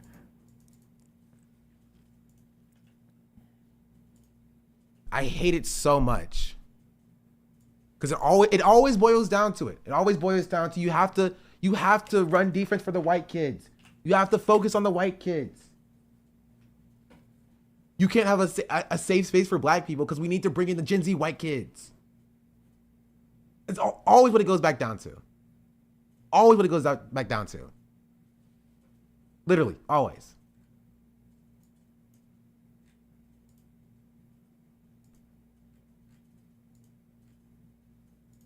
I try to tell people that woke of the day is a bad idea. Now that, anytime a POC or queer person speaks out, it gets labeled woke of the day. Well, yeah. Son going on his show one time randomly and talk to him directly the ways why he can improve and be more aggressive isn't the end all be all for platforming people. In fact, he's probably shown 10 times Shonda Black vids than Dean. This is also not true, by the way. Not true, by the way. I'll put it out. It's not true. Not true. Hassan has shouted me out a lot, yes. Hassan has shown one of my videos. One.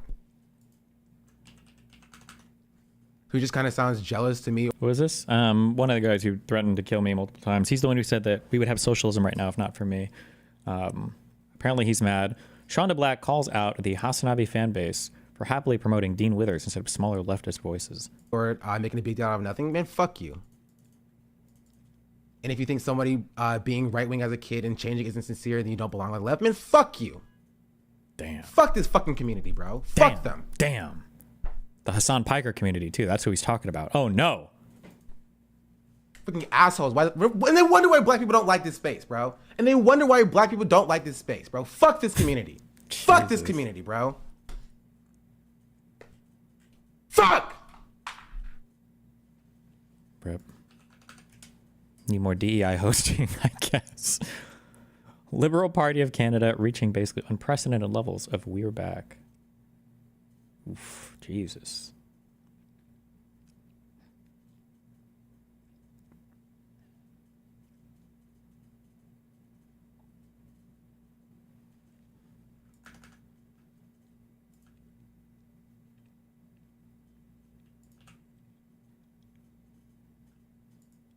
Is the Hassan orbit even consist of friends, or is it pure leeching? No, it's all clout-related shit. Except for, I think, Will Neff and him were friends beforehand.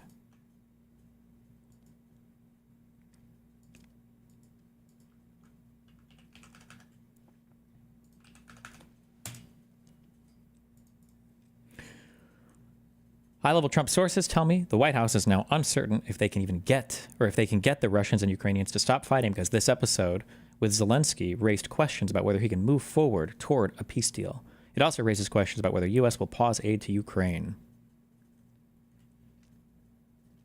But Trump is not seeking regime change in Ukraine. No discussions about who in Ukraine might be a better leader than Zelensky. Ukrainian officials have reached out this afternoon to senior White House officials, desperate to get the deal back on track, but that will not happen today, I'm told. Trump is unwilling to talk to Zelensky further today.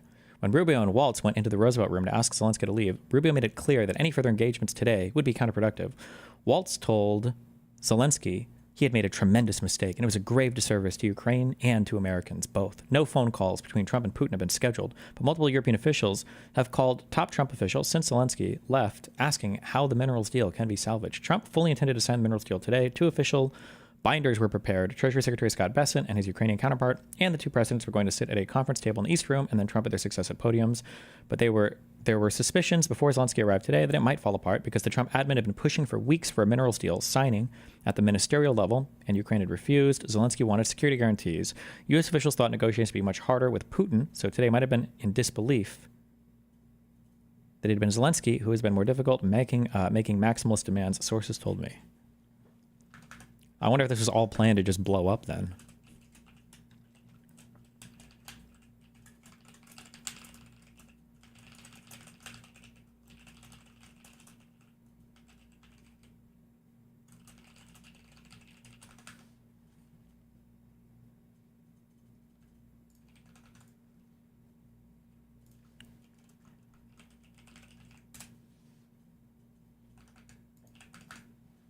Did they really think they could get him to sign a deal with no security guarantees? Maybe not. But then, I mean, if he refuses the deal, now they can at least say, well, we tried. It was Ukraine that refused. So, which is kind of the propaganda point that they and probably the rest of conservative media, if they're not already, are going to be trumpeting out now.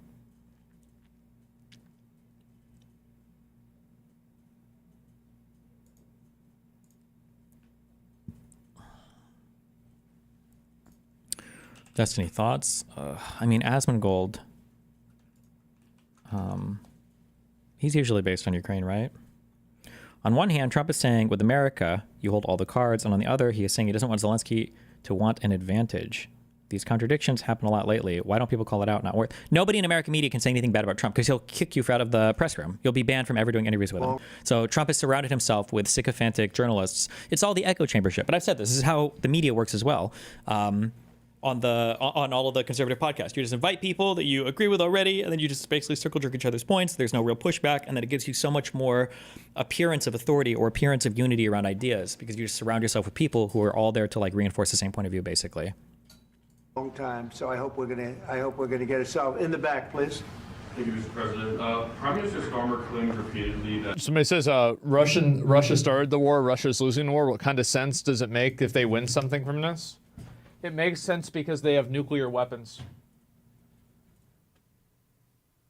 And we can't force them and stop them to do it. That's the reason why. So do we. If you want to make that argument, then fine. Fine, go ahead and make it. But please stop saying that Trump is a great negotiator then. Like, why did we vote for Trump if Russia still has nuclear weapons? Like, Trump didn't change that. So are we admitting then that Trump could never negotiate anything in the first place? Like, it was always a lost cause. So voting for him as the great negotiator who was going to end this conflict, by the way, on day one, that was going to be, or that was all like a waste of time. It was all pointless. Like, okay, well, like, so which one's better, right?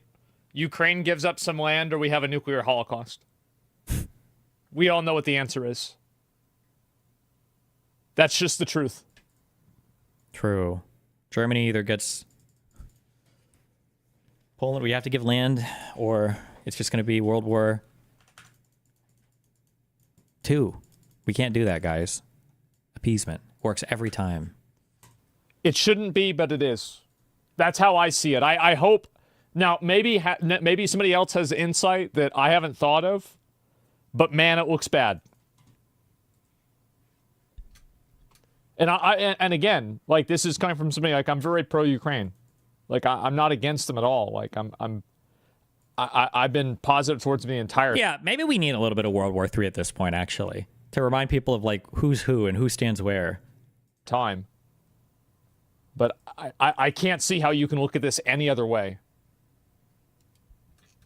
his government believes in free speech and am I crazy? Censorship. But his country's government arrests people for memes and thought crimes, and even more worrisome is pressuring here we go. American companies. He's like, oh, thank God, what I give a fuck about. Yes. To censor Americans on his behalf. How can he be a reliable, trustworthy partner when he says things that are demonstrably false? Well, we actually spoke to him about that yesterday, and we thought they took it very, very much too far. JD was very strong on it. So was I.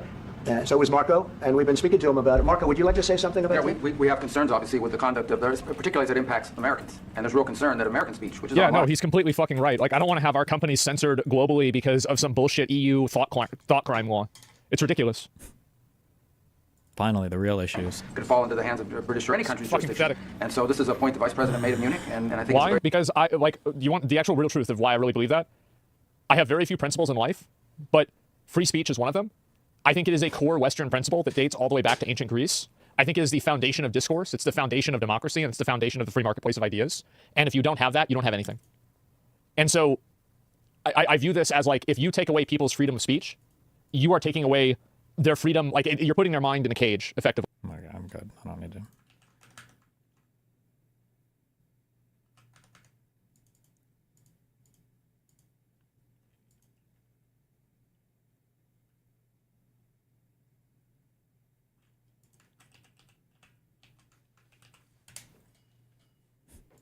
Military re-strengthened, he could now move on to step 2. He wanted to rapidly increase the Aryan population, and to do so, he needed Lebensraum, or in other words, he would have to take over the world. But for now, a good portion of Europe would do, and he began eyeing up his neighbors. The Allies finally started to get worried, so they implemented a fairly useless diplomatic strategy called appeasement, and it went a little something like this. Hitler would say, I want that thing, and the Allies would say, you can't have that thing. Okay, you can have that thing, but no more. I want that thing.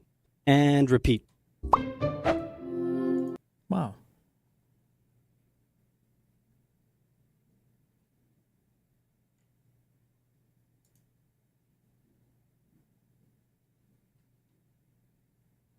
Zelensky interview in 10 minutes on Fox News.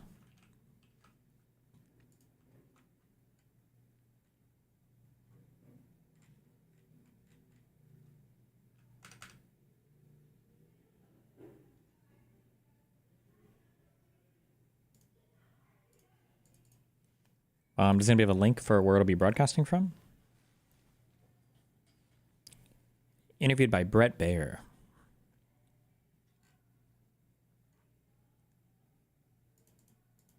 You're going to go over the October 7th reports of today? Nope.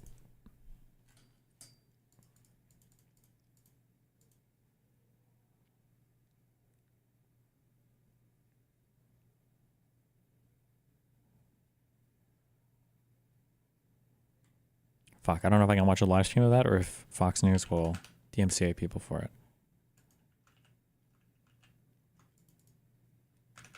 Tell me if anybody else starts watching it. We're going to read this article. The terrorist propaganda to Reddit pipeline. How an ultra-leftist network hijacked some of the biggest non-political subreddits to censor its ideological enemies and distribute terrorist propaganda based.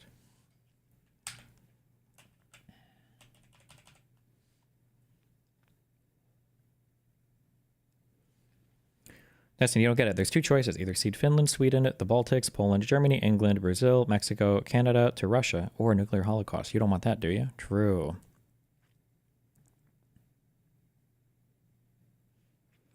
The r/Palestine network coordinates across Reddit, Discord, X, Instagram, Quora, Wikipedia, and Wikipedia, manipulating search engines and AI models like ChatGPT to spread its messaging, a practice known as data poisoning.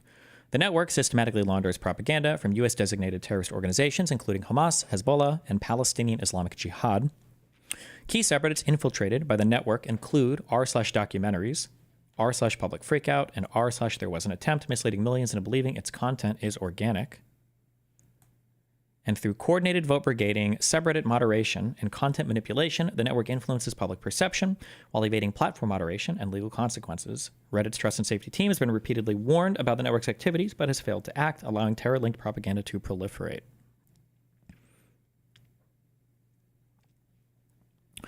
It's by now a truism that digital propaganda will play a central role in the wars of the 21st century. What's less understood is the extent to which that is already happening. Amid the din about TikTok's ties to Beijing, little attention is paid to terror groups funded by Iran and Qatar that are linked to extraordinarily effective propaganda networks that span every major social media and information platform. Since October 7th, an online network has emerged that directs content sourced from U.S.-designated Islamist terror organizations, including Hamas, Hezbollah, Palestinian Islamic Jihad, and the Houthi movement, across Reddit, Discord, X, TikTok, Instagram, Quora, and Wikipedia. The network works with an awareness that its manipulation eventually flows downstream and gets baked into universal platforms like Google Search and ChatGPT. The central locus of the network is a 270,000-member subreddit called r/Palestine.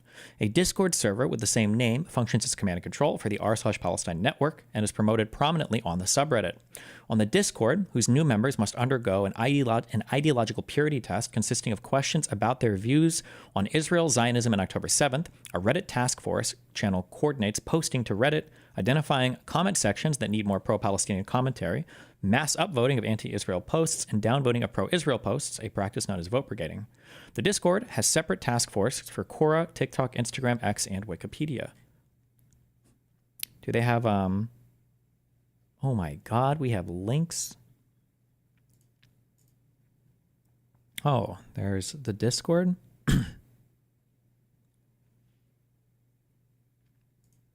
Interested in becoming Reddit mods?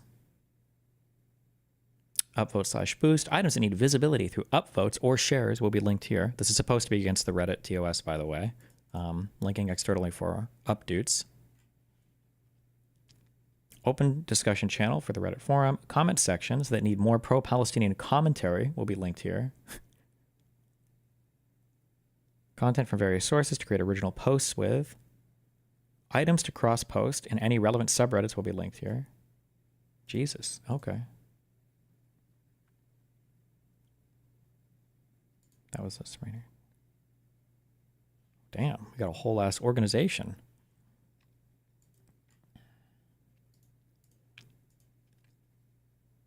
The Wikipedia task force, TikTok/Instagram task force, Quora, Reddit, X.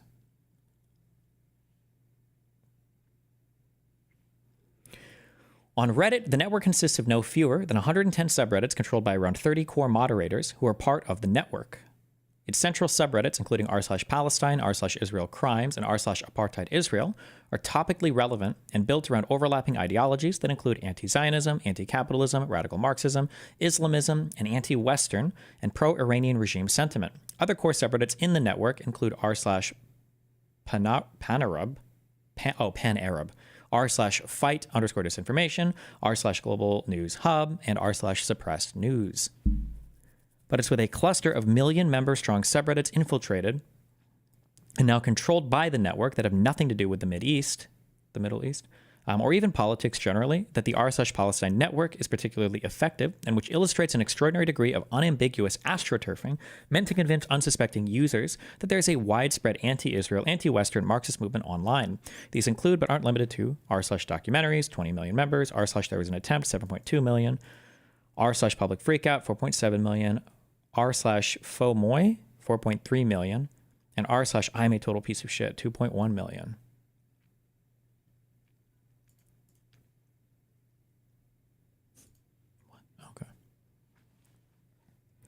The network leverages command and control mechanisms, radicalizing messaging, and decentralized tactics by exploiting the openness and freedom afforded by these platforms, as well as vulnerabilities in the platform's trust and safety operation, which have largely been outsourced to the user base itself rather than trained moderators. But they also use Reddit and Wikipedia's unique status in relation to search engines and LLMs to spread the propaganda orders of magnitude further. Data poisoning, LLMs and search. Moi equals moi. Okay. Faux moi? Last year, Reddit and Google signed a $60 million content licensing deal, giving Google access to Reddit's API for LLM training and search purposes. OpenAI announced a similar partnership last May. Google has a similar agreement with Wikipedia. But Reddit's significance goes much further than this, particularly for OpenAI, which disclosed in a white paper on GPT-3 that WebText-2, its dataset of scraped internet content used to train the model, consists of web pages that have been linked to by Reddit posts with 3 or more upvotes. Just as importantly, OpenAI then used WebText-2 as a template for judging the quality of content scraped from the open internet. Essentially, Reddit became OpenAI's filter for quality content. ChatGPT now crawls the open web, introducing more opportunities for this kind of data poisoning. A similar phenomenon is at work on search engines, namely Google, which frequently ranks Reddit posts as the first results on topic searches, something that r/Palestine network has reverse engineered to its benefit. For example, if you Google hostages collage in reference to a grid of photos of Israeli hostages held by Hamas, a top result when we viewed them, it was placed above a page from the Hostages and Missing Families forum where users can download the collage, is an r/Palestine post. Hostages collage. Base. And that's on incognito. Jesus. Has anyone noticed the duplicate images in the hostages collage shown by Israel at the ICJ? Google prominently features misinformation from other platforms too. Information from Wikipedia can be found at the top of billions of searches per day, despite its articles being heavily poisoned by bad actors. And YouTube frequently uses Wikipedia as the ground truth for topical context. It provides for videos related to topics prone to misinformation, despite the ability for those articles to be manipulated and affect users in real time. This on its own is highly problematic, though it could be reasonably dismissed as an unintended consequence of legitimate free expression and the benign mechanics of LLM training and search algorithms. What changes the equation, however, is that at its core, the network is dedicated to covertly spreading propaganda distributed by U.S.-designated terror groups, and this is exactly what the r/Palestine network often does. It sources the content it puts on Reddit and then vote brigades from propaganda aggregators like Resistance News Network. How Resistance News Network launders terrorist propaganda.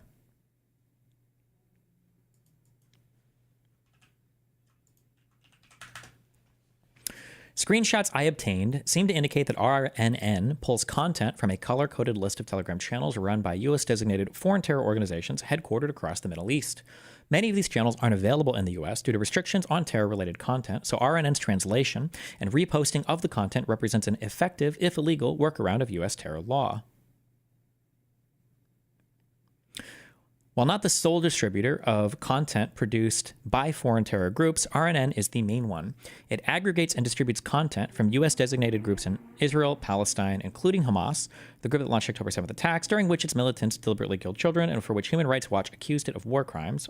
Palestinian Islamic Jihad, which participated in the October 7th attacks alongside Hamas, blah, blah, blah. Martyr Abu Mustafa Brigades, the armed wing of the Popular Front for the Liberation of Palestine, the PFLP. That's whose headband I think Bad Bunny was wearing when she got Rip Renoed off of Twitch. Which also participated in the October 7th attacks and many more. In Iraq, RNN pulls from around a dozen channels, including Kateb Hezbollah, which is engaged in a sustained campaign of rocket and drone attacks against U.S. bases and assets in the region, and Scream of Al-Qaeda Brigades, which is part of the Islamic Resistance in Iraq. In Yemen, RNN aggregates at least 6 channels of major terror groups, including the Houthis.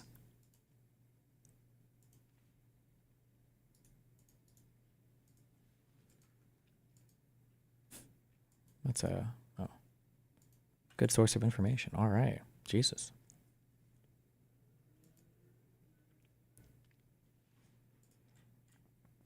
In one example of its content aggregation, RNN published an English translation of a battlefield message from Hamas's Al-Qassam Brigades, the military wing of Hamas. It played a leading role on October 7th. Thanks. Which read, "Our fighters in the West Bank are engaged in fierce clashes with enemy soldiers using automatic weapons near the city's main street." In another instance, RNN translated and published a post from Al-Aqsa Martyrs Brigades, which participated in October 7th attacks, and its designated terrorists.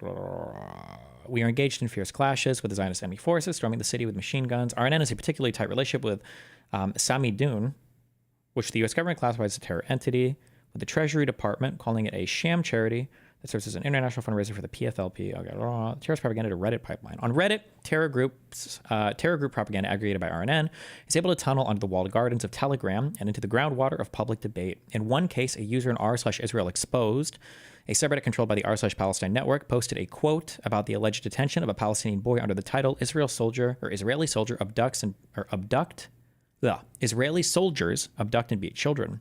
The post was a direct quote from RNN, which was cited as the source.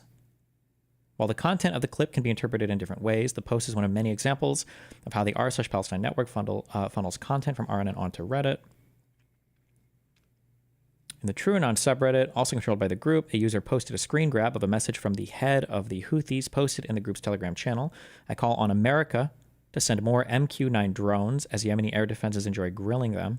The same account previously posted a guide to Palestinian resistance groups posted by RNN, which are Palestinian resistance groups, which featured a screen grab of an explainer on Hamas's Al-Qassam Brigades, which led the October 7th atrocities broken down into sections. Okay. An explainer. Oh, removed by Reddit. Oh no. RIP. The activity coordinated by the network is not restricted to posting content online. In fact, the network frequently promotes demonstrations and rallies organized by U.S. designated terror groups in Reddit. Okay. The backbone of the Palestine network is a group of moderators who control dozens of overlapping subreddits with r/Palestine as the central hub. These users co-moderate the core group of ideological subreddits like r/Israel Crimes, Palestine News, and Apartheid Israel, where the content is dedicated to intensive and sustained anti-Israel messaging. The moderator network is key since Reddit mods hold sweeping authority over their communities, with the ability to remove posts, ban users, dictate discussion rules, and control visibility through pinned posts and automated filters. They can shape narratives by approving or suppressing content, restricting participation with account age and karma requirements, and even preemptively censoring topics using auto-moderator. Much of the network's influence lies in popular subreddits that nominally have nothing to do with Israel. For example, u/Sabah, the highly influential member of the network previously mentioned, moderates topically relevant subreddits like r/Palestine, Israel Crimes, Palestinians, Palestine News, Apartheid Israel, and Pan-Arab. However, he also moderates r/documentaries, There Was an Attempt, Public Freakout, IRL Easter Eggs, Toilet Paper USA, That's Actually Very Cool, and r/Boring Dystopia, a cluster of unrelated large subreddits that have been captured by the network, the actual lefty pipeline.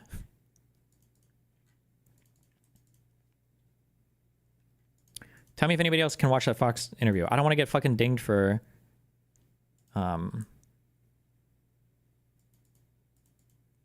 I don't get dinged for fucking copyright bullshit, okay?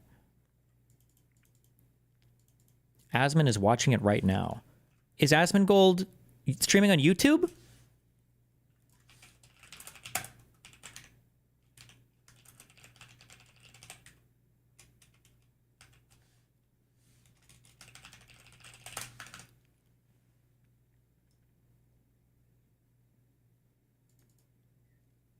Seven of these are Hassan mods as well.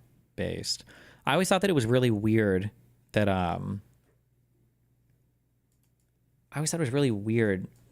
mods among all the top subreddits would be like shared. I feel like that was just, I remember like 10 years ago, this was an issue that people had with Reddit. Although I don't think it was like quite as egregious as this or quite as ideologically poisoned as this, but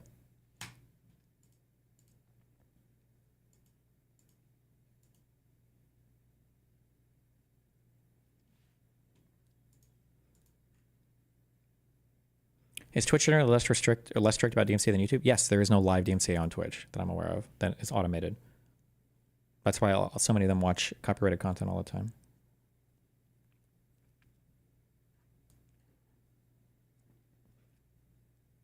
r/there was an attempt, a subreddit originally meant for funny fail content, in which is over 7 million members, features as its main banner an archery target, in the colors of the Palestinian flag with the words Free Palestine ringed around it and Israel in the bullseye.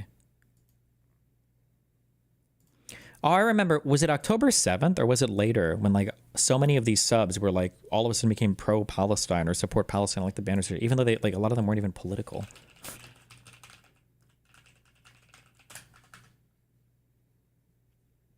Oh, and they still have this shit up, I think, right?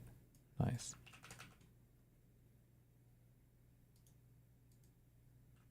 The Undertale subreddit.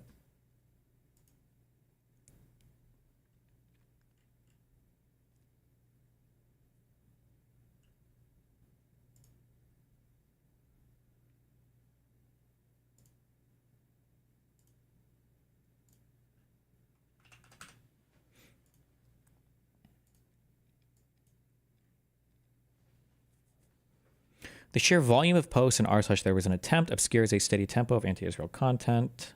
For example, a recent post caption was, there was an attempt to support Palestine, feature blah, blah, blah. Okay, I got it.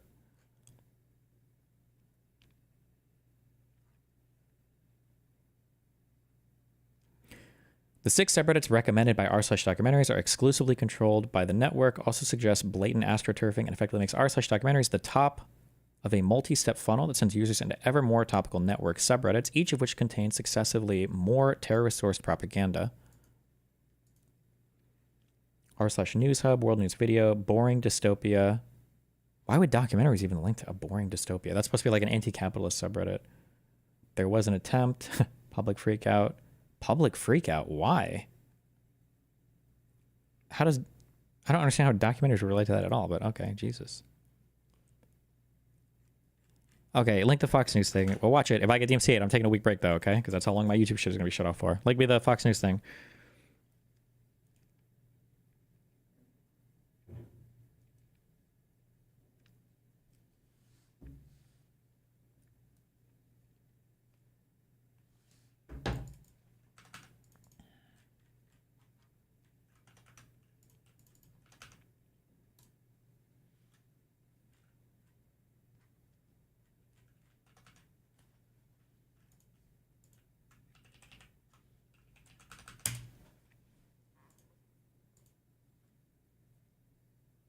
Our Ukrainian attitude to Russia, and I don't want they kill us for us. You know, this is very, very clear that Americans are the best of our friends, Europeans are the best of our friends, and how long ago was this interview recorded?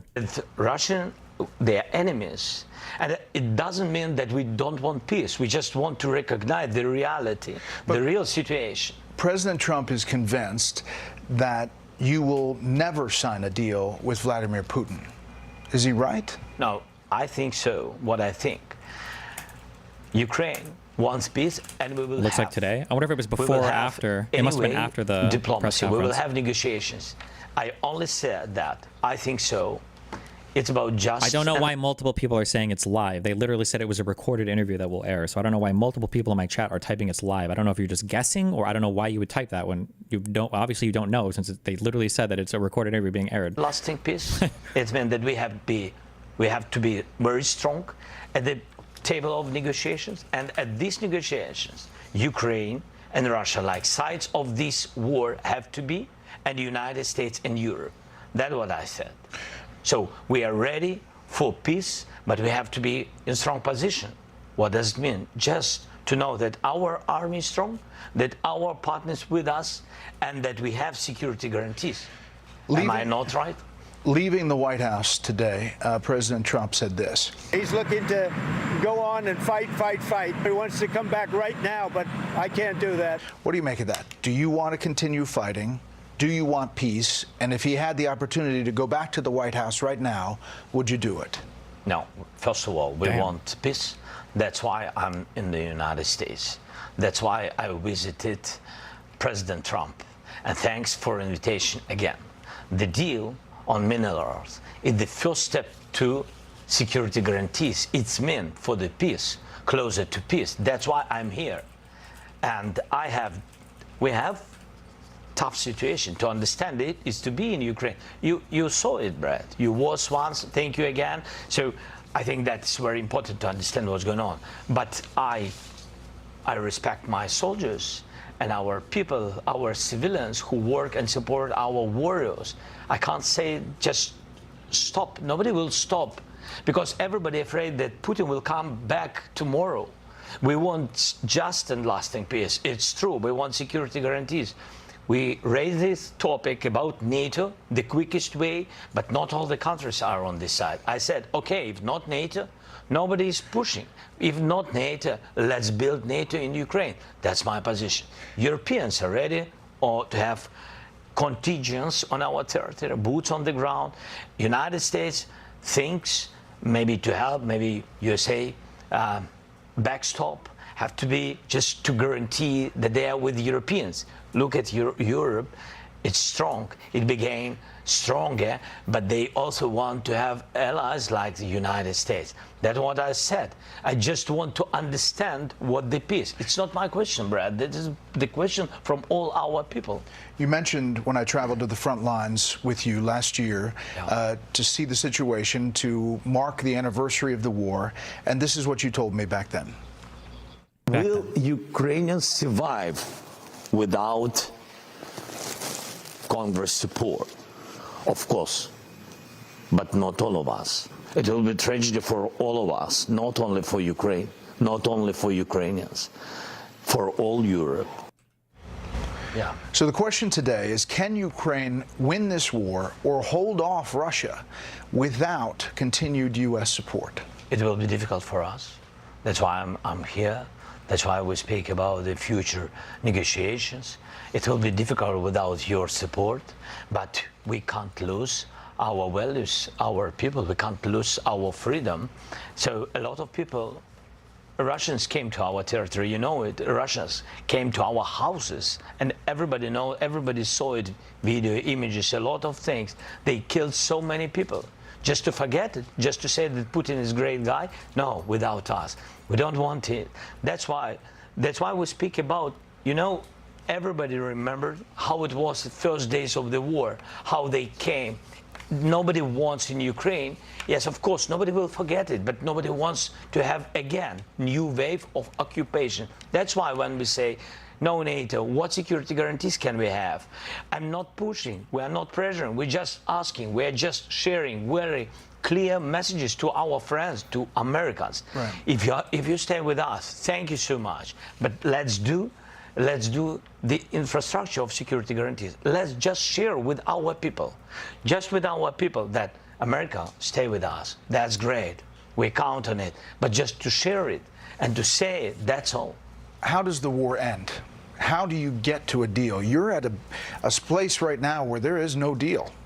How do you get it back on track? I think there was no deal before. Europe is ready for contingents and to help us with financing of big army, such big as we have now. This is our army, is the part of security guarantees. Now we want to find the place for our biggest strategic partner, for the United States, or United States will propose where and how United States will give us security guarantees, what kind of and what part of volume of security guarantees. And when we will be ready with this, we will come to diplomacy. To diplomacy, yes, with Russians, Europeans, United States, and we. Four of us, I think this is real way, because with weapon, it's too long, it's not enough. We don't have enough weapon to push them out, and we don't see now, for now, we don't see really big volume of new support from the United States, but with all respect again. So for today, we'll be ready with security guarantee. Really, when I say NATO, it's not about that we are focusing on this word. It's about very understandable infrastructure of security guarantees. And you see that no NATO countries, for today, no NATO countries been under attacks. Senator Lindsey Graham, Republican from South Carolina, he has been a big proponent of you and of Ukraine, said this today after the meeting. I have never been more proud of the president. I was very proud of J.D. Vance standing up for our country. We want to be helpful. This What guy I is saw such in a the fucking Oval loser. Office Lindsey was Graham. disrespectful, and I don't know if we can ever do business with Zelensky again. He either needs to resign and send somebody over that we can do business with, or he regime needs to change. Yeah, okay, yes. So he says you need to consider resigning. Is that on the table? I don't know if he will be happy after my words. This decision can do only people of Ukraine. You're not going to step down to do a peace deal. No, I was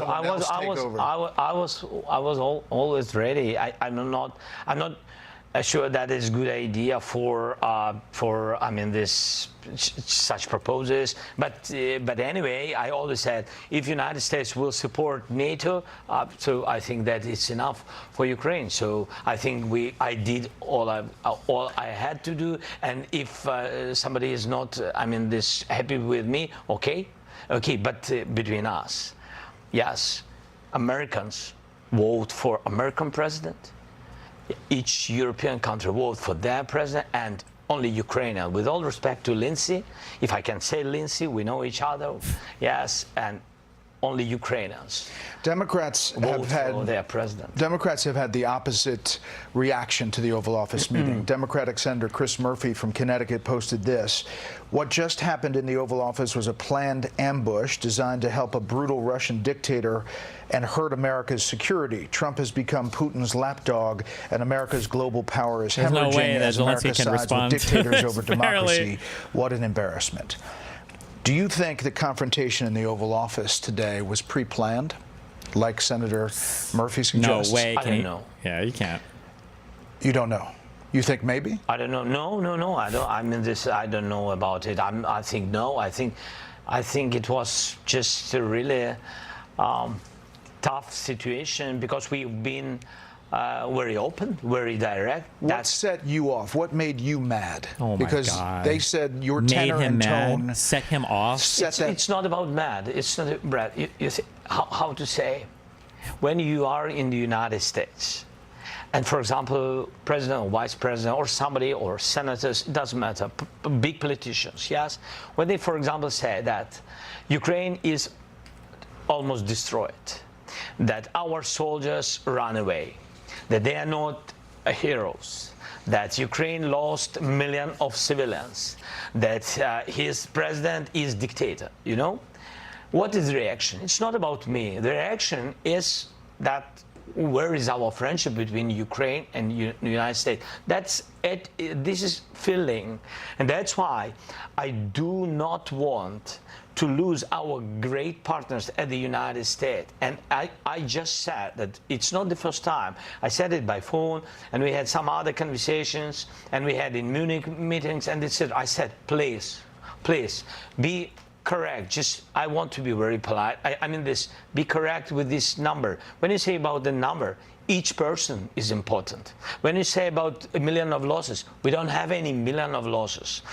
When you speak about the territories, maybe some territories and etc., it's not just territory, it's houses, it's people's lives. You know, their fathers, mother, their relatives, grandfather, they died or during this war. Nobody wants to forgive Putin. It's not funny, you know, or fairy tale. This is real life. That's what I said. And when you said it, a lot of times to my big friends who've been here today in our dialogue, and then they again begin to repeat the same things, I think it's not, that's why I said it's not good way between partners, good partners and friends.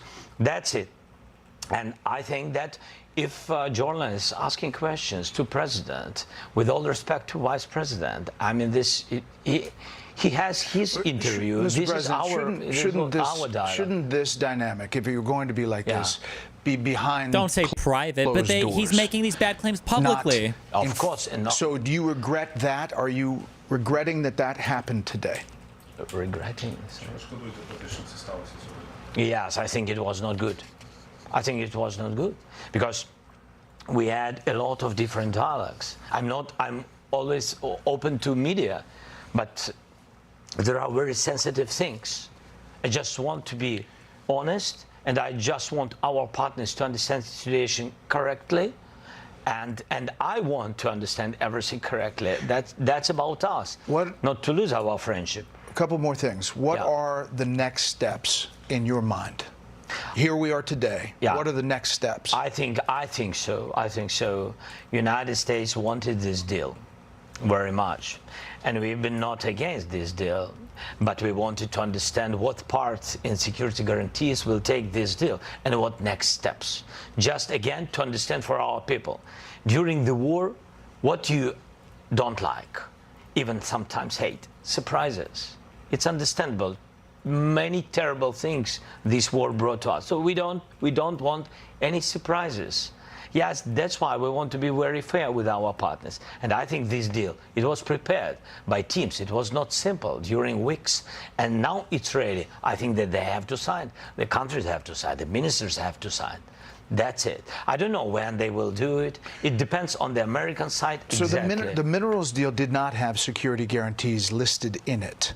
It's a part. Oh my God! The security guarantees? This is the part in the infrastructure of security They weren't guarantees. listed Because, in for them. example, President Trump said that I think so that if we will be there in some productions and etc. in minerals, that Putin will never come on this territory where we are. And I said to him, don't trust Putin. Why? I said because it's not. I mean, we respect and we believe in strongness of the United States, but I said to him that we had more than 20 companies, American companies, big companies on the territory of Ukraine, and we had offices even on temporary occupied territories. For Putin, it doesn't matter. It's American, European company or Ukraine. It doesn't matter. He just came and occupied it. That's what I said. I think this is a great idea, how to strengthen Ukraine and how to make business between two countries, how to make additional jobs for two countries. But it's not just these will not save us. I read what the Democratic senator said, that Trump has become Putin's lapdog. Do you agree with that President Trump is too close to Vladimir Putin in your mind? We spoke about it, and I think today very openly, President Trump, he said that I want to be in the middle, otherwise I will not put these guys at the table. And is he right? I want to be very honest, I want really him to be more at our side. I will explain why. Because it's not just that the war began somewhere between our countries. The war began when Russia brought this war to our country, and they're not right.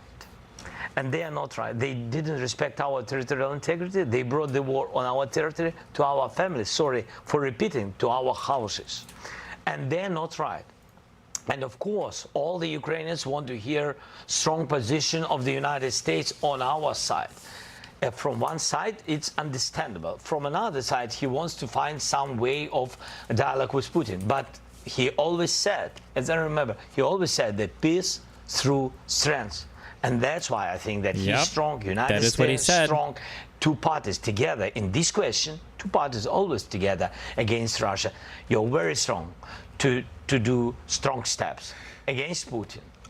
Americans are worried about where the money has gone. Yeah. Will there be a very rigorous accounting of where the money has gone? It sems like there is some question about whether there's corruption or these questions aren't real. They're just on Twitter. No, it can't be so. 100 billions we've got during 3 years. 183 from the U.S. Now, on the paper, in the documents, yes, but we have in fact, because 67 came like a weapon. It came through the border. It's checked and it's fixed by like even on media, he has to do like fucking fact checking. It's so gross. Not once with the American side, and 31.5. It was direct financial support to the budget. Again, it's very open. It digitalized. It's open, free, and please, if somebody wants to check it again, we are very, very open with this. Last thing, Mr. President. Yeah. Do you think your relationship with Donald Trump, President Trump, after today, can be salvaged? Can be. Yes, of course, because it's relations more than two presidents. It's the historical relations, strong relations between our people. And that's why I always began with to thank your people from our people. And this is the most important. And of course, thankful to President and of course to Congress, but first of all to your people. Your people help to save our people. People, the first. Human rights, the first. This is very, very important. And we are thankful and sorry for this. I mean, we wanted very much to have only strong relations, and I very count that we will have it. Mr. President, we're honored that you kept this interview. Thank you very much for the time. Thank you. Thank you so much. Thank you. When we come back, we'll bring in our panel for analysis after this. Oh, boy. I'm Kristi Noem, the United States Secretary of... When I posted on TikTok, that went from...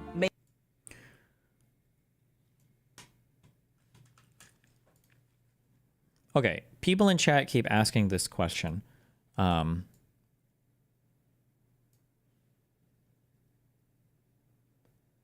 Why is Zelensky pushing so hard for security guarantees? Didn't Ukraine already have that with the Budapest Memorandum? Sorry if I'm slow, but is a security guarantee just certain guaranteed levels of support from the U.S.? If Russia breaks the agreement, doesn't all the U.S. have to do is say we're giving you security? Why is it so hard? So, so first of all, there were no security guarantees really after the for the Budapest Memorandum, okay, which is in '94 when Ukraine gave its nuclear weapons back to Russia. A security guarantee is basically saying, hey, if somebody violates this agreement, the United States will support you, like with boots on the ground. That's what a security guarantee is. That means that if Ukraine signs a deal, then the United States, and if Russia violates a deal, then the United States will intervene because they've given that assurance and they've given that promise to do so. That sends a signal to the rest of the world that, well, this is what the agreement is. It sends a signal to Russia that if we try to invade, we're going to get fucked up, so we better not invade. And it sends a signal to Ukraine that they can relax a little bit and they don't have to worry about being invaded because the United States is there to back up whatever agreement is made.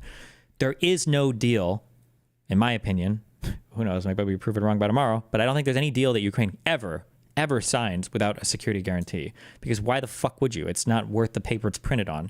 If you sign a deal saying, oh, okay, everything will be great, and there's no actual repercussions for if Russia violates that agreement. Because they violate agreements all the time. I don't give a fuck. They've done it multiple times with Ukraine in the past already.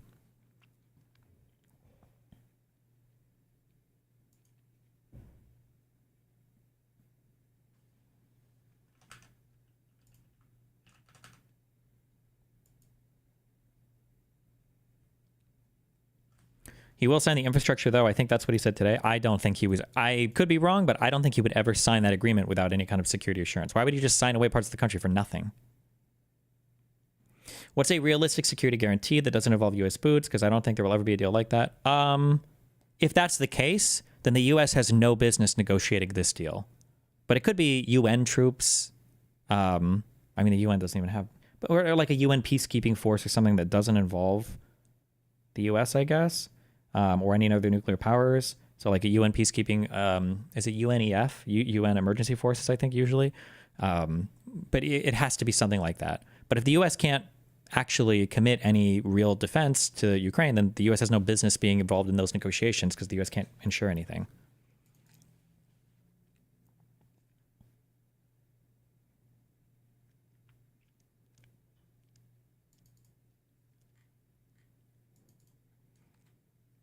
Did Russia explicitly violate any agreements during Trump's first term? Yes, Zelensky calls out a big one, I think, in 2019 that was signed.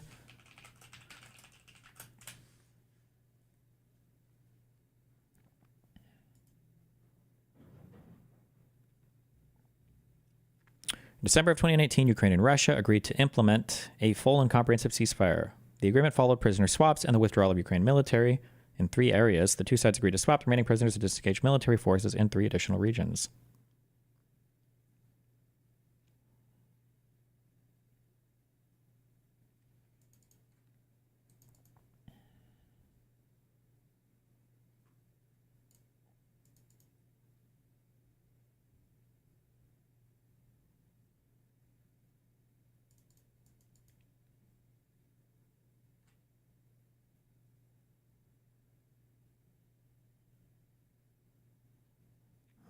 Sorry, I was reading.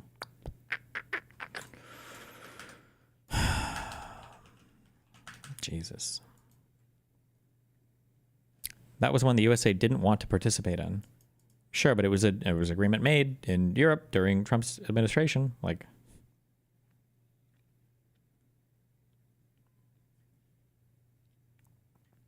it's actually crazy that Russia's violated just about every security agreement they have with any country. I don't know how much you follow Eastern Europe politics, but the Institute for the Study of War has reports saying Putin is trying to gradually turn Belarus into just another oblast/region. I mean, hasn't that already essentially happened? So should we protect the African countries who take each other over with war? Are we saying land expansion via violence is done? Land expansion via violence in Europe, yes, is done. And should we protect those countries? I don't know, maybe, but we don't have explicit security guarantees for those countries. We do have a lot of security guarantees that we've given to countries in NATO and countries in Europe. We have a vested interest in maintaining the stability of Europe, yes.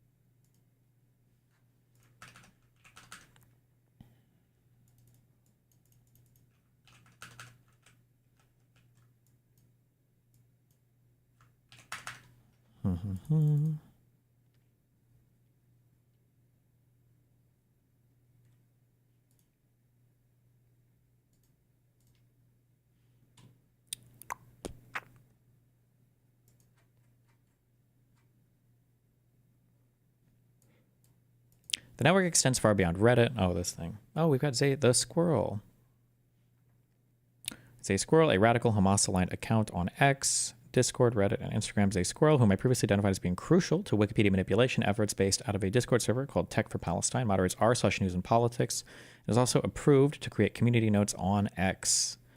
Zay Squirrel is active on the r/Palestine Discord server, where they coordinate other members of the network to manipulate community notes, having them rate potential notes as helpful or unhelpful. By the way, for anyone here who is in community notes, if you can help rate these as unhelpful and helpful, that would be great. Nice.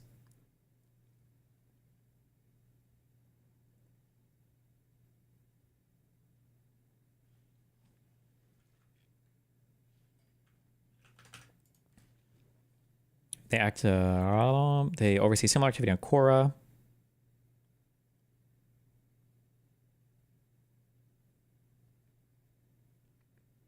Handala, who, according to Quora, AMA, organized by r/Palestine, has created around 1,300 articles that have reached 58 million people on Quora, X, and Reddit, includes a link in his bio to the Palestine community on X, which is organized and operated by their r/Palestine network.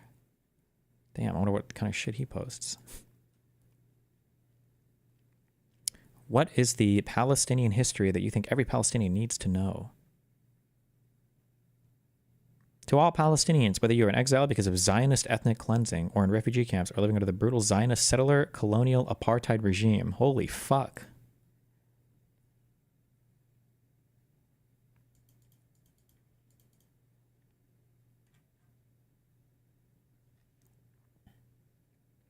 Destiny, go back 10 minutes in this. Let's find that video. Wait, Russian state media gained at people that like don't like Hassan not being pro-Pally, which makes me like think that a lot of like let me just finish. That makes me think that like a lot of the claims made against him is kind of made out of like, because I'm a liberal. You're a liberal too. You understand Hassan is illiberal. But like I don't Hassan want does to not support diminish Kamala like Harris. any like research that I'll do on Hassan, right? Because it's still possible for you to like be a raging Zionist calling Hassan pro-terrorism, and like while Hassan It's absolutely is true. I'm not denying it's it's not possible. But I'm just saying, we see a trend of like people that are very like anti-leftist, like anti-Palestine, kind of all in these places. But I'm gonna watch the content nuke on stream, okay? Okay, I'm just telling you, he's against Kamala Harris. I wonder, did he say that you should have voted for Yes, Kamala Harris? he did it. He didn't support Kamala Harris. He straight up said maybe I shouldn't even like. He on stream. He's like, oh, I don't even know if I'm gonna like support her. He doesn't admit who he's voting for. He's illiberal. That's all I'm gonna say. Well, I guess according to a lot of people in the chat, he never said that. I will say that I think it's fair for like an individual to be like, Biden and Harris perpetuated a lot of bad things, especially like in Palestine. But of course, I would ultimately support the conclusion that everyone should have voted for Kamala Harris. I think that Hassan should have voted for Kamala Harris. I think that everybody should have voted for Kamala Harris. I'm in a weird place right now with like my own political ideologies. I feel like I'm right between the liberal and the leftist. You know what I mean? I'm right between the liberal and the leftist, which is an interesting position to be in. But listen, here's what I want to say. I'm gonna finish watching the content nuke because if like Hassan has done bad things, I'm not gonna be sympathetic to that. I think that it's important that we call out. Why? Oh, I can't, dude. It's not about doing bad things. It's about what he consistently, currently, to this day, still believes in and still actively pushes. It's not about like has made a mistake or some drama thing or has done a bad thing. It's about what he to this day will defend as being a good, whole, righteous action and would continue and will continue into the future. Oh my God. People, even those that I will personally say have done really good things for me and many of others like Hassan. And I think Hassan has absolutely been a net positive for like an impact on younger white guys in America, pushing them further to the left. But if he's done bad things, I think that everyone should call that out. If anything, it's really important to call that out. So it's less likely he does more bad things in the future, if that makes any sense. And that applies. It seems he doesn't know anything about Hassan. He didn't even know about the 9/11 clip. Who the fuck cares about the 9/11 clip? I don't even think necessarily that was like a horrible. That's like you can justify that in a very edgy way. That's not even on the top 50 horrible fucking things Hassan has done or said or supported. It's like the 9/11 clip is whatever. That was just the one that got the most attention because Hassan was trying to straddle the line of being on the Young Turks and being his own independent media guy at the same time. Is to kind of like everybody with the platform. Me, Parker, everybody. I'd say that for anybody. But I want to finish watching the content nuke. But what I will say is I do just see like a correlation between people hating on Hassan and not being pro-Pally. I do see that. But of course, I can't say that the only reason they hate on Hassan is because they're not pro-Pally until I finish the content nuke. It's possible that they have a valid reason. And there's only one way to figure out, which is to finish watching that damn video. We're going to move on to the next guest. What's up? Did you vote for Trump? All right, they're not here. We're going to get the next guest. We got Bryce loading up in the box. You guys will probably only do like another... Okay.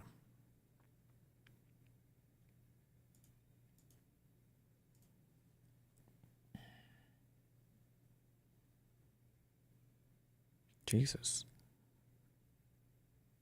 Quora is a global platform where millions come together to ask questions, share knowledge, and engage in discussions on topics that matter. For advocates of Palestine, it's a powerful space to educate, challenge propaganda, and amplify the voices of resistance. By participating, you'll learn how to use Quora to raise awareness about the Palestinian cause and counter Zionist Hasbara.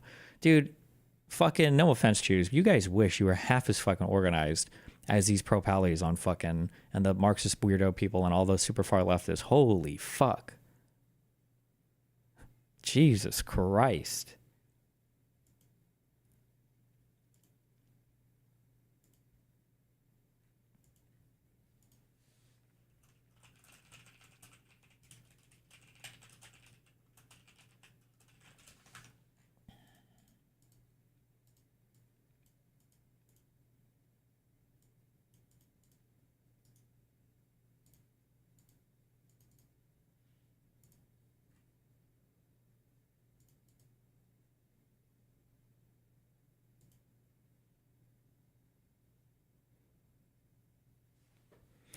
The network boosts his profile and activities on Reddit with promotional posts in addition to fundraising for him. Seeing him as a valuable asset, r/Palestine provides back office type support, for example, transferring Handala's core articles to Reddit and the Palestine community on X. The group also uses r/Palestine Discord to coordinate upvoting of Handala's articles on Quora, and in at least one instance claimed to have mass copy-pasted Handala's articles to Wikipedia to ensure further reach. Oh, support him. Should we go upvote all of Handala's Quora posts? Yes. The network is not only the r/Palestine network is not only succeeding but growing rapidly. The pipeline it operates, carrying propaganda from terror organizations into the open sea of the internet, suggests that very little about the network is organic, that rather is part of the illusion of a groundswell of popular sentiment that just happens to think and speak about this issue in a given way. Good propaganda has varying objectives and standards. In some cases, it's to sow just enough doubt to create a wedge. In other cases, the aim is to cajole or convince or intimidate opposition into silence. What's unique to r/Palestine is that it's likely the first major propaganda effort that brings to bear the full range of digital platforms and capabilities. Did you see that the 19-year-old Doge employee was found to be in connection with a few cybercrime syndicates and apparently was fired from his previous position for leaking industry secrets? I have no idea, but 19-year-old was involved in all that? I don't know how much I believe that. Or was just like part of a thing, or... I said I've got the receipts, and I do. Here they are in one thread. The full piece out at Pirate Wires. Oh, this is about the squirrel. Is a super soldier in the Israel-Palestine information landscape. But their significance goes beyond geopolitical propaganda. It provides a rare glimpse. Oh, here we go. Into not just online propaganda tactics and methodologies, but how individual operators use a combination of disruption, radicalization, personal charm, online celebrity, resource coordination, and sheer manpower to achieve clear-cut strategic objectives on the digital battlefield. He posted an entire write-up about the squirrel.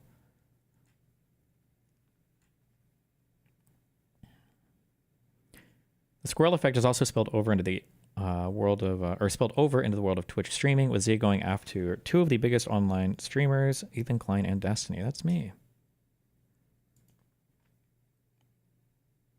The relatively pro-Israel stances of Klein and Destiny, both of whom are avowedly left of center, has prompted the rabid wrath of Z, who calls Klein one of the most depraved, amoral scumbags to walk this earth, an exact mirror image of every fanatical Zionist who exhibits pathological, murderous rape cult depravities. Jesus. Similarly, Zay accused Destiny of being a vile, depraved sex creep who's been running a sex cult with the fans he grooms in his community, and called him the Jeffrey Epstein of streaming. Is it Epstein or Weinstein? Why not both? Zay's manic obsession with sexual crime is far from incidental. Rather, as we'll see, it's very likely her overriding strategic imperative, as Zay herself likes to endlessly repeat every accusation as a confession.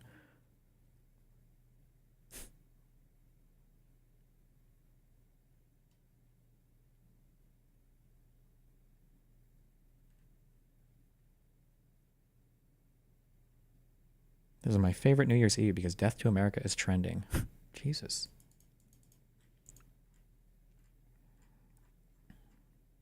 Okay. I don't know what to say. These people are crazy. Sure. When was the first time you remember the squirrel? I don't know. What? Isn't it like 8 years old? 10 years old? This account has been unhinged forever. What should countries like Australia, where I'm from, do in the face of America becoming an unreliable ally? I have no idea. Good luck.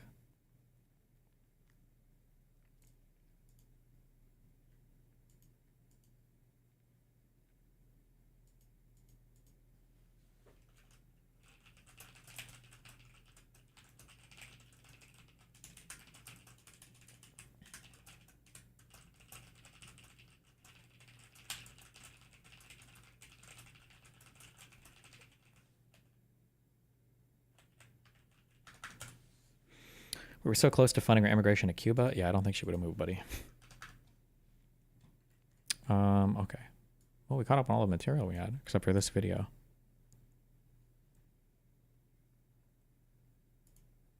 Is there a full version of this, or is this the full version? They don't normally do like 20-minute panels, right?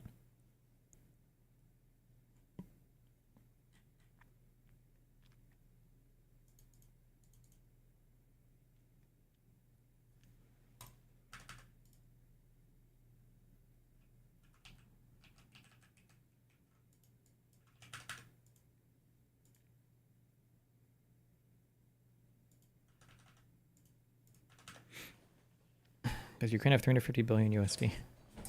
Yeah. Quick check on the new Hassan tweet.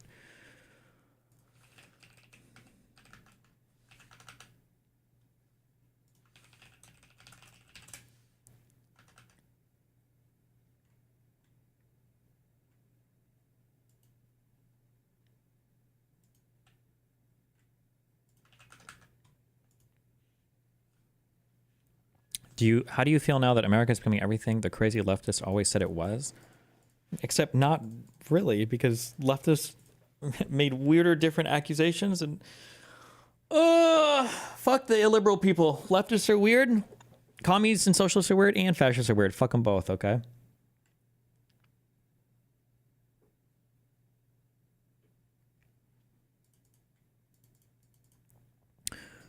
Oh wait, this is the Young Turks. Whoops.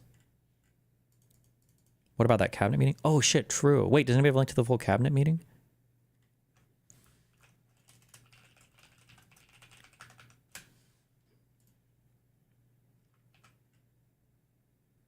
Insider exposes how Democrats secretly recruit donors.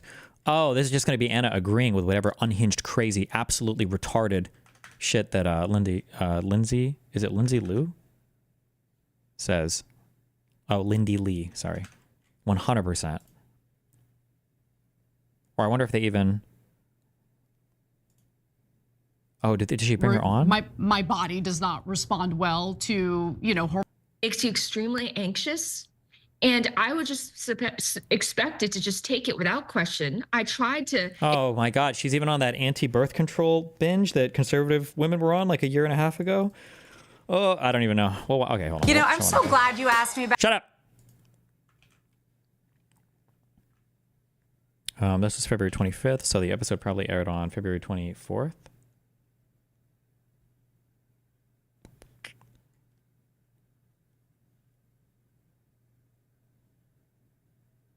Fuck.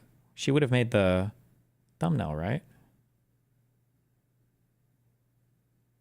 Why did this video get 1 million views? I feel like this debate was so boring. That's the most... God, I bring the excitement. I bring the excitement, okay? Was it this video this old? Shut up. Oh, it was.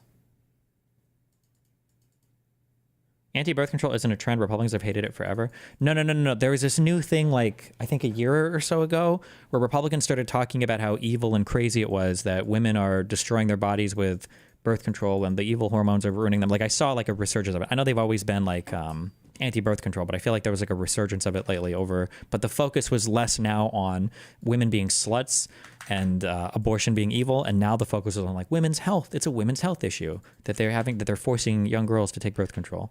I saw like a resurgence of that like a year ago.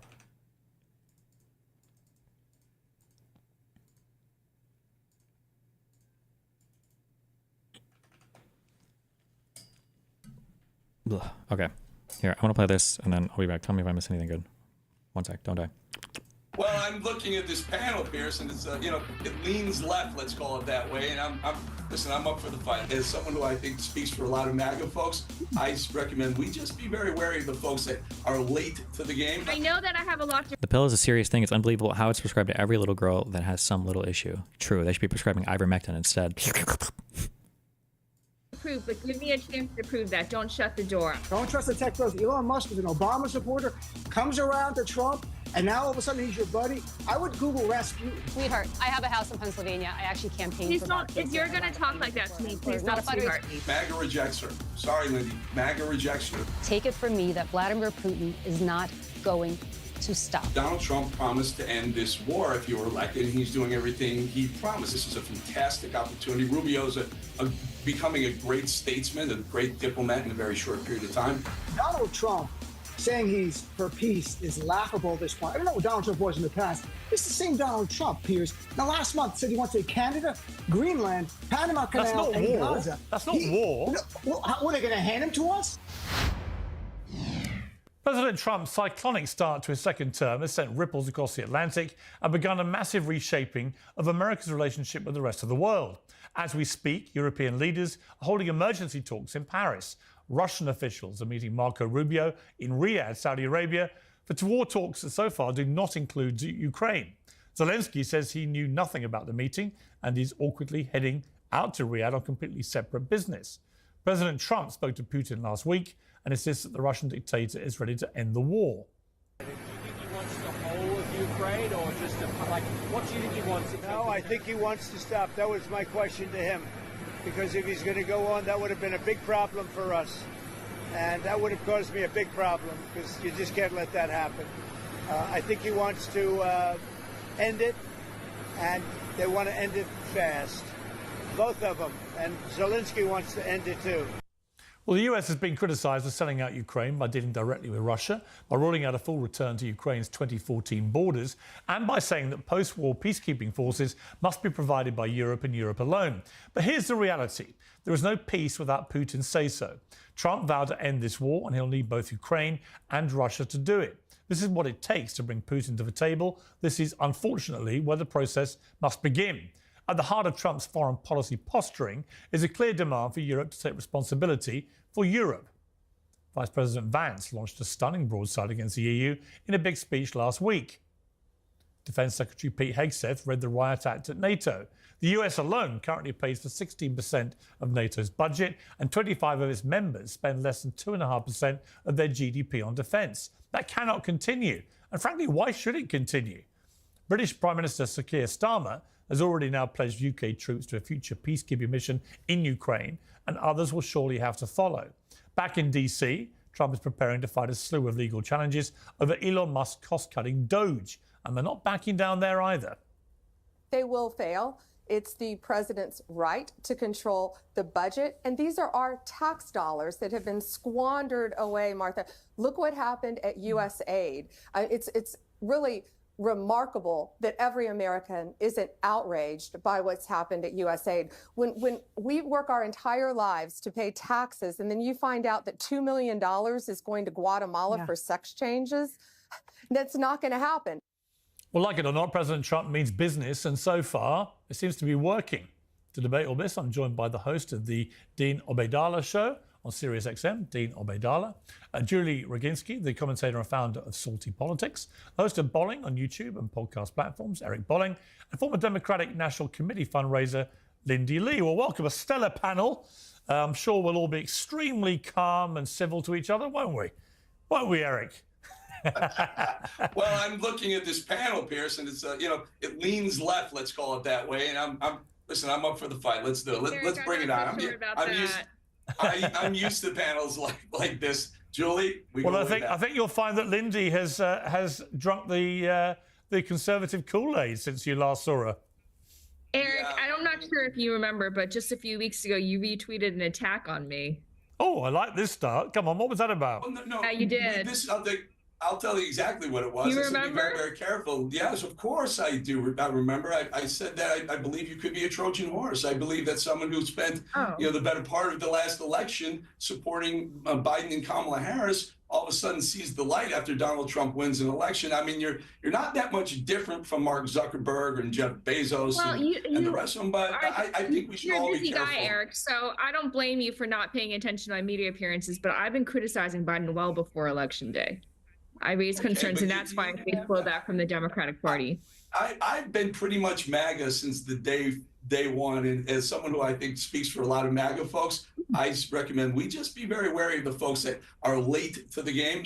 They're not welcome. Hey, You're welcome. I know that I have a lot to prove, but give me a chance to prove that. Don't shut the door. I have a lot to offer, and you're not going to find a harder worker. I'm already working hard to make sure that we nail the midterms, because this is absolutely pivotal. We can't go back to the woke and the trans insanity. I am done with that. I mean, it's an interesting thing, Eric, isn't it? Because, I mean, if I were you, I would feel equally, not smug's not the right word, but equally like, hang on, I was there from the start supporting Trump and the MAGA movement. Now you've got all these people trotting down to Mar-a-Lago or making these huge conversions on the political Damascene conversion road.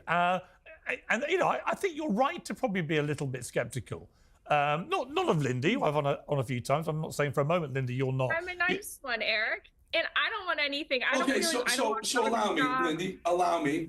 Let me ask you. So there are all these tech bros, as I mentioned, Jeff Bezos, even Elon Musk came over, Mark Zuckerberg and the others that came. And then this HB1 visa issue came up, and all of a sudden the tech bros departed from their support of conservative, support of MAGA, and certainly support of Trump's original stakeout on it. And so my point is, well, be careful, because they're saying, they're spending a lot of money at Trump's inauguration, and Melania's got a $40 million epic deal with Amazon, that's great, but just be careful, because you flip this way, I can see you flipping back the other way. Eric, can I'm I sorry. just say I agree with You're Eric. stuck with me. You're oddly You're enough- stuck with me. Can I'm a I just say- conservative now. I've crossed on my river Rubicon. Well, don't trust them. Eric's right. Don't trust them, Eric. Eric is absolutely right. I don't know Eric before. Don't trust the tech bros. Elon Musk was an Obama supporter, comes around to Trump, and now all of a sudden he's your buddy. I would Google Rasputin. I think that's how it ends up for Elon Musk, because the noblemen around the king, Donald Trump, for decades, don't like this guy showing up out of nowhere. So I think Eric's right to be a little questioning of them. That's all I'm going to say. But nothing about Lindy. She's very nice. I'm just saying question some of the other ones. They have an agenda, which is about tax cuts for the wealthy. That's what they're about. Dean, I want to just express my love for you. I've always had a soft spot for you, and although we may not be politically aligned, I've read your stuff. You are very sassy, and your attacks on Fetterman, I mean, I may not agree with it, but I respect it. You are fearless in that regard. Thank you. And I was called sassy today. Piers, this is a big day for me. I've never been called sassy in my life. So this is very big. I'm going to say that's what you are. Piers Morgan Uncensored is now proudly independent. If you like the show, we ask for only one thing. Subscribe on YouTube and follow Piers Morgan Uncensored on Spotify and Apple Podcasts. Now let's get straight to the point. Support for today's show comes from a business focused on a critical issue: prosperity. US national debt is at crisis levels. Inflation has made life more expensive for everybody, and the stock market is precarious. It's enough to make anyone's financial future feel grim. So what is the solution? Well, a simple one is to opt out of the chaos and invest in something solid and reliable: physical gold and silver. And there's only one name you need to remember: American Hartford Gold.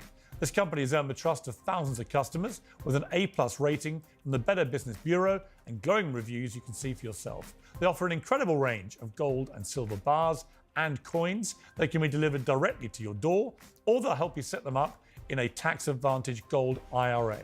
First-class customer service makes the whole process simple, secure, and straightforward. American Hartford Gold is committed to getting the truth out there and giving you peace of mind in uncertain times. And if that wasn't enough, you'll get up to $15,000 worth of free silver when you make your first purchase and mention my name, Piers. So make the smart move. Call 866-692-2474 or text Piers, that's P-I-E-R-S, to 65532. That's 866-692-2474 or text Piers to 65532. All the details are in the description. Now on with the show. Well, can I just say, this is one of the more random starts to a debate I think I've ever had. You've all gone off on your own little tangents. There's some love in the room. There's some flip-flopping in the room. The only one who's remained resolutely silent is Julie. So why don't I start the actual debate with you, Julie? It's good to see you again. It's been like 10 years. Julie, unless you want to settle any scores while you're there or bestow undying love to somebody, then we can move on. I'm happy to bestow undying gratitude to Eric Bolling, who I used to sit next to on The Five and other shows at Fox for a long time, and I can tell you he was MAGA from the very beginning. He stuck by it through thick and thin. When Trump was in, when Trump was out, Eric, you were always MAGA. And I would say I would be a little suspicious of people who would have been with Kamala Harris had she won the election, but suddenly, as soon as somebody else comes into power, they suddenly flip and decide they're going to support Donald Trump. So I do agree, Eric.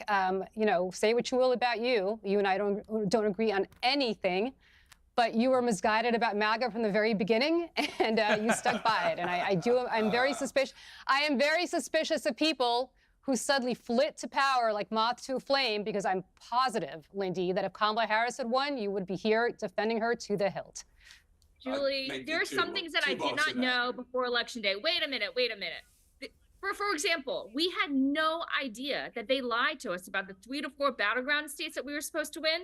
That's what they told us, to get us to go out there and ask for friends. Don't be skeptical. That's what they told us. That's what But Lindy, Lindy, hang on. That's an interesting question, though, isn't it? If Kamala Harris had won, and everyone thought, according to the polls, it was all going to be so close. I didn't. I went on Fox 10 days before and said Trump's going to win big. So I'm taking the Eric Bolling victory lap on that. However, if Kamala Harris had won big, be honest, would you now be out here as a big convert to all things Trump? Or do you think you may have gone for the ride with Kamala? Because that's really what Eric is getting at, which is how strong is your actual conviction? Pierce, remember the first time I was here, I've been on here 3 times. The first time I was here, I was a solid Democrat. I was trying to reform things from within, right? Yeah. By that time, I was still very much within the family. In December, remember that interview, our segment went viral. Yeah, it Why? did. Because Yeah. I laid out what happened to me. I've been called a cunt and a whore. I'm just going to say it right now. Cunt, whore, bitch, whatever, Chinese spy, for asking questions about what happened to the money that I raised, for asking why we double down on the woke. No, but I'm not questioning. Just to be clear, I'm not questioning anything that you said, or that wasn't repellent the way you were treated, or any of those things. But that was all post the results. And what I mean is, I tried to stay until I couldn't. No, I get it. But that was more to do with you saying you wasted all this money and them abusing you and so on. That's a kind of different issue. The question, which is quite a valid one, and it kind of, Eric started this and Julie's kind of cemented the questioning, if you like, which is, and that's 2 people from opposing sides, both equally skeptical. If you're honest, if Kamala Harris had won, would you now be on a show like this as a diehard pro-Trumper? Or is it more likely if the Democrats had won, you'd have tried to help reform them and move forward from within, but from a winning position? Well, what I mean is, Pierce, I tried to reform them. I've been here in December, I was still a Democrat. I was explaining why I couldn't be a Democrat anymore. The egregious treatment. I get that, but you're slightly avoiding the question, which I do think is a valid question. I'm trying to answer it. Sorry. Well, you've been accused of being a Trojan horse by Eric, but Julie has rightly pointed out from the other side, well, hang on, if our side had won, right, where would you be now? Because ideologically, it's a massive, massive move to go from somebody who supports Joe Biden and Kamala Harris to somebody who supports Donald Trump. I've always been on the conservative wing of the party, and there's a paper trail. 5 years ago, I went to war with the Bernie Bros. That's how I emerged on the public scene. That's how I got my start.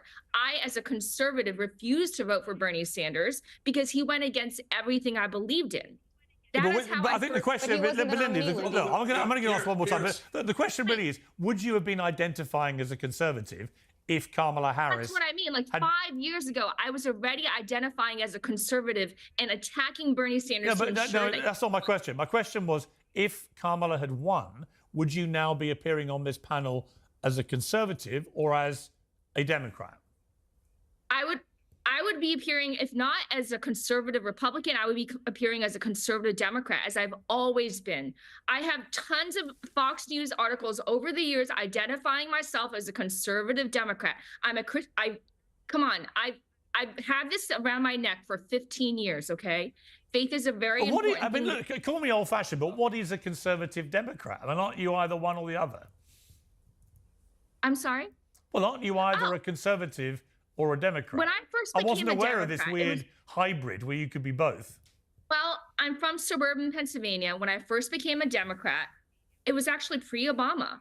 We believed in middle-class values, fiscal responsibility, like moderation. We didn't think that biological men should be in women's sports. That's a fairly recent development, I think. Like in the past 5 years, I'm not in favor of that. I think that's absolutely just lunacy. These are recent developments. The woke and the trans insanity, the DEI stuff, I didn't sign up for that. I just didn't. And I was terrified of vocalizing my opposition. Piers Morgan Uncensored is proudly independent. Our sponsors help us to bring it to you for free. Support for the show today comes from ExpressVPN, which I'm especially happy about because I use it myself. We're all living more and more of our lives online, but despite private tabs and incognito mode, your internet service provider can still see and record everything you do or say online. What they can do with your data depends on where you live. In the USA, your data can be bought and sold to whoever will pay for it. But you can stop all that with ExpressVPN. It's an easy app that reroutes 100% of your online traffic through secure encrypted servers so that not even your internet service provider can see what you do online. It secures all of your most sensitive information anywhere you connect. I travel all the time, and like many people, often use the garbage public Wi-Fi to check the news and continue my arguments on X. Not only is it slow, it's also one of the easiest ways for hackers to get my data. With ExpressVPN's encrypted connection, the hackers can't hijack my connection or steal my information. ExpressVPN is the #1 rated VPN by CNET, PC World, and The Verge. It also works on 8 devices at the same time, so you can secure your whole family in one go. I'm living proof that it's very easy to use. And right now, you can get an extra 4 months of ExpressVPN for free.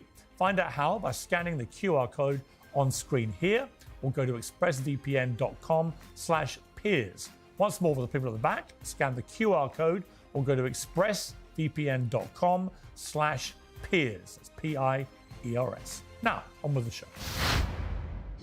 So out of interest, who did you vote for in the election? In 2024? Yeah. I voted for one person. I actually ignored everybody else on the ballot. Well, who did you vote for? Because I couldn't bring myself to vote for the Democrats. I was so disgusted. So you voted Trump? Can I plead the fifth? No. I will just say that. Let me just say one thing. I was so disgusted with the Democratic. What did you say? Who did you vote for? I will say that I voted for one person on the ballot. Yeah, who? Because I was so disgusted with the Democrats, I couldn't vote for. I hate you, but who? Who did you vote for?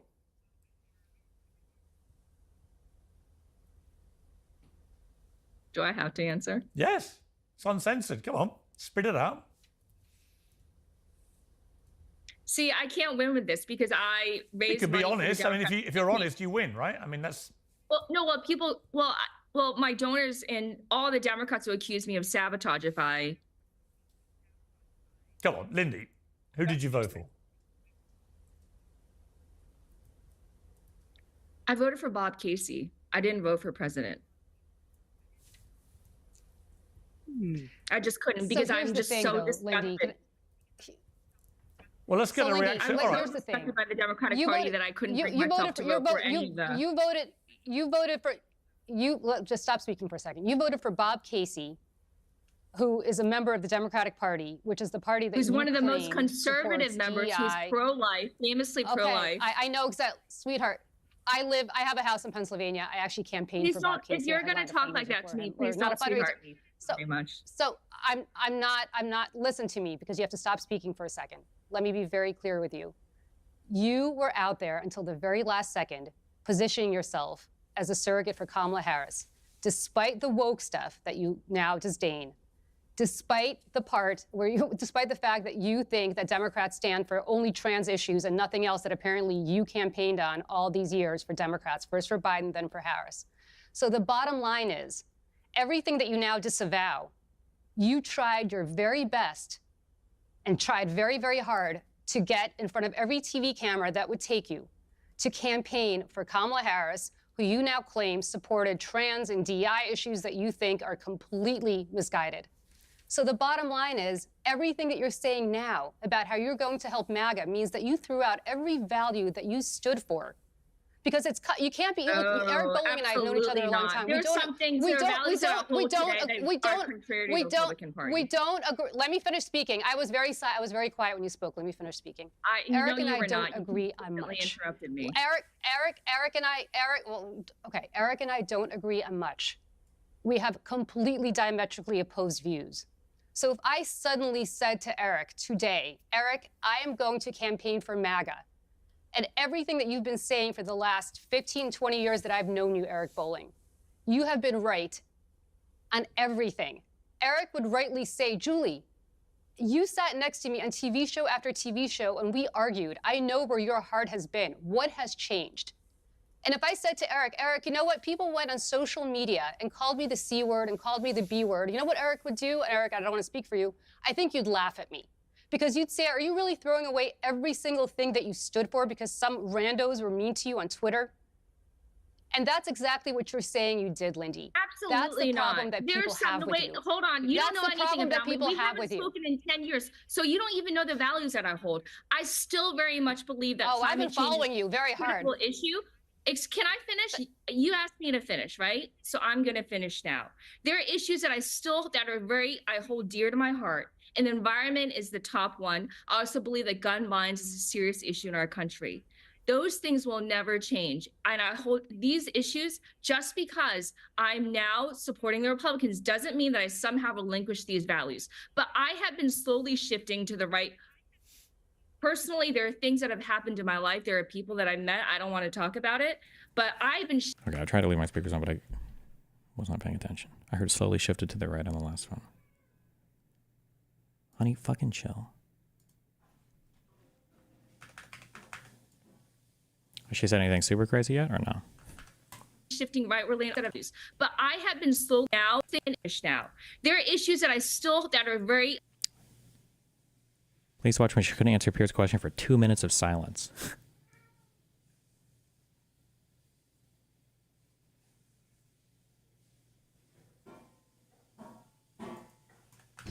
So out of interest, who did you vote for in the election?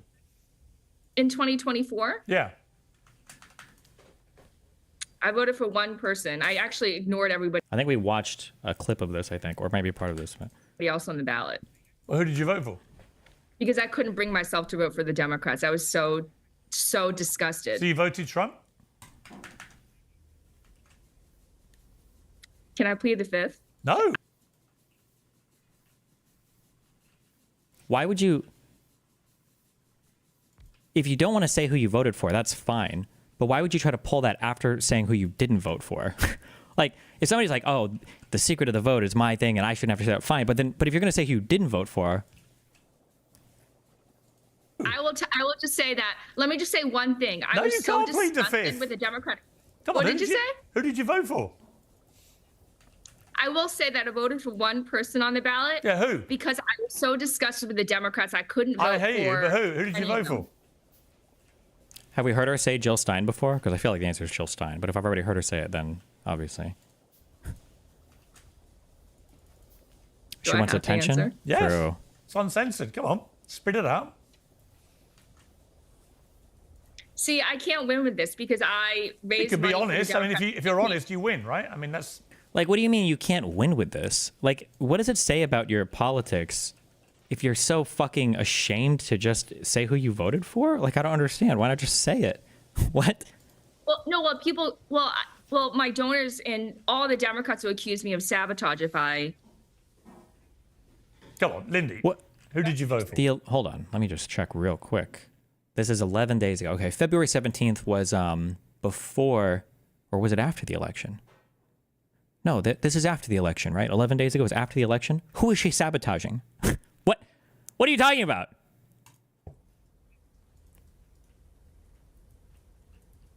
I voted for Bob Casey. I didn't vote for president. What? That's like the dumbest answer you could give. She just didn't vote for anybody? What? I just couldn't because I'm just so disgusted. Well, let's get a reaction. All right. Here's the thing. By the Democratic Party that I couldn't bring myself to vote for any of them. Just stop speaking for a second. You voted for Bob Casey, who is a member of the Democratic Party, which is the party that who's one of the most conservative members, DEI. who's pro-life, famously pro-life. I know exactly, sweetheart. I have a house in Pennsylvania. I actually campaigned for Bob Casey. If you're going to talk like that to me, please don't sweetheart me. Very much. So I'm not. Listen to me because you have to stop speaking for a second. Let me be very clear with you. You were out there until the very last second, positioning yourself as a surrogate for Kamala Harris, despite the woke stuff that you now disdain. Despite the fact that you Yeah, it's because she lost and now she wants to grift on the other side, right? That's where we're going with this, right? think that Democrats stand for only trans issues and nothing else that apparently you campaigned on all these years for Democrats, first for Biden, then for Harris. So the bottom line is, everything that you now disavow, you tried your very best and tried very, very hard to get in front of every TV camera that would take you to campaign for Kamala Harris, who you now claim supported trans and DEI issues that you think are completely misguided. So the bottom line is, everything that you're saying now about how you're going to help MAGA means that you threw out every value that you stood for. Because you can't be... Wait, who is this? This lady on the left, she must not be in the media. What does she do? Because, wow, what an honest line of dialogue from her. Yes, you literally threw out every single thing you believed in because of trans issues? Host of Boiling on YouTube. In podcast office. Is it Julie Rodzinski? Is that who this is? Or can we split VOD? I think I can. If I click stop recording and start again, we'll see what happens. Good luck.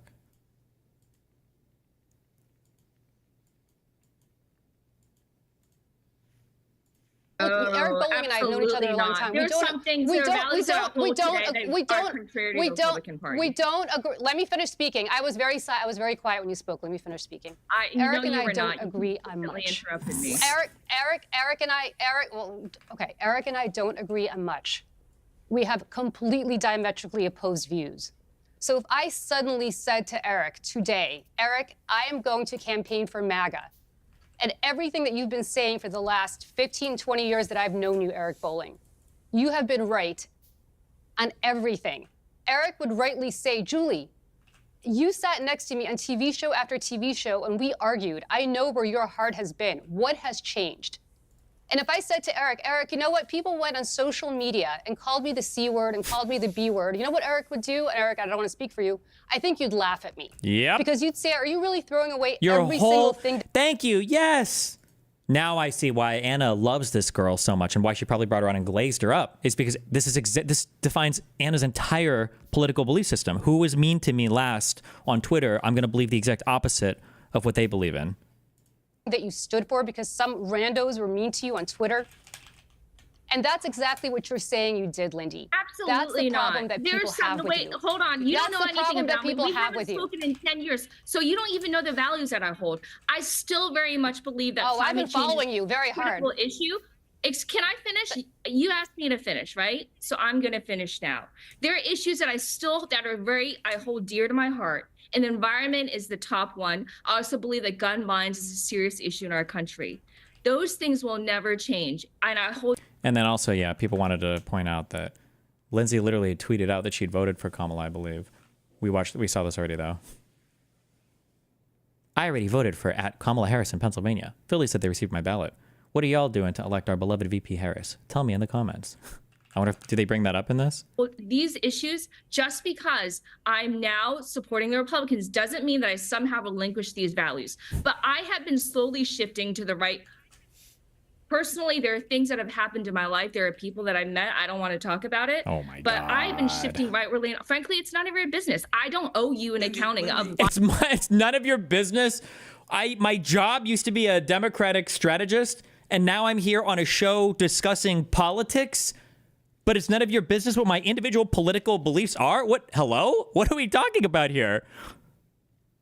Why I turn rightward. Lindy, your shift happened after the election. But nobody believes you. You've been shifting all recently, but you weren't shifting when you were a surrogate for both, the Democrat Party and then Kamala Harris. Where were you saying? What I've been telling you is that there's I believe in the right to the right to life. Where was that 4 weeks ago? Wait, I haven't said anything about the right to life. I haven't said anything. Wait, hold on. I believe you just said pro-life. Did you just say you're pro-life? I pretty much. What about the environment? What about the environment? No, I didn't say it was pro-life. I said Bob Casey's pro-life. I didn't say anything about abortion today. Lindy, are you pushing the GOP? Lindy, drill baby drill. Let me ask Dean. Look, Dean, look, I mean, look, I wasn't expecting this debate. That you guys are also this is actually a very interesting debate because this is going on. You're literally on a political show to discuss politics. How is it crazy that people might want to know who you voted for when you work for the Democratic Party? This is such a stupid fucking diversion. Like, oh, you have no right to know. What? Hello? There are lots of people who are migrating, whether it's Mark Zuckerberg, a bit like that, or Lindy, whatever. It's a very interesting debate about the validity of their conversion. So, Dean, what do you make of this from everything you've heard so far? Look, Lindy's made her choice.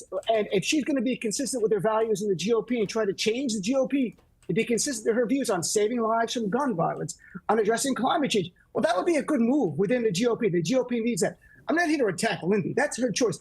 Mark Zuckerberg, Elon Musk, Jeff Bezos are billionaires with power. They did this for a business decision. They didn't make donations. They made investments in Donald Trump's campaign, and they expect to be rewarded. Elon Musk with more contracts, with tax cuts for the wealthy, the billionaires class, and less regulations, and allowing more mergers so they can make even more money because you're upset with Biden because his FTC and DOJ slow down mergers of big corporations or anti-consumer pro-bottom line. So I have a different view. Lindy's one person. She made her choice. She's got to answer for herself. If she's truthful, MAGA will embrace her. If not, they'll reject her. They're not dummies. I don't believe what some people say on the left about MAGA. They're not dumb. They're smart. They're dangerous, but they're smart. To me, my biggest concern is those with big power. Yes. MAGA rejects her. Sorry, Lindy. MAGA rejects you. And frankly, MAGA rejects Mark Zuckerberg, Jeff Bezos, and the rest of the people who decided that there's a more fruitful path towards Mar-a-Lago in the White House now than it was 4 weeks you ago. are not the gatekeeper of MAGA. No one appointed you out of like St. Peter by the pearly gates. That's not up to you. You know who it's up to? It's up to American people. And I have gotten thousands of letters, thousands of messages. Wait, so is she like proudly? She's not even just like more conservative. She's full MAGA? You're not the gatekeeper of MAGA. They like me. Oh my God. Ooh. On a daily basis, and I read as much as I can. I have never seen so much kindness, barring these like far-right lunatics. Eric, you're not one of them. I actually happen to like you outside of this. The amount of love and welcome that I've gotten from conservative Republicans is so incredible. So incredible. I would have so much more respect for you if you would just say, look, I've been a lifelong Democrat. I've supported the Democrats. I've worked with the Democrats. I've raised money for Democrats, including Kamala Harris. And you know what? I'm not all of a sudden changed and see the light that Donald Trump is the savior. What I mean is, but you flipped so dramatically in such a short period of time. Give it a breath. Give it a breath. You're on everywhere that will host. Julie's right. Everywhere that will host you, you'll go on CNN, MSNBC, Fox. You're all over Fox saying what a great, pro-Trump MAGA personality you are right now because you're getting booked all over the place. Give it a minute. Prove yourself. I never once said MAGA, to be honest. I've never even used that word, so I don't know why. Well, Trump is MAGA. Let's be honest. Trump is MAGA. Period. Full stop. Most of my hits have been my criticisms of Democrats, to be honest. I don't think I've ever been on one. You're going to get booked because you're the Democrat who's criticizing other Democrats. It's very bookable, very clickable, in fact. But as someone on the inside of the movement, I happen to have a lot to say. I have donors who are terrified of speaking out. I have a duty of care to say what the heck went wrong with the campaign because it was a fucking disaster. It was a disaster. That's different. Now that is commendable. Now there's a Democrat saying we screwed up. We need to find out what we did wrong, come back stronger, and beat them. That would be admirable. I think Lindy, hang on, Lindy. I think the point Eric is making, which is a strong one and a valid one, I think, which is you could have done all this criticism of the Democrats whilst remaining a Democrat. Somebody who voted. Hang on. Somebody who voted for a Democrat literally just a few months ago, right? But instead, what you want people like Eric to believe is that somehow you've been really going more and more right-wing for years, and actually now you're a full-on Trumper, and he's saying, well, hang on a second. Why did you vote the way you did only in November? I'm a full-on conservative. I'm finally free to be who I am. That I don't have to be ashamed of it because I live in Philadelphia. It's a stigma to be a Republican here. Yeah, but none of the panel. With respect, though, but Lindy, when you have both Julie and you have Eric both just not buying this at all, you've got a bit of a PR problem, haven't you? I don't need these two lovely individuals to buy anything. I'm comfortable with myself. I know who I am. I know that I'm a conservative, and I've been a conservative, and I've been ashamed of being conservative. There are things like you could go look at my old tweets. There have been issues that I've just never. I'm really sorry. Look, I'm really struggling. If you've always been a conservative, why did you keep voting Democrat? I don't get it. Let's think about it. I'm not just a Democrat. I'm somebody who ran for Congress as a 24-year-old as a Democrat. And again, I know. twice. So my question is, why did you keep running campaigning? For me to leave. But why did you keep running campaigning? Lindy, with all respect, why did you keep running, campaigning, and voting as a Democrat if you've always been because in the city of Philadelphia, it's a 1 to 8 registration breakdown. For every one Republican, there are 8 Democrats. So you were grifting. So it was all a grift. That's what she's saying, right? There just weren't enough people for me, but now that there are more people on this, I'm going to change my political party. That's just like openly, literally admitting to grifting, right? Like that's what we're saying. That is how much of a landslide it is here. And I grew up in the age of Obama. Like the year that I went to college was 2008, the first year that Obama was elected. I was 17 years old and so captivated by this man promising hope and change. I bought into it, despite the fact that my family had reservations because my parents were very conservative. You understand that, like if I began all of a sudden starting Muslims for MAGA, I'm Muslim. Dino Vidal begins Muslim for MAGA. Love me, MAGA. I'm now your friend. They'd be like, you're the jackass that used to trash us on social media, on MSNBC. And I'd be like, yeah, I am. But I'm now Muslims for MAGA. Why? I got a book deal. I got a TV deal. I'm not saying that's what you're getting. But that's what we see, right? I don't attack you. Like you make your choice. You have to live with yourself at the end of the day. It's between you and yourself. For me, it's the big billionaires who are going to get more money at our expense that really upset me. But you can see the hesitation, and you saw it online, Lindy. There are people, Democrats who are not crack posters like you call them, but really like stunned by what you've done. And this transition from a big cheerleader on our side to now attacking us nonstop on the other side. Again, you have to live with that. But I think Piers has done a good job. You probably should have put legal counsel here, Lindy, for this. You could object to the. I'm a lawyer. I could object if you want. Wink at me, and I'll say objection. But honestly, I think it's a problem for either side to believe you right now. That's the reality. That's the truth. I'm not being mean. Thank you for being respectful, by the way. Thank you for not being acerbic. Can I please finish, Julie Virginsky? I don't know. But go ahead, Lindy Lee. In terms of Republicans, if you're going to pile on anyone who's willing to help you win the midterms, willing to do what they can, willing to hear you out and learn more about where you're coming from, no one's going to come over. But why should Lindy, again, with the optics of this, why should the Democrats listen to someone who says, I've been a secret conservative the whole time? True. I'm done with them. They don't need to listen to me. I don't need them. No, but why should they take any advice from you? Why would they? Yeah, why would the Republicans listen to you? Oh, my God. Anyway, since you've now admitted you've always been a secret Republican, you just happen to... I spent how many months trying to give them advice? November, December, they didn't hear a thing. The DNC chair, 2 months. In response to my criticisms, attacked me, saying that... When did you attack Kamala Harris before the election? I raised concerns about her internally. No, publicly, when did you attack Biden or Kamala before the election? On July 21st on Fox News Sunday was No, not after Biden had gone, but while he was still the that was president. before he was gone. While he was still the leader of the party. While he was still the nominee. Did you Yes. attack Biden while he was still nominee? Yes. When? And consistently When? throughout the month of July, at the So tail when he end was of the nominee, month. not after he stood down. Yes, exactly. I urged him to step aside. Yeah, He but no that was longer- after the debate and everything blew up. I'm talking about before that, when everybody knew that this was a massive lie being perpetrated on the American people. That Joe Biden, I wrote columns for 2 years for the New York Post saying this guy is not fit to be president. He's not mentally or physically fit for the job. And I kept hearing the Democrats collectively telling me, no, he's never been sharper. Throwing huge fundraisers. This guy's on top of his game. He's great. He's killing it. And then we saw the debate that the whole thing had been a total lie and he had to go. And then Kamala Harris is coronated for some bizarre reason. And that turns out to be an even bigger disaster. Well, hang on. My point is that in your conversion, you're now saying that even though you voted Democrat in the election, the entire time you've been a closet conservative. And I think that both Eric and Julie are right to raise a very skeptical eyebrow about what that means. I'm not, with all due respect, I'm not beholden to these wonderful people. I'm comfortable with myself. This is just who I am. But what My are you, family Lindy? knows this. But Lindy, what I'm are sorry? you really? I mean, be honest. I'm a conservative. I'm not really But since comfortable when? with You voted Democrat on November the 5th. for an extremely conservative Democrat. Bob Casey, do you know him? He's one of the most conservative. Well, he was. He's a Democrat. Bob Casey was known as a moderate center-right candidate. He and his family have been there for decades. Why not just vote for the Republican? You had a more conservative option, though, Lindy. Yeah, you had a just more vote for the conservative option, Republican. though, Lindy, and you chose not to exercise it, right? Yes. You could have voted for the Republican. But to get back to what you said, who made a fortune working with China? I don't think so. I don't think so. And I know Bob Casey. So to get back to what you were. Julie. Okay, so to get back to what you were saying, you were not the only Democrat who was criticizing the party. I criticized the party in a clip that actually went Someone who's viral. part of And the Eric has known me a long time. I've never been shy. I'm sorry, you're the only person from the campaign who, after the campaign, criticized the campaign. Is that what you're saying? Because I could probably provide about 20 memes as soon as we get off the air. Can Did you the same name thing. some? The second Can thing you I would say, name some who the second thing that I, yes, half the people that worked in the campaign. The second thing that I would say like, literally is that you have to, you, but Lindy, here's the problem. You were not at the top level. I'm sorry to say, you were a donor. On the Get over National yourself. Finance You're Committee? not sitting in the room making.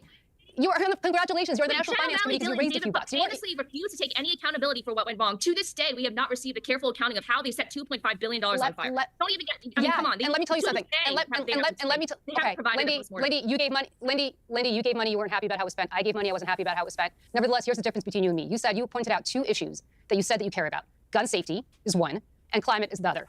If those are the two issues and the hill that you're choosing to die on, how in the world are you supporting somebody who talks about drill baby drill all day long and talks about the fact that they want unfettered gun access for anybody who wants it, right? Now you're saying you're going to elect MAGA candidates to further the MAGA agenda. That MAGA agenda is completely contrary to the two issues that you said today that you still care about. So forgive Eric Bolling for being a little skeptical, and forgive me for being a little skeptical about I care it. about from the conservative side that far outweigh the two that I mentioned. I agree with conservatives on everything else. I think what happened on the borders is an absolute sin. Oh my I think God. Biden's betrayal on the Then borders why did you campaign for Kamala Harris? and unforgivable. As a naturalized citizen myself, Then why did you campaign for Kamala Harris? Harris? Absolutely horrendous. The fact that he let millions of immigrants in. Then and why I've did she been feeling campaign? about this Is she for going to years, answer and I've that, or vocalized she's not going to this. answer that? We is she? should not have just let Then why did you raise everyone money? on the border when my family, like people like naturalized immigrants like myself, we follow the rules. We didn't, jump the line. We created hundreds of American jobs over the years. This is how immigration should be done. We shouldn't just offer asylum to any foreigner that wants it. I feel very, very strongly about this Then issue. why were you in the campaign for Kamala Harris? Why did you? I mean, everything you're saying now is apparent to people who on the other side who agree with you back before the election. So why in the world you just proudly touted yourself as somebody on the inside of the campaign? Why would you get on the inside of the Harris campaign? But you interrupted me earlier. Yes, you did, and you keep doing it. Tell us. All right. May I speak? May I speak? Yeah. All right. When I first became a Democrat, it was in the age of Obama. Okay, so there you go again. I was 2 seconds in, and you're interrupting me already. Let her May I speak. finish? Or All right, no, let's start she again. is speaking. Oh my God, she just doesn't want to say because she knows whatever answer she's about to give is bullshit. Also, there's a delay on these shows. There's probably like a 3 or 4 second delay, so sometimes it happens. But she knows this. But like anytime somebody's like, "Let me speak," and they're not like actually saying, then say it. Jesus. So there you go again. I was 2 seconds in, and you're interrupting me already. May I finish? All right, let's start again. So when I first became a Democrat, it was in the age of Obama. I was captivated by him, absolutely obsessed. And that was during my most formative age, okay? And then, shortly thereafter, I was running for Congress. I was 24 years old. I didn't know a different world. It wasn't conceivable for me to be a Republican. Princeton was extremely liberal. I mean, everyone knows that Philadelphia is extremely liberal. Being a Republican... She has no answer. She's not going to answer the question because she has none, because it's absolute fucking bullshit. It's the most bullshit ever. That's why she's not answering this question, 100%. And she won't have an answer to this question. Like, the question wasn't when you were running for Congress or when you liked Obama or whatever. The question was, you knew all of these positions on the border. Why do you vote for the conservatives now? Like, none of this is a new revealed thing that we just found out that, conservatives were mad about the border or whatever. Why did you change now? She's not going to answer that because she has no answer to that question. It's a grift. Got to do with what happened in the last year when you're much older. I don't get it. What is your obsession with Barack Obama? Exactly. Yeah. You know, all Pierce that has time it. ago. It was 2008. Oh, now he asked the golden question, and this is like one of the favorite talking points. I think this is a Russian printed one. I think this is a Russian printed talking point. It's the old. Oh, I was so enamored by Barack Obama, and I couldn't believe how actually horrible of a president he turned out to be, and it's so sad. And I feel like I got tricked and betrayed by how cool Obama was, and it wasn't what I thought. Blah blah blah. This is a 100% Russian talking point. Barack Obama ran. But I'm explaining why. Well, the question is why I was a Democrat in the first place, right? No, nobody asked that. No, that wasn't the question. Nobody asked that. They asked, why did you vote for Kamala, knowing all these things about the border, and then suddenly changing states because of the border? What? Really makes sense. I don't think to the left or the right. You're now strongly a conservative. Anyway, look, Eric, final word on this to you before we change back to the actual debate. Yes, okay, that wasn't the question when you became a Democrat. You're allowed to change your mind. My concern, my suspicion is that you found it a much more lucrative path to become a MAGA Republican after Donald Trump. But not a single word about DEI, about wokeism, cancel culture, none of the things that pissed off every single MAGA person for the past 4 years did you open your mouth about until after the election. There you go. No, Google me. I'm begging you to read my Wikipedia page. I am all about cancel culture and just the perils of it. That was actually one of my things. Eric.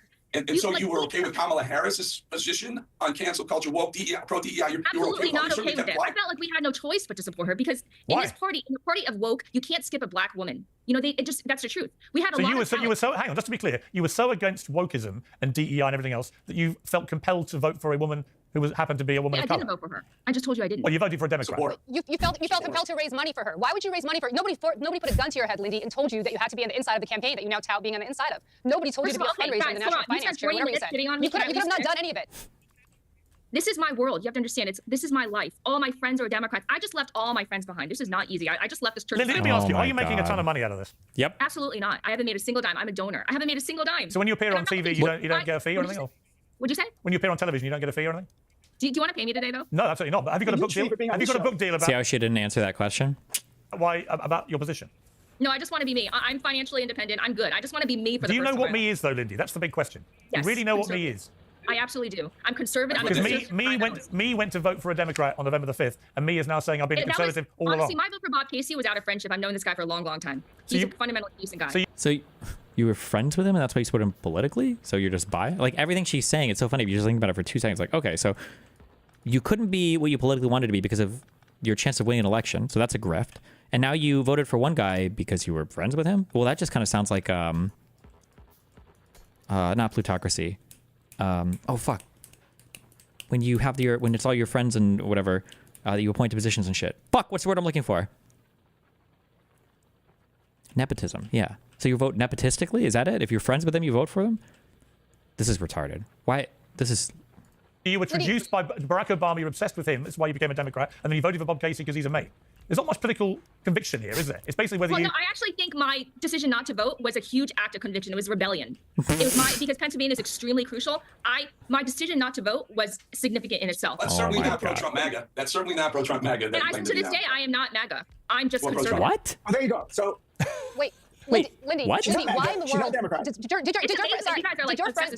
friends?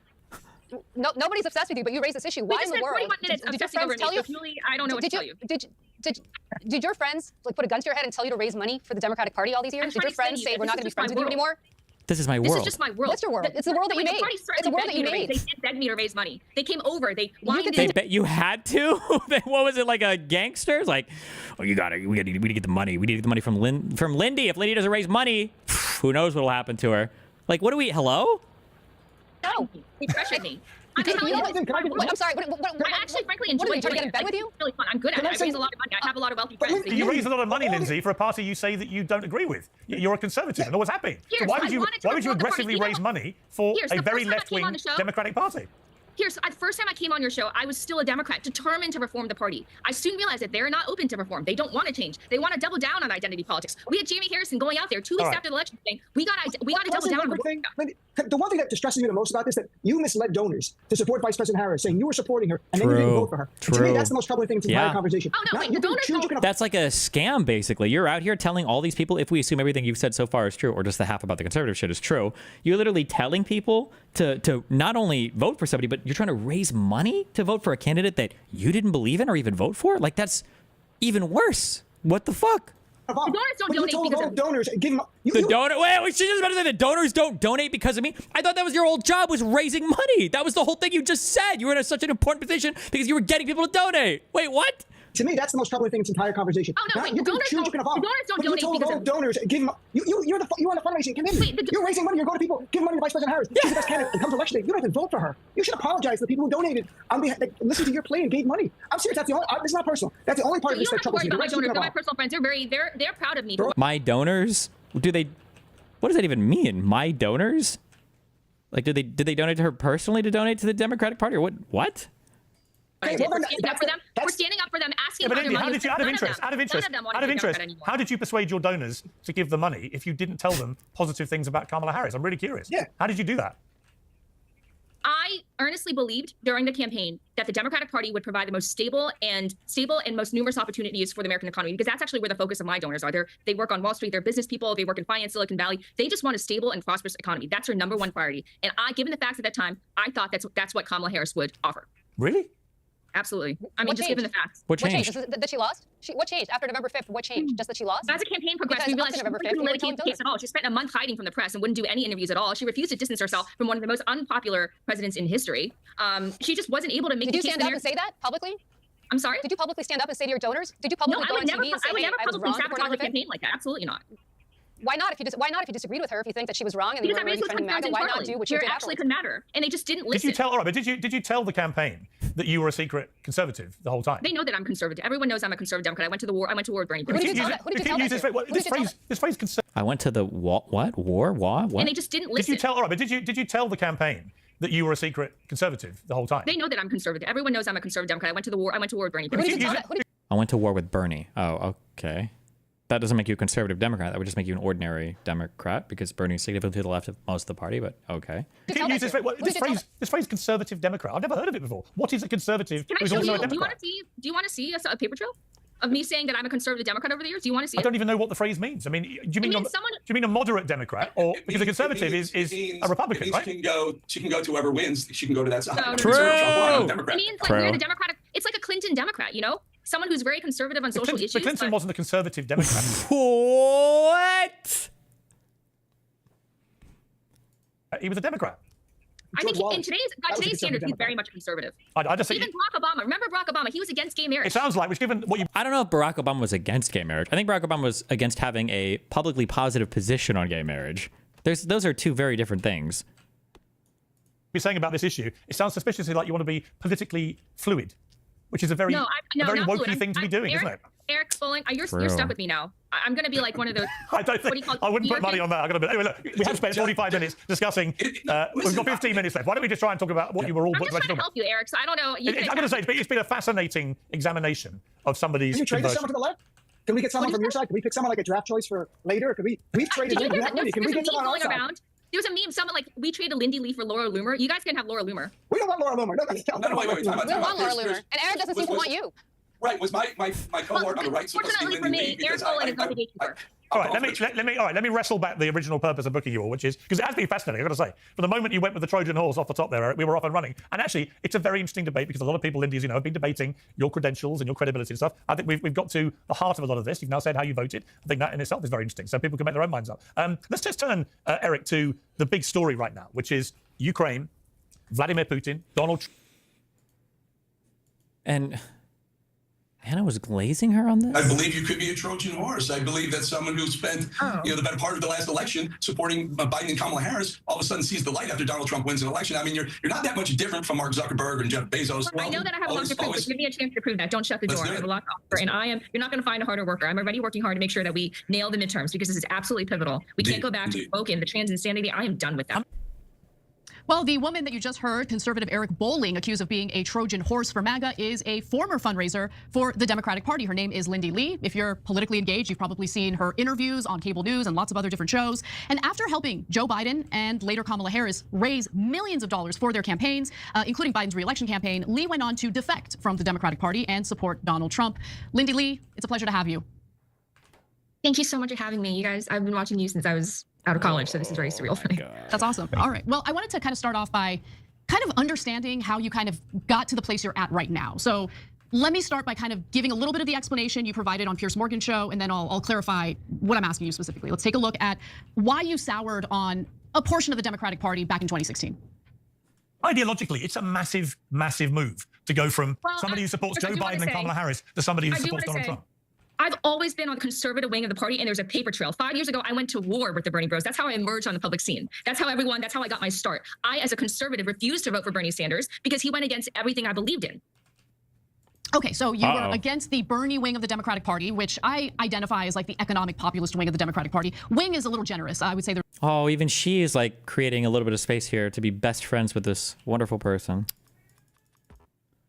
there's like maybe 2 people in the Democratic Party who identify that way. But you also soured on the economically or fiscally conservative but socially far left wing of the Democratic Party. Let's take a look at that.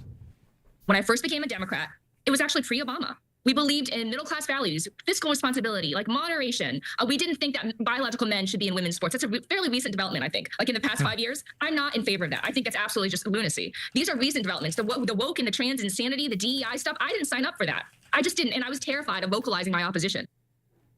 So who did you like in the Democratic Party? Because those are the 2 separate wings. And I'm curious if you might have just always identified as conservative, but wasn't really fully self-aware. What do you think?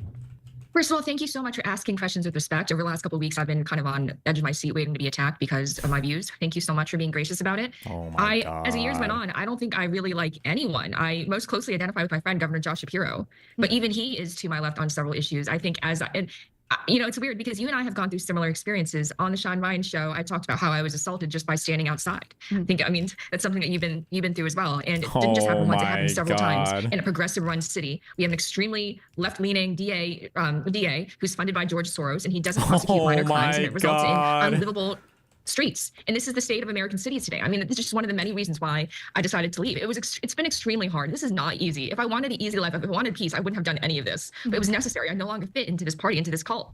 Yeah, Lindy, I'm curious, as a conservative Democrat, why were you so animated by the Democrats in the first place? Why go through the significant effort of raising money for them?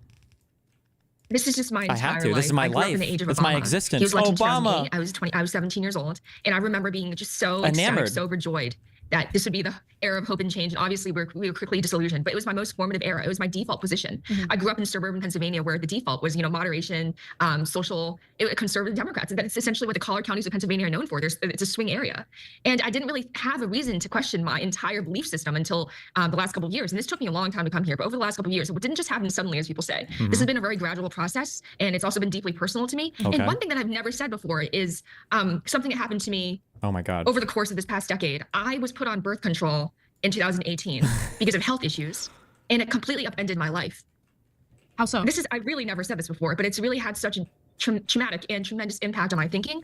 I feel like I wasted 5 years of my life because I was on birth control. You know that this is the United States of America, right? Like if a doctor prescribes you something, or if you get a prescription for something, a recommendation for something, and it's not working, you can stop, right? Like there's not like the birth control police don't come by with a gun to your head and force you to take stuff that's not having a good impact on your body, right? Like what? Hello? And when I decided to come off it in May 2023, I felt like I reclaimed my life and realized that conservatives were right about birth control. It completely hijacks their hormones. It makes you extremely anxious. And I would just expect it to just take it without question. I tried to express my concerns to my doctor, but she was living in this liberal ideology where you could just medicate yourself to recovery. But now that what is the, at least throw out some fucking bullshit for what? The liberal evil doctor wouldn't listen to you when you said you had issues with your birth control? They're like, no, you have to keep taking it. George Soros is going to stop funding our hospital if you don't continue to force feed this birth control. Take it. I've been off it for 2 years. I feel like I'm a new woman. I finally have full control over my mind. And I'm finally free to be who I am without being shackled. So, Lindy, I'm sympathetic to what you're saying. Look, I do not, my body does not respond well to, hormonal birth control, but that had nothing to do with my political identity, right? And where I stand on specific political issues. Now, I feel alienated from the Democratic Party because first of all, I don't even know what the Democratic Party at this moment represents. They sometimes run on these big, bold policies, never deliver. And for me, I am very much economically left-wing. I agree with you on some of the extremities of what's happened to the Democratic Party in recent years, but I actually view that as a symptom of the corporate cash flowing into these campaign coffers. And then you have like this party that essentially is similar to the Republicans in wanting to pursue policies that are way more beneficial to corporate interests and the elite in this country. And so what do they campaign on and what do they actually do when they're in power? They lean heavily into some of these social issues and they get more and more extreme, every election cycle. And in the end, they went too far and people kind of turned their backs on the party. And that's how I kind of view the situation. So when I look at the political landscape, I personally feel homeless because the Republican Party isn't really economically left. And the Democratic Party, I don't know what they stand for, but I know where I stand on the issues. And I'm trying to kind of figure out what your real political identity is outside of personal experiences. Sorry. If I were to boil it down, I would identify myself as a conservative environmentalist. I care deeply, deeply about the environment. It's like my reason for being almost. I'm a dedicated environmentalist and have been my entire life. It's my #1 issue. I do want to say one thing though, having been on the inside, another reason why I had to leave was a deception on many different issues. True. I saw that they were lying about Biden's age. And when I did in 2022, that's when they first started really lying about it. Like gun-ho, aggressively lying about it. I leaked to the press that they were. Wow. And I did everything I could. But, you would be ostracized. You would be destroyed if you dared to say that Biden had cognitive decline. They just would not allow you to say it. You couldn't even question it internally. But that's all donors were talking about. All of us knew what was going on. It was like everyone has no close situation. And then we all had to pretend that Biden was some, this is the donor class right here, Cenk. So magnanimous and couldn't do wrong. And then he leaves. And on the last day pardons his entire family. It's just so destructive to all of our institutions and undermines any arguments about Trump being corrupt when you can just point to Biden doing the same thing essentially. Yep. So I'm just sick and tired of the blatant hypocrisy, the excommunication tactics, the fact that you can't ask any questions. I tried to reform the party from within, but they wouldn't have it. They banned me. The first moment, like within a week of me asking questions, I was taken off all the lists. And at that time, I was just asking questions. I wasn't even criticizing. And they wouldn't even hear it. So it was just unbelievable that they were so quick to ostracize me just for raising questions. After I raised millions for them, after I organized, after I gave everything I had to the party. But even over this past year, my mind was starting to change. I just didn't want anything to do with a lot of their policies. Yeah, Lindy, I'm continue to be curious about the fundraising because it wouldn't have occurred to me to become a fundraiser at all for either party. So here it comes. How did that come about? Where did you raise the money from? Why did you go into that? Why'd you go in that direction? First, I want to say once and for all that I wasn't paid a single dime. People say that I was a consultant or, I was just grifting off the Democratic Party. I'm a donor. I give. I raise money and I give. I do not take. I haven't been paid a single dime. I did get like care packages with like cookies and stuff. I guess if you count that as payment, then fine. I don't even eat cookies. I gave them away. But I was not paid to do this. I did this because I wanted to. They recruited me in 2022. They came over to my home, actually. It was pretty aggressive. And they asked me to, because I ran for Congress and I was able to raise a sizable sum then. So they saw that I had a record. They recruited me to be a part of the National Finance Committee. And you had to raise millions of dollars to qualify for that. And that became my world, like my friends. And I'm kind of introvert. They were just my entire world. That's crazy. They were the only friends I knew, essentially. It's actually kind of sad. And that I've had to rethink everything. Yeah. So it sounds a little skull and bones. They tap you on the shoulder. Okay, we're going to ask you to raise. Yeah, it's very one-on-one. And having been recruited, I've then recruited others. So it is very skull and bones. It's actually a great analogy. And so they recruit you, and then you recruit your friends, and it's kind of this pyramid scheme. Wow. And then the higher you go, the more access you have. And so I ended up raising millions. Wait. Pyramid scheme, but you just said you didn't get paid any money. Well, I guess in a pyramid scheme you do get scammed. But like, wait, they're for donations. How is it a pyramid scheme?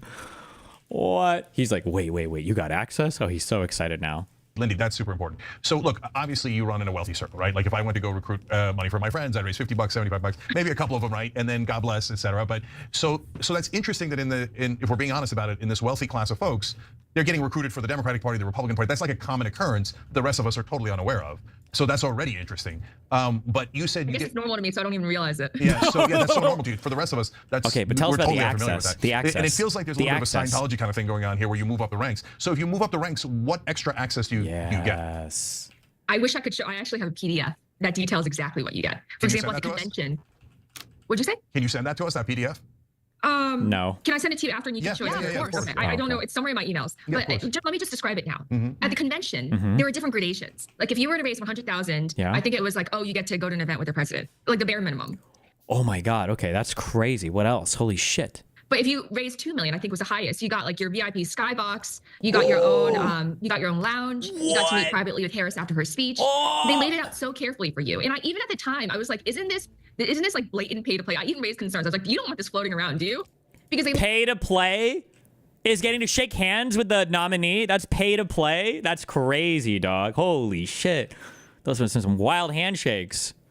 laid it out so clearly. It was like legalized bribery. Yeah. Oh And my it's God. wrong at the time too. But I'm sure both parties do it. I don't think I haven't obviously seen the Republican. I wasn't part of the Republican convention, but I'm assuming they had something similar. Yeah, Lindy, there's absolutely no question that both parties do it. Yes, 100%. They both do it, no question. That's partly why they're called the Uniparty. Which leads me to my last question. I'm genuinely curious about this too, Lindy. So why go all the way? Like, why not? Okay, like for example, I'm horrified by Democratic Party leadership.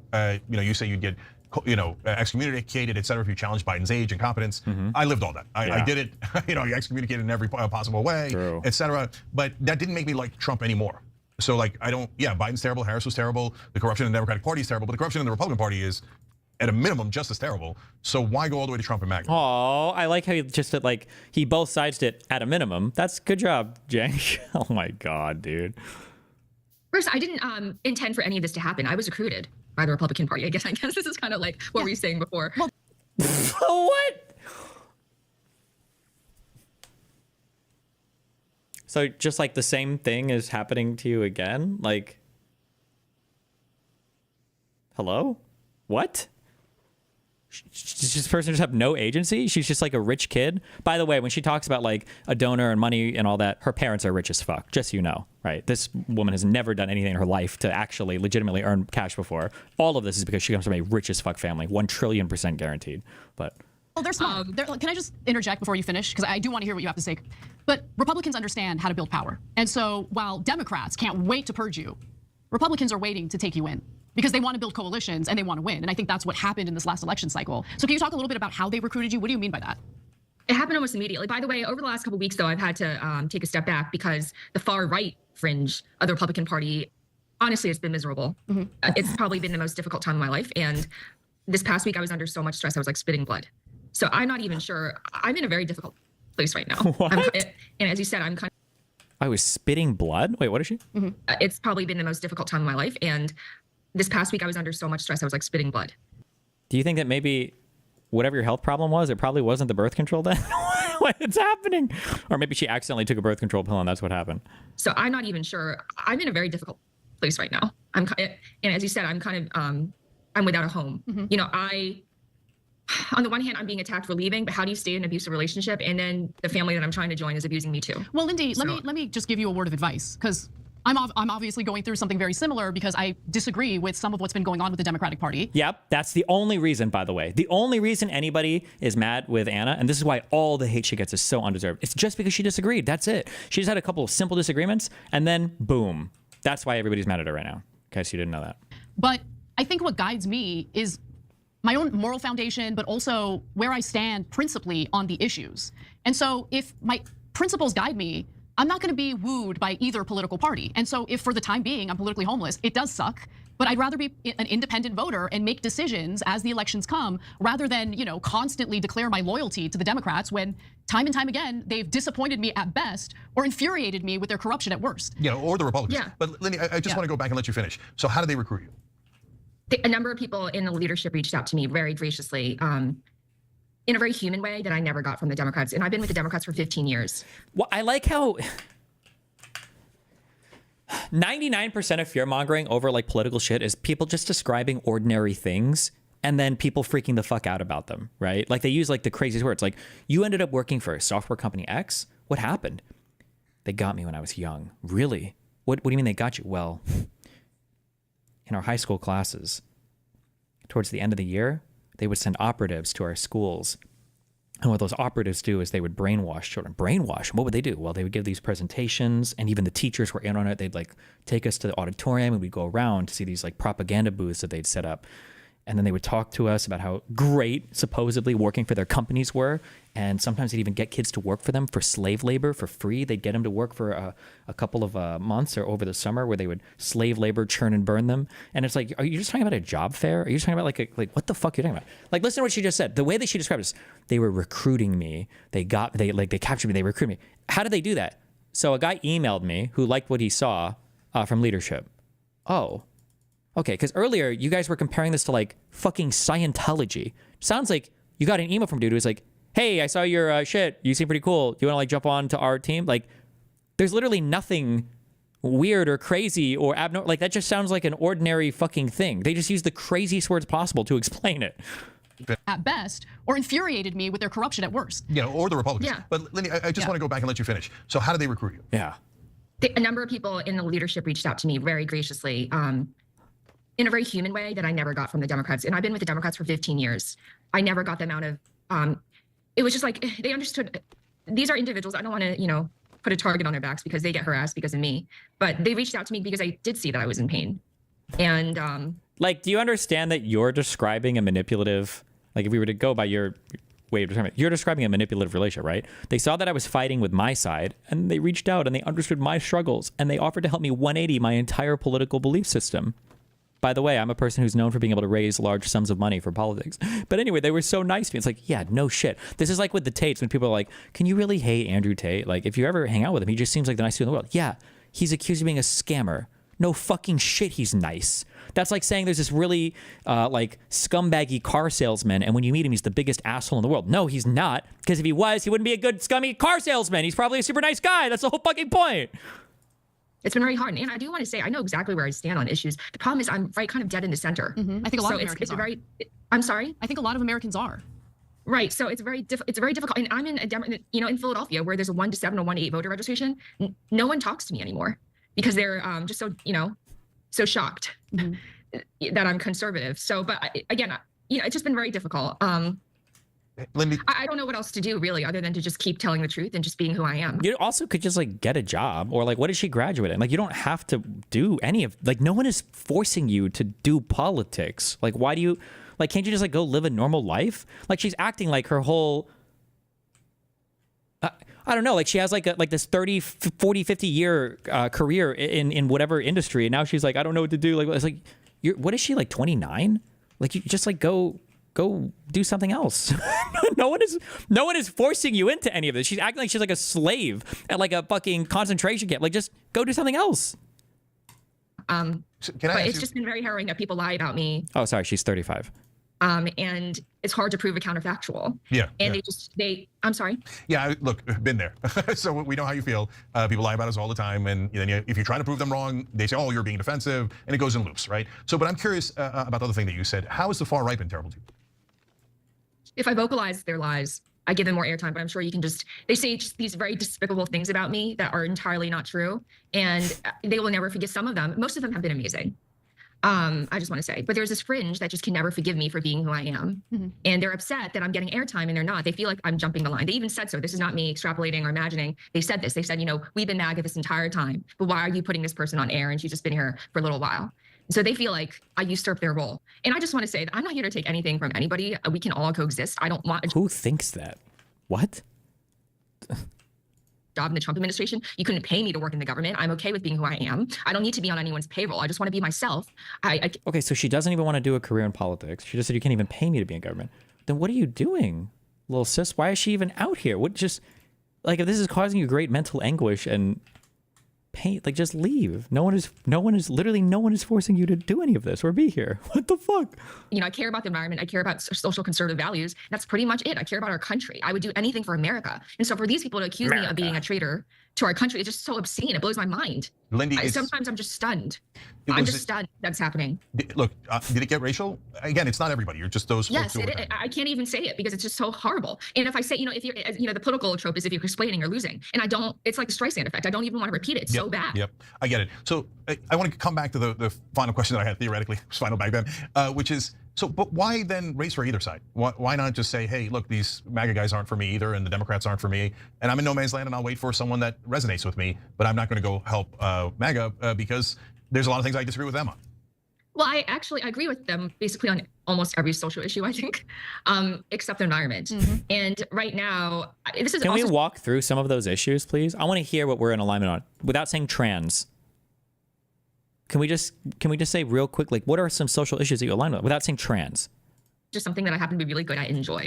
It's just what I do. It's just very easy. I know people say that fundraising is very hard, but I happen to have a really, it's just very enjoyable. It's like a game. It's almost like gamification for me. I've been doing it for like a decade. I did it for my university before I entered politics. It's just something that I do. It's just like, it's just fun for me. I can tell you're good at it, Lindy. I can tell you're good at it, and I don't begrudge you for enjoying. You can tell she's good at it. How? She hasn't done anything. How can you tell she's good at it? What? Something that you're good at doing. I would say though that It's likely that you're feeling what you're feeling right now and being politically homeless because of how much that money has destroyed our political system and incentivized our politicians on both sides of the. She's the money, though. You're talking to the money. That's her. She's the money. Talk to her about her rich parents, about her dad that made hundreds of jobs. Talk to her about her money. This is the donor class. You can talk to them right now. Say something. Political aisle to basically F us day in and day out on behalf of their corporate donors. So I think there are other areas where you can fundraise and excel at it, and it would actually do good. I just don't think it's helpful in the political realm, but that's just me. But I do want to say one thing. My donors are not corporate. These are like everyday Americans in a variety of industries. They're not from corporations. What are they? They're everyday donors from a variety of industries, but they're not in corporations. Are they just all employees? None of them are business owners? None of them are, or do you just not call a business owner part of a corporation? Or does a corporation be a certain size? Or what are we talking about?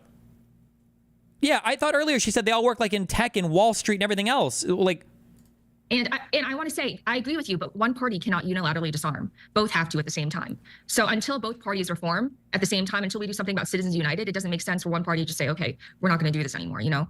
But yeah, both parties, it's just, especially with the advent of super PACs, just been insane. I've had people give tens of millions to, PACs like Future Forward and whatnot. So they're not wealthy.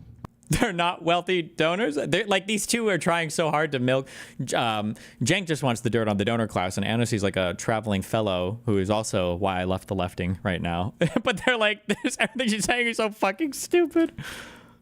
Tens of millions to, PACs like Future Forward and whatnot. So they're not wealthy. No, they're wealthy. Yes, but I don't mean they're not corporate. A lot of them, it doesn't, they could be any, like I had someone who owns a vineyard. They're not necessarily corporations. Got it. It could be anything. Some of them are immigrants who had someone who owns a vineyard. They're wealthy. Yes, but I don't mean they're not corporate. A lot of them, it doesn't, they could be any, like I had someone who owns a vineyard. They're not necessarily corporations. Got it. It could be anything. Some of them are immigrants who worked hard all their lives to get here, but they're not. I don't mean they're not part of like huge conglomerates or anything. At least my donors are not. I can't. Huge conglomerate. Oh, so now we went from corporate to huge conglomerates. What do we even? How many? What's the size of this vineyard? What are we talking about? Speak to like everybody, Yeah. but Oh my God. Yeah, I understand. All right, look, really interesting perspective. Hang in there. I'll send you the graph that I talked about. I'll send it to your producer. It lays it out. You'll be stunned to see what incentive. My face when that graph is like a publicly available thing that you can just look up for donation awards or whatever. I think it's very, very eye-opening. Thank you, Lindy. All right, Lindy Lee, thank you for joining us. Appreciate it. Every time you ring the bell below, an angel gets a swings. Totally not true, but it does keep you updated on our live shows.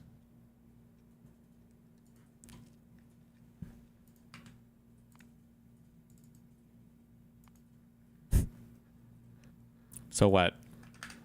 Yeah, wealthy donor now means you own a vineyard? Come on, guys. Or it means no vineyards?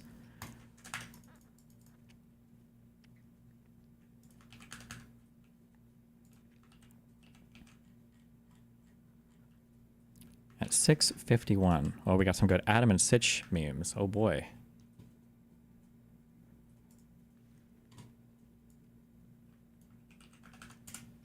Yeah. So yes, it's going to turn you into a lunatic.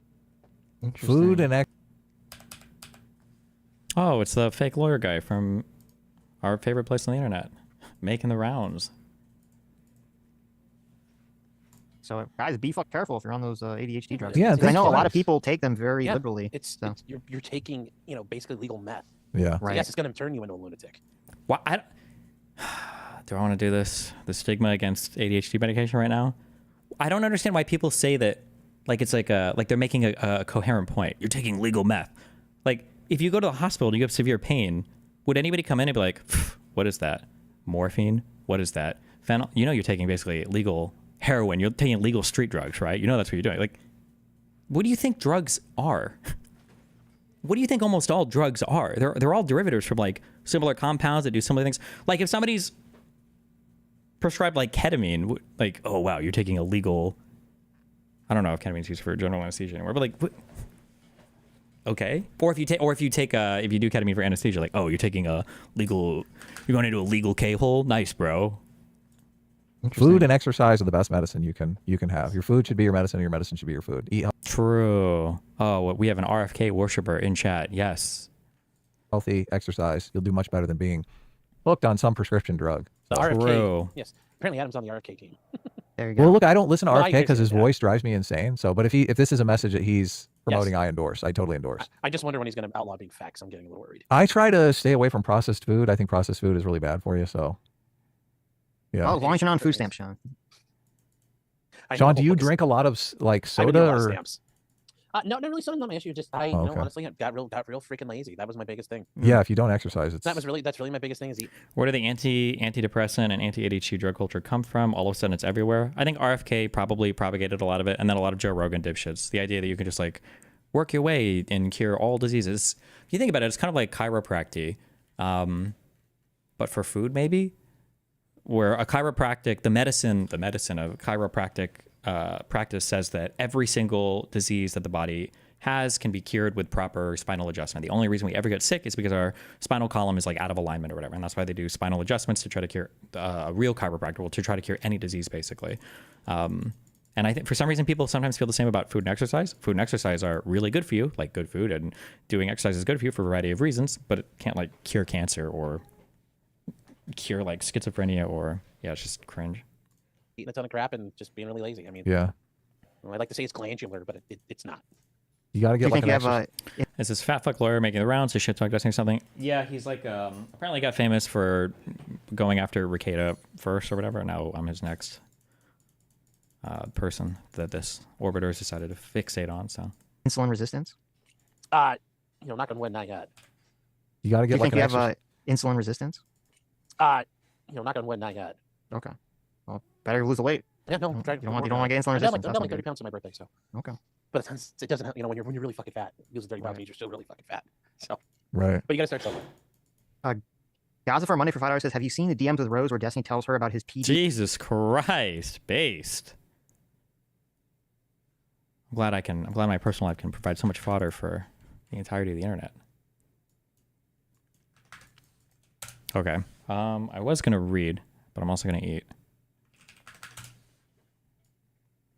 But yeah, that's true too. How can this guy weighs like 300 pounds? Shit talk me for being on Vyvanse. It really makes you think. Get on some Aussie, bro.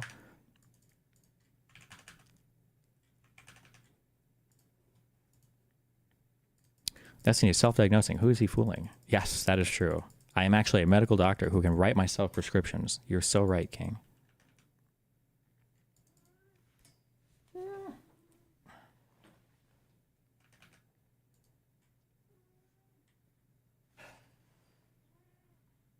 Don't even fucking think about it. Don't do it. Don't do it.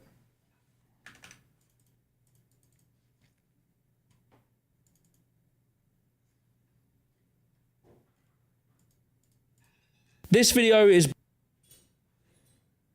Did I escape the alt-right just to be brainwashed?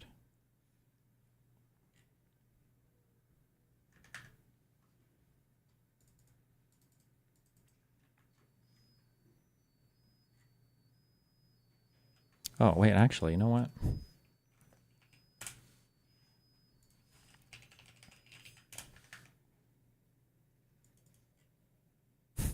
It's happening. I wonder what his audience tends to lean like politically. I have no idea. Or maybe this is like one of the few groups of people who aren't like politically influenced. But days ago, one sec, Trump getting launched code. his meme coin and ushered in a promise of less regulation for crypto. So, how's that going? Well, the crypto markets are down almost $1 trillion, and everything is much lower. Now, there's some reason for that, could be explained by macro factors. I want to make the case, though, today that opening up the floodgates to scams and crime actually is not a good idea in hindsight. Believe it or not, retail investors do not enjoy being scammed and conned. Now you have the president's son saying, buy the dips. And Michael Saylor saying, volatility is a gift to the faithful, which sounds like some weird cult thing. Now, I'm not telling you guys you should or shouldn't, suddenly believe in crypto. I'm just making the simple case. In securities, in equities, in whatever industry you're in, scams, believe it or not, are bad net overall. People keep saying like, oh, we need to deregulate all this stuff. All these SEC people have been fired. All these FBI agents have been reassigned. Oh, we don't want anyone on crypto cases. That's sort of been the attitude of this administration so far, is that we're just going to let everyone do whatever they want and sort it out in the wash. but it's not been going well. I mean, it's only been like 30 days and it's been a disaster. So I called this out like a month ago. Onboarding millions into crypto with scams and grifts is a terrible idea in hindsight. And that was because the Trump meme coin had just launched. And I saw that it had gotten sniped. Those guys had made over $100 million. But I was worried for the retail investors because this coin promised nothing, right? It's just a total Ponzi nothing where the president owns 80% and is going to sell on you when his tokens unlock. And now you look at the price. Look at this. It's $13 right now, right? In order to have captured any value, if you were holding this coin, you would have had to buy within the first basically 2 hours of launch. You understand that? Anytime after that, if you're still holding, you probably lost money. That is the successful coin of this whole season, by the way. That's the most success, is almost everyone got rinsed and lost money. You take a look at Melania coin. Even worse. Obviously, we have now figured out that Hayden Davis sniped this coin, was selling this coin. You know, there was insider trading going on. But another coin where, look, oh, we should deregulate. They're just collectibles now. What's the problem? You know, we're onboarding people into crypto. That's what people kept telling me. Oh, we're onboarding. Don't worry. We're onboarding. And it's like, okay, yeah, but into what? Into losing money? Oh, I got onboarded into crypto. Yeah.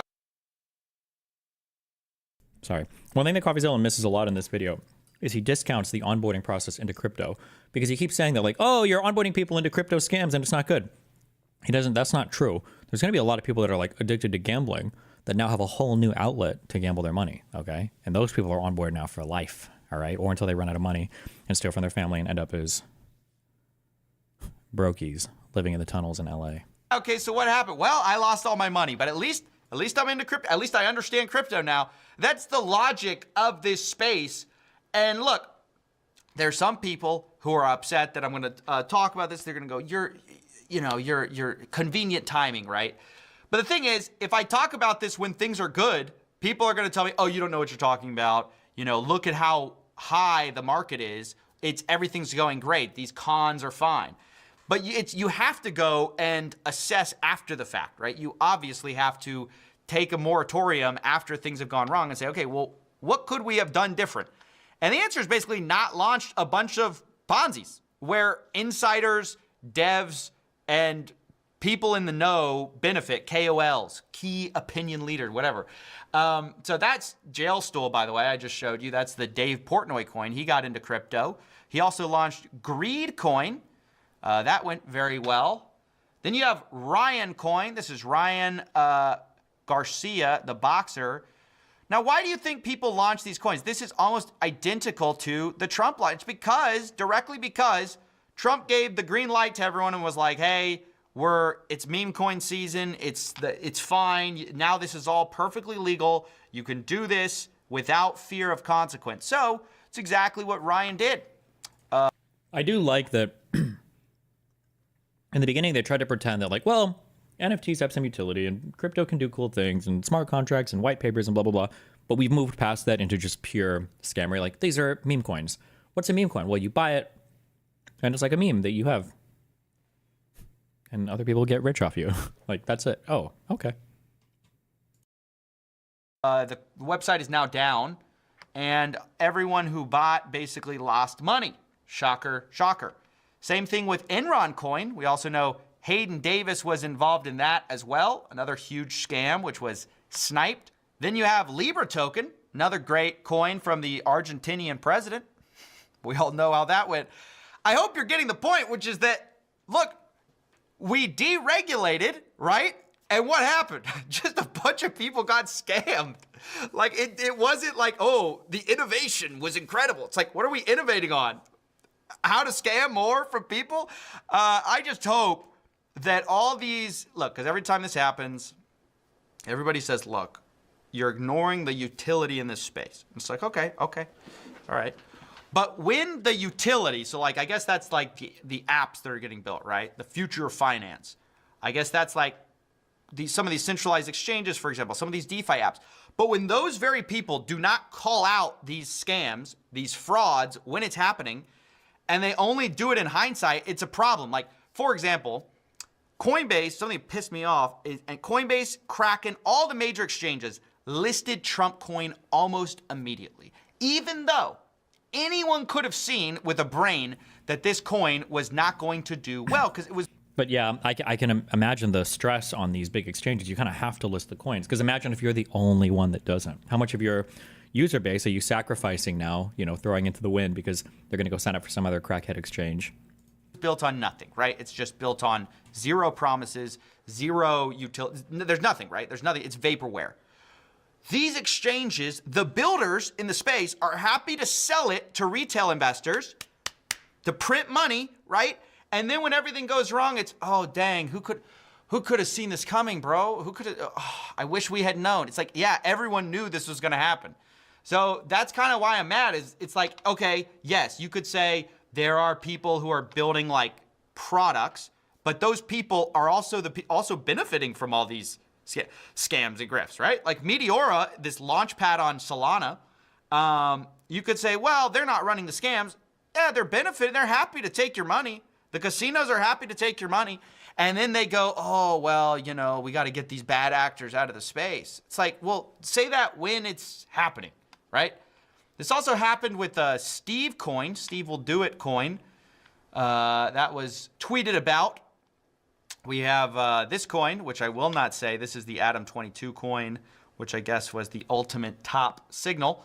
But I think it's just worth reflecting on the fact that this was sort of entirely predictable when you deregulate an industry already known for having tons of scams and fraud. It's like, if we need anything, it's the opposite. We need actually more people getting like justice for committing these crimes, or what should be crimes, right? We're deregulating it. We're making it so these aren't crimes.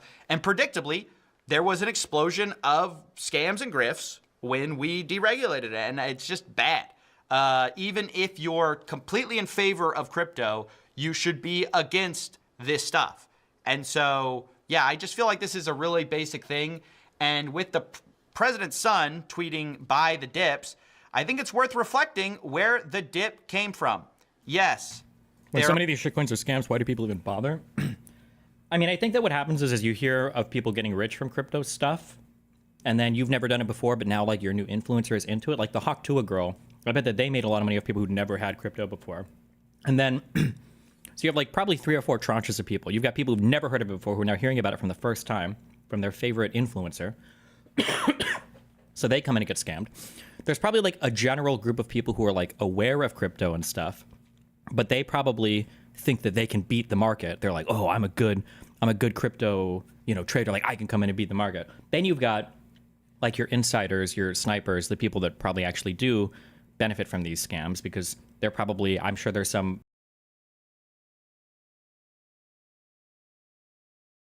really early so they can scam all the new people coming in. And then you've got your, those are like your snipers. And you've got like your actual insiders and devs that are also just scamming right from the top as part of the coin itself. So there are macro events and stuff like that. But I think a big part of it is people are sick of getting scammed.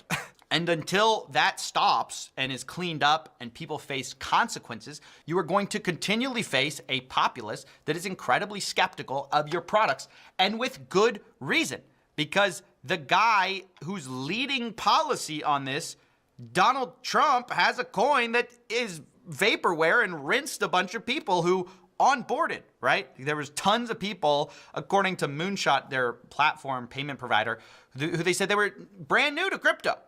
So, okay, you onboarded them, then they lost money. I really don't like, I'm being a little nitpicky, but I don't like the use of the term vaporware here. I think vaporware usually refers to, they say that a project's being worked on. We'll say like StarCraft Ghost, I think was vaporware. They might even like have some screenshots or some talks with a developer or whatever. And then as the years go on, it's like, where the fuck is this game? And then you find out like, well, it looks like it either wasn't worked on that much or nothing materialized because it wasn't a good concept. They couldn't make anything work. It's like, wait, what the fuck? It's nothing. It's vaporware. These meme coins aren't vaporware. They come out the gate saying, hey, this is a scam coin. And then people buy it and then they get scammed. And they're like, oh shit, I just lost a lot of money on that scam coin. Yeah, that's not vaporware. That's literally delivering on what they said it was exactly going to be. who they said they were brand new to crypto. So, okay, you onboarded them, then they lost money. What do you think their attitude towards scams is going to be? All right, that's basically what I want to say. Just a little rant about that. And hope we learn, but I don't think we will.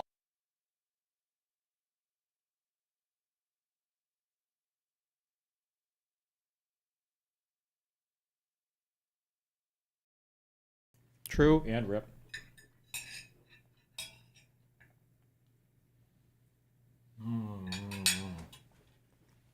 Okay, hold on.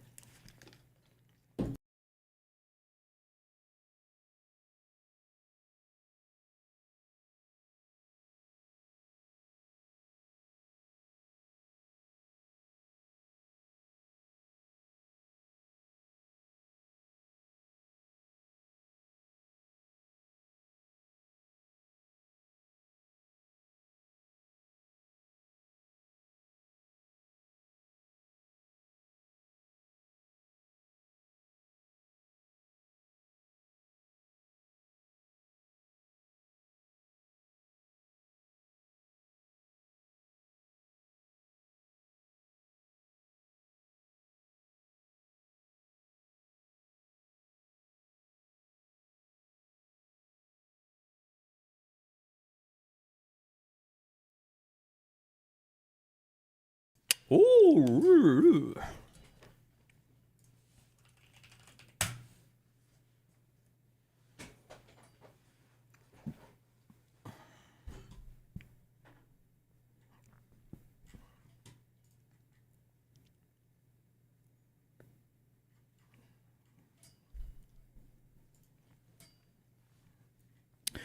Peach, yo-yo, egg, marbles, toothpaste, waffle, doll, mind, genie, angel, sense, hesitate, waver, wits, bell, and deer. The easy one. Going back and forth between decision, yo-yo, waffle, hesitate, and waver.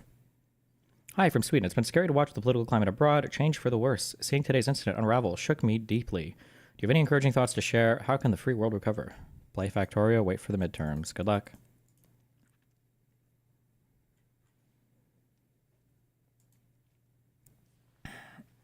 Okay, let's see. We've got don't lose your... I feel like these are too easy sometimes. They go between being really easy and obnoxiously hard. Keep your marbles. Don't lose your mind. Don't lose your wits. Keep your sense about you. This is like having an awareness, I guess. Lucidity.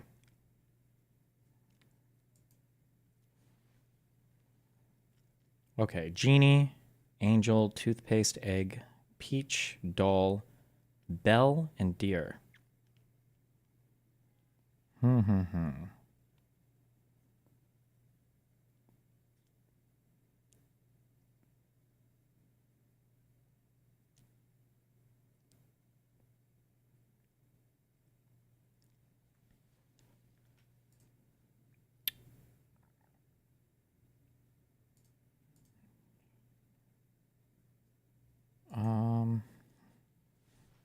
Let's see. What am I missing right now? Blue and purple are the two hardest ones. Oh, wait, am I missing the green one?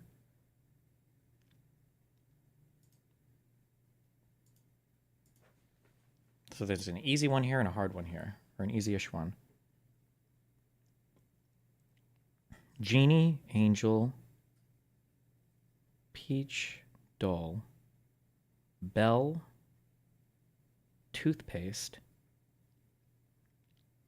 egg, and deer.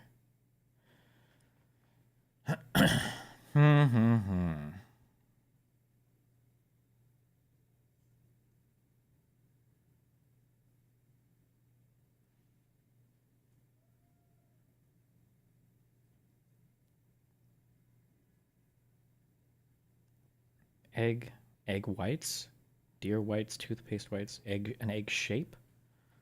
You break it and something comes out.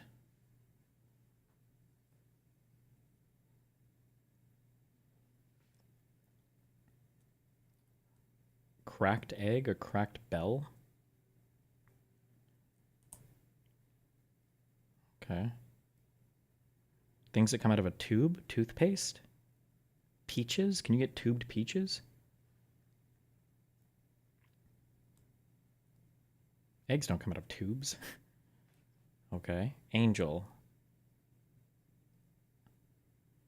Oh, she's such an angel. She's a doll. She's, oh dear. And Peach? She's a little peach. Or Belle, maybe? Okay. And then what is this one? Genie, toothpaste, Belle, and an egg. A timer? Like an egg timer? A bell timer? No, that's not a real thing. A genie.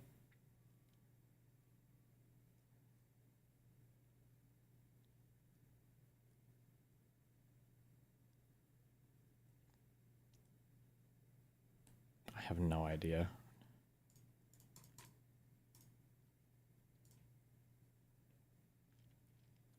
Components of metaphors for things that can't be undone. You can't unring that bell? Sometimes you have to crack a few eggs? We can't get the genie back in the lamp, and then you can't put the toothpaste back in the tube? What is the toothpaste one?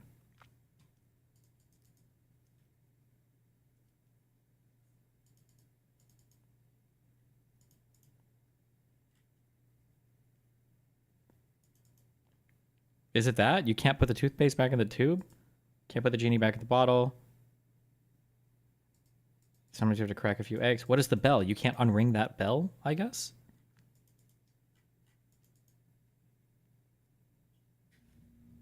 You can't uncrack an egg? Is that a saying? I don't think I've ever heard that saying in my life. Can't uncrack an egg.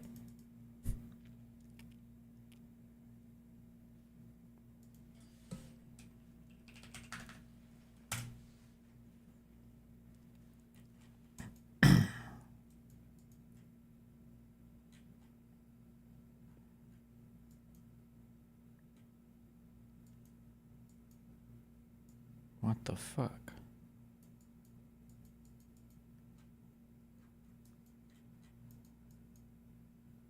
The ukulele, it's not a ukulele. No, wait, no. Ukulele is the stupid stringed instrument. What do you call the, it's an ole? No, what are the stupid things that go around your neck? Is this Hawaii? From British Airways. That's what I always associate these things with Hawaii. Is it? Could it be?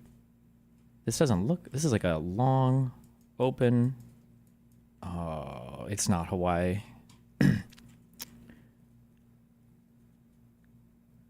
I can't read that.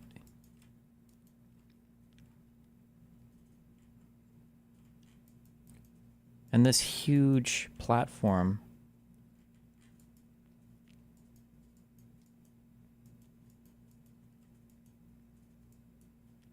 What is this playing also? What the fuck?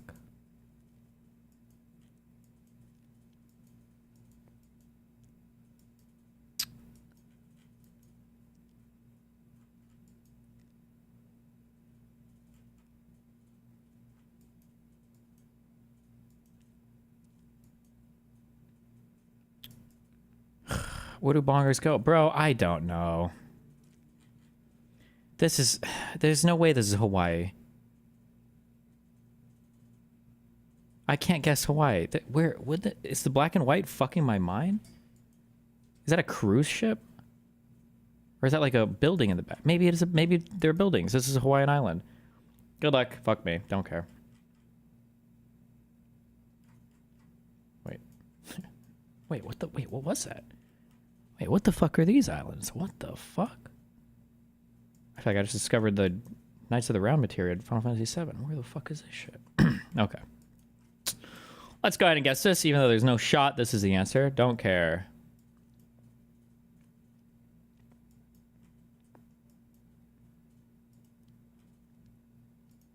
Wait, I don't know what the fuck. Where do you land your plane at? I don't know. Don't know, don't care. Fuck me. 64. Why not? Fuck it. 22 years off. It was Hawaii. Oh, shit. Okay. In 1986. When was commercial air travel? I don't even know. Okay. Just pick Oahu. Is that where we land? Do you think when you go to Honolulu? Fuck, that is where you go. Wait, what the fuck did I pick? Why did I pick this dumbass island?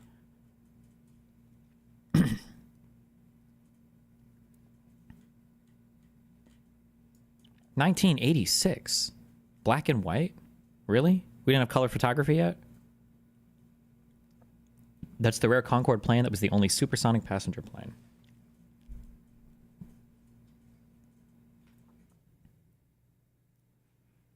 Okay. My European folk, don't worry about US. They've checked out for half a century from now. We can't let Ukraine defend us alone. We're 300 plus miles versus Russia's, or 300 plus million versus Russia's 140. Get your courage from willingness to fight for your home. Okay.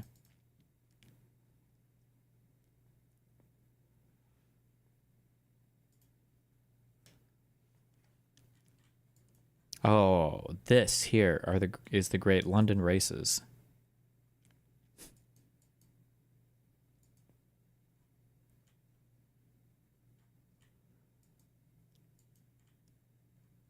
This is about to be the most amazing guess of all time. Get ready.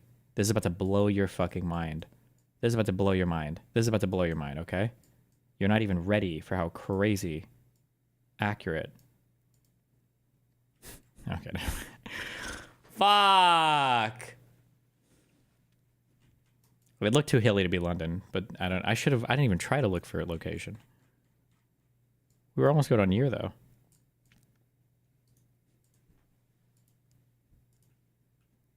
Would I have ever guessed where this was?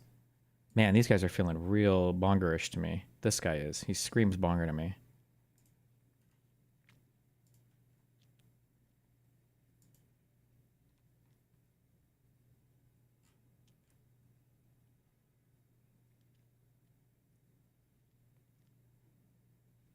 Yeah, I have no idea. I would have never gotten any closer. Tazio Nuvolari, often cited as one of the greatest racing drivers of all time, taking a lap of honor after winning the 32 Monaco Grand Prix. Wow. The second Isle of Wight Music Festival. The Isle of Wight. I don't know, bro. It sounds like some Scottish shit or something. Isle of what? Isle? That's like Isles. Those are like fucking bonger things, right?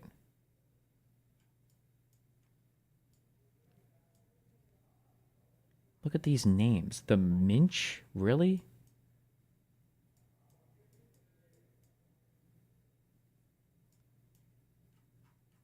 Who names this shit?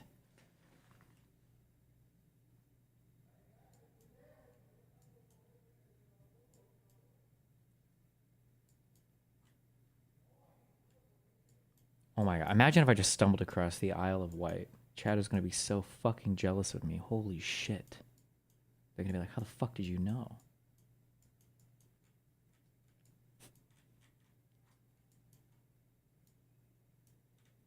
The Isle of Man? Are they really allowed to claim that name? Fuck you.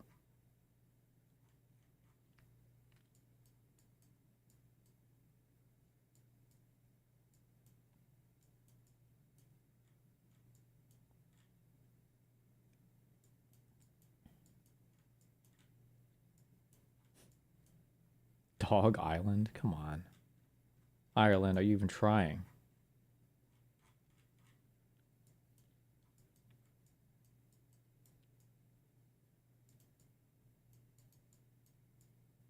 That one. Clear Island? Cringe.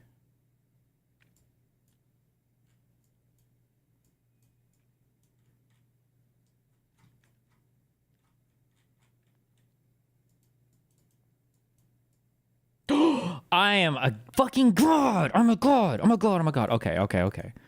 Oh my god. How does he do it? I don't know. They're in Newport, obviously.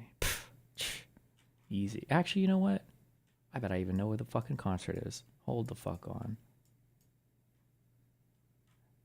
Oh, they're over here at the recreation ground, obviously. Oh my god. This is about to be my most insane perfect fucking guess ever.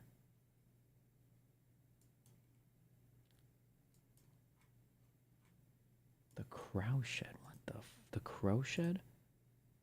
What the fuck?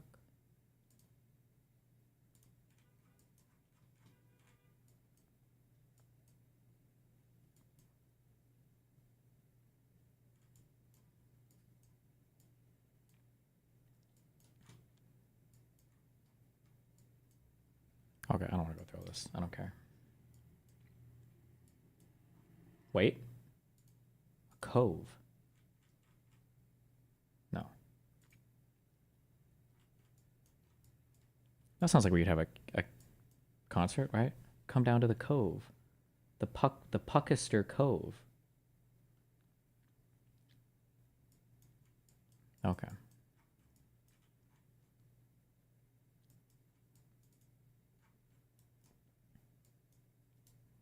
Don't know, don't care. It's somewhere in the... What was the name of this place? Sure.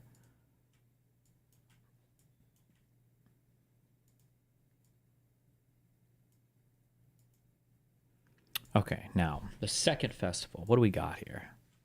What do we got? We got hats, drums. When were drums invented?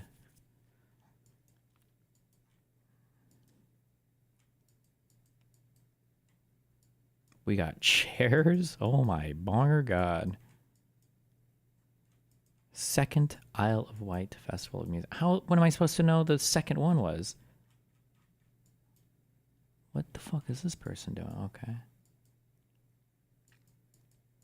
I'm never...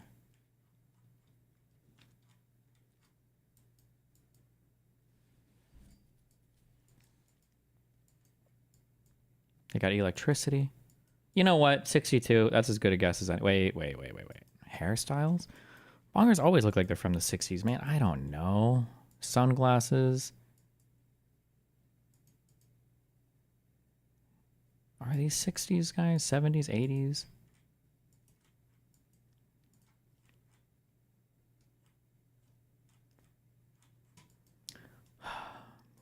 We'll do 68. Good luck. 70. No, we'll do 72.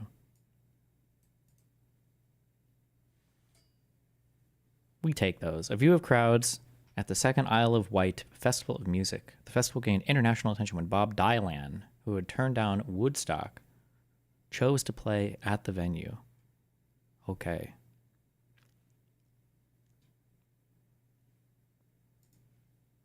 Okay, we just need 2 more guesses like that for our 35K. Let's fucking go. What the fuck is this? The fuck language? Oh, Korean. Is this like fucking North Korea? What the fuck?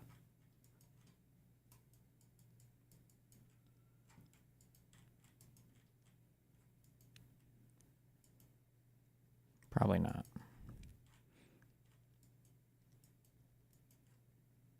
Pre or post, like Korean War? I have no idea, bro.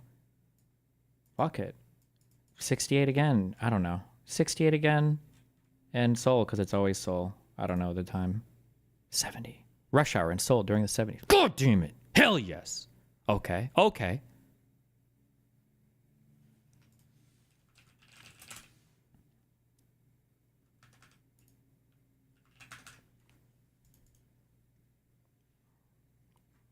Close. All right. One more good guess. We're going for that 35K plus. Platform 9 3/4. Oh my god, they're at Hogwarts.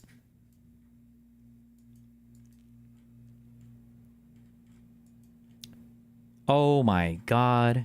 King's Cross. Okay, wait. Is King's Cross... That was a real station, right? But the platform is for Meme and Harry Potter, right?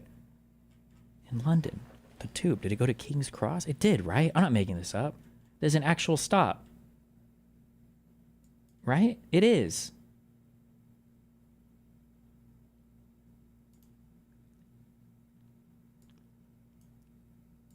King's Cross. Is it? Yes. No, it's near like the fucking... the bullshit. The, where the palace, right? It has to be. Where was the palace at? That's why it's called King's Cross, right? That makes sense. That makes so much sense.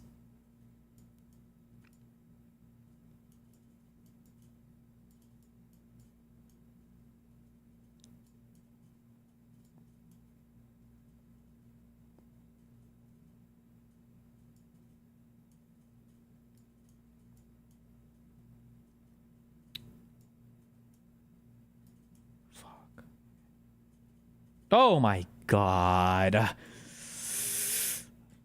How does he fucking do it? Okay, hold on. King's Cross. Underground.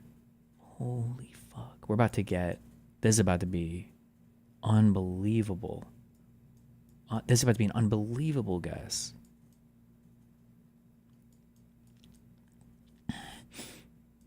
Okay, this is the big ass ceiling.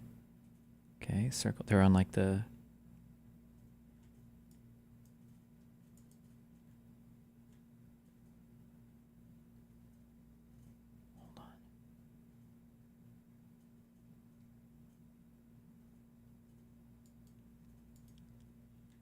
Giraffe is right there. We can see it.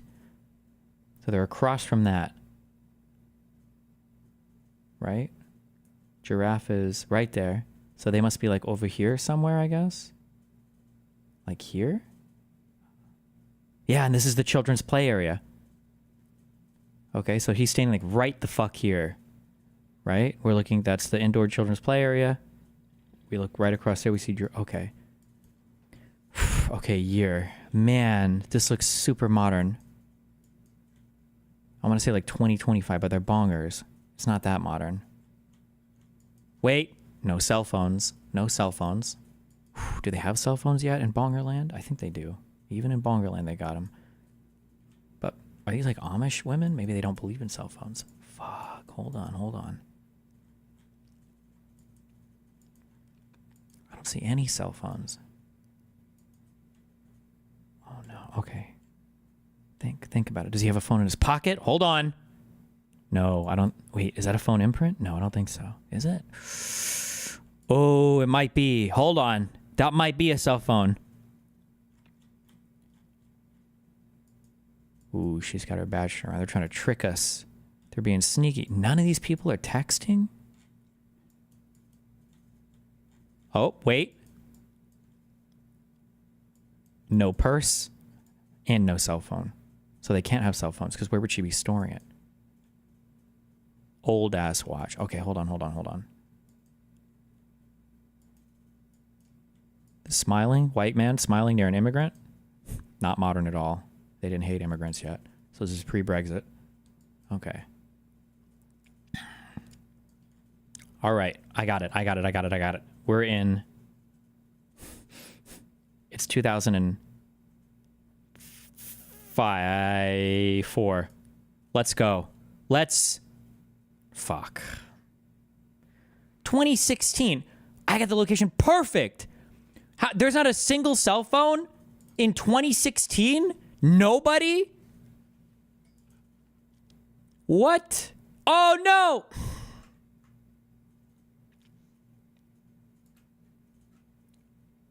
Okay, this is like being held up like stealth mode. I don't think they let you take one because it's a photo shoot. How are there no phones? There should be phones everywhere here. Do you guys not use phones in Europe?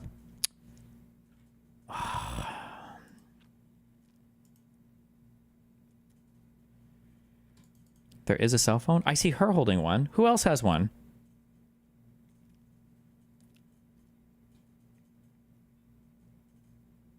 Green shirt sitting down. Him? You can't see if he's got it. He might be reading a book.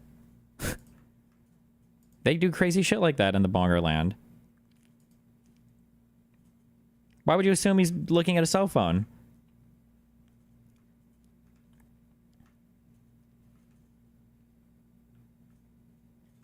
The guy who took the picture.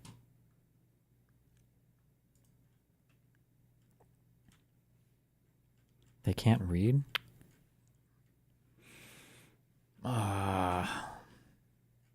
It was a perfect location. I don't know if I've ever gotten a 5K on location before. The one you're viewing through is a cell phone. Shut the fuck up. Ugh, 35K. We take it.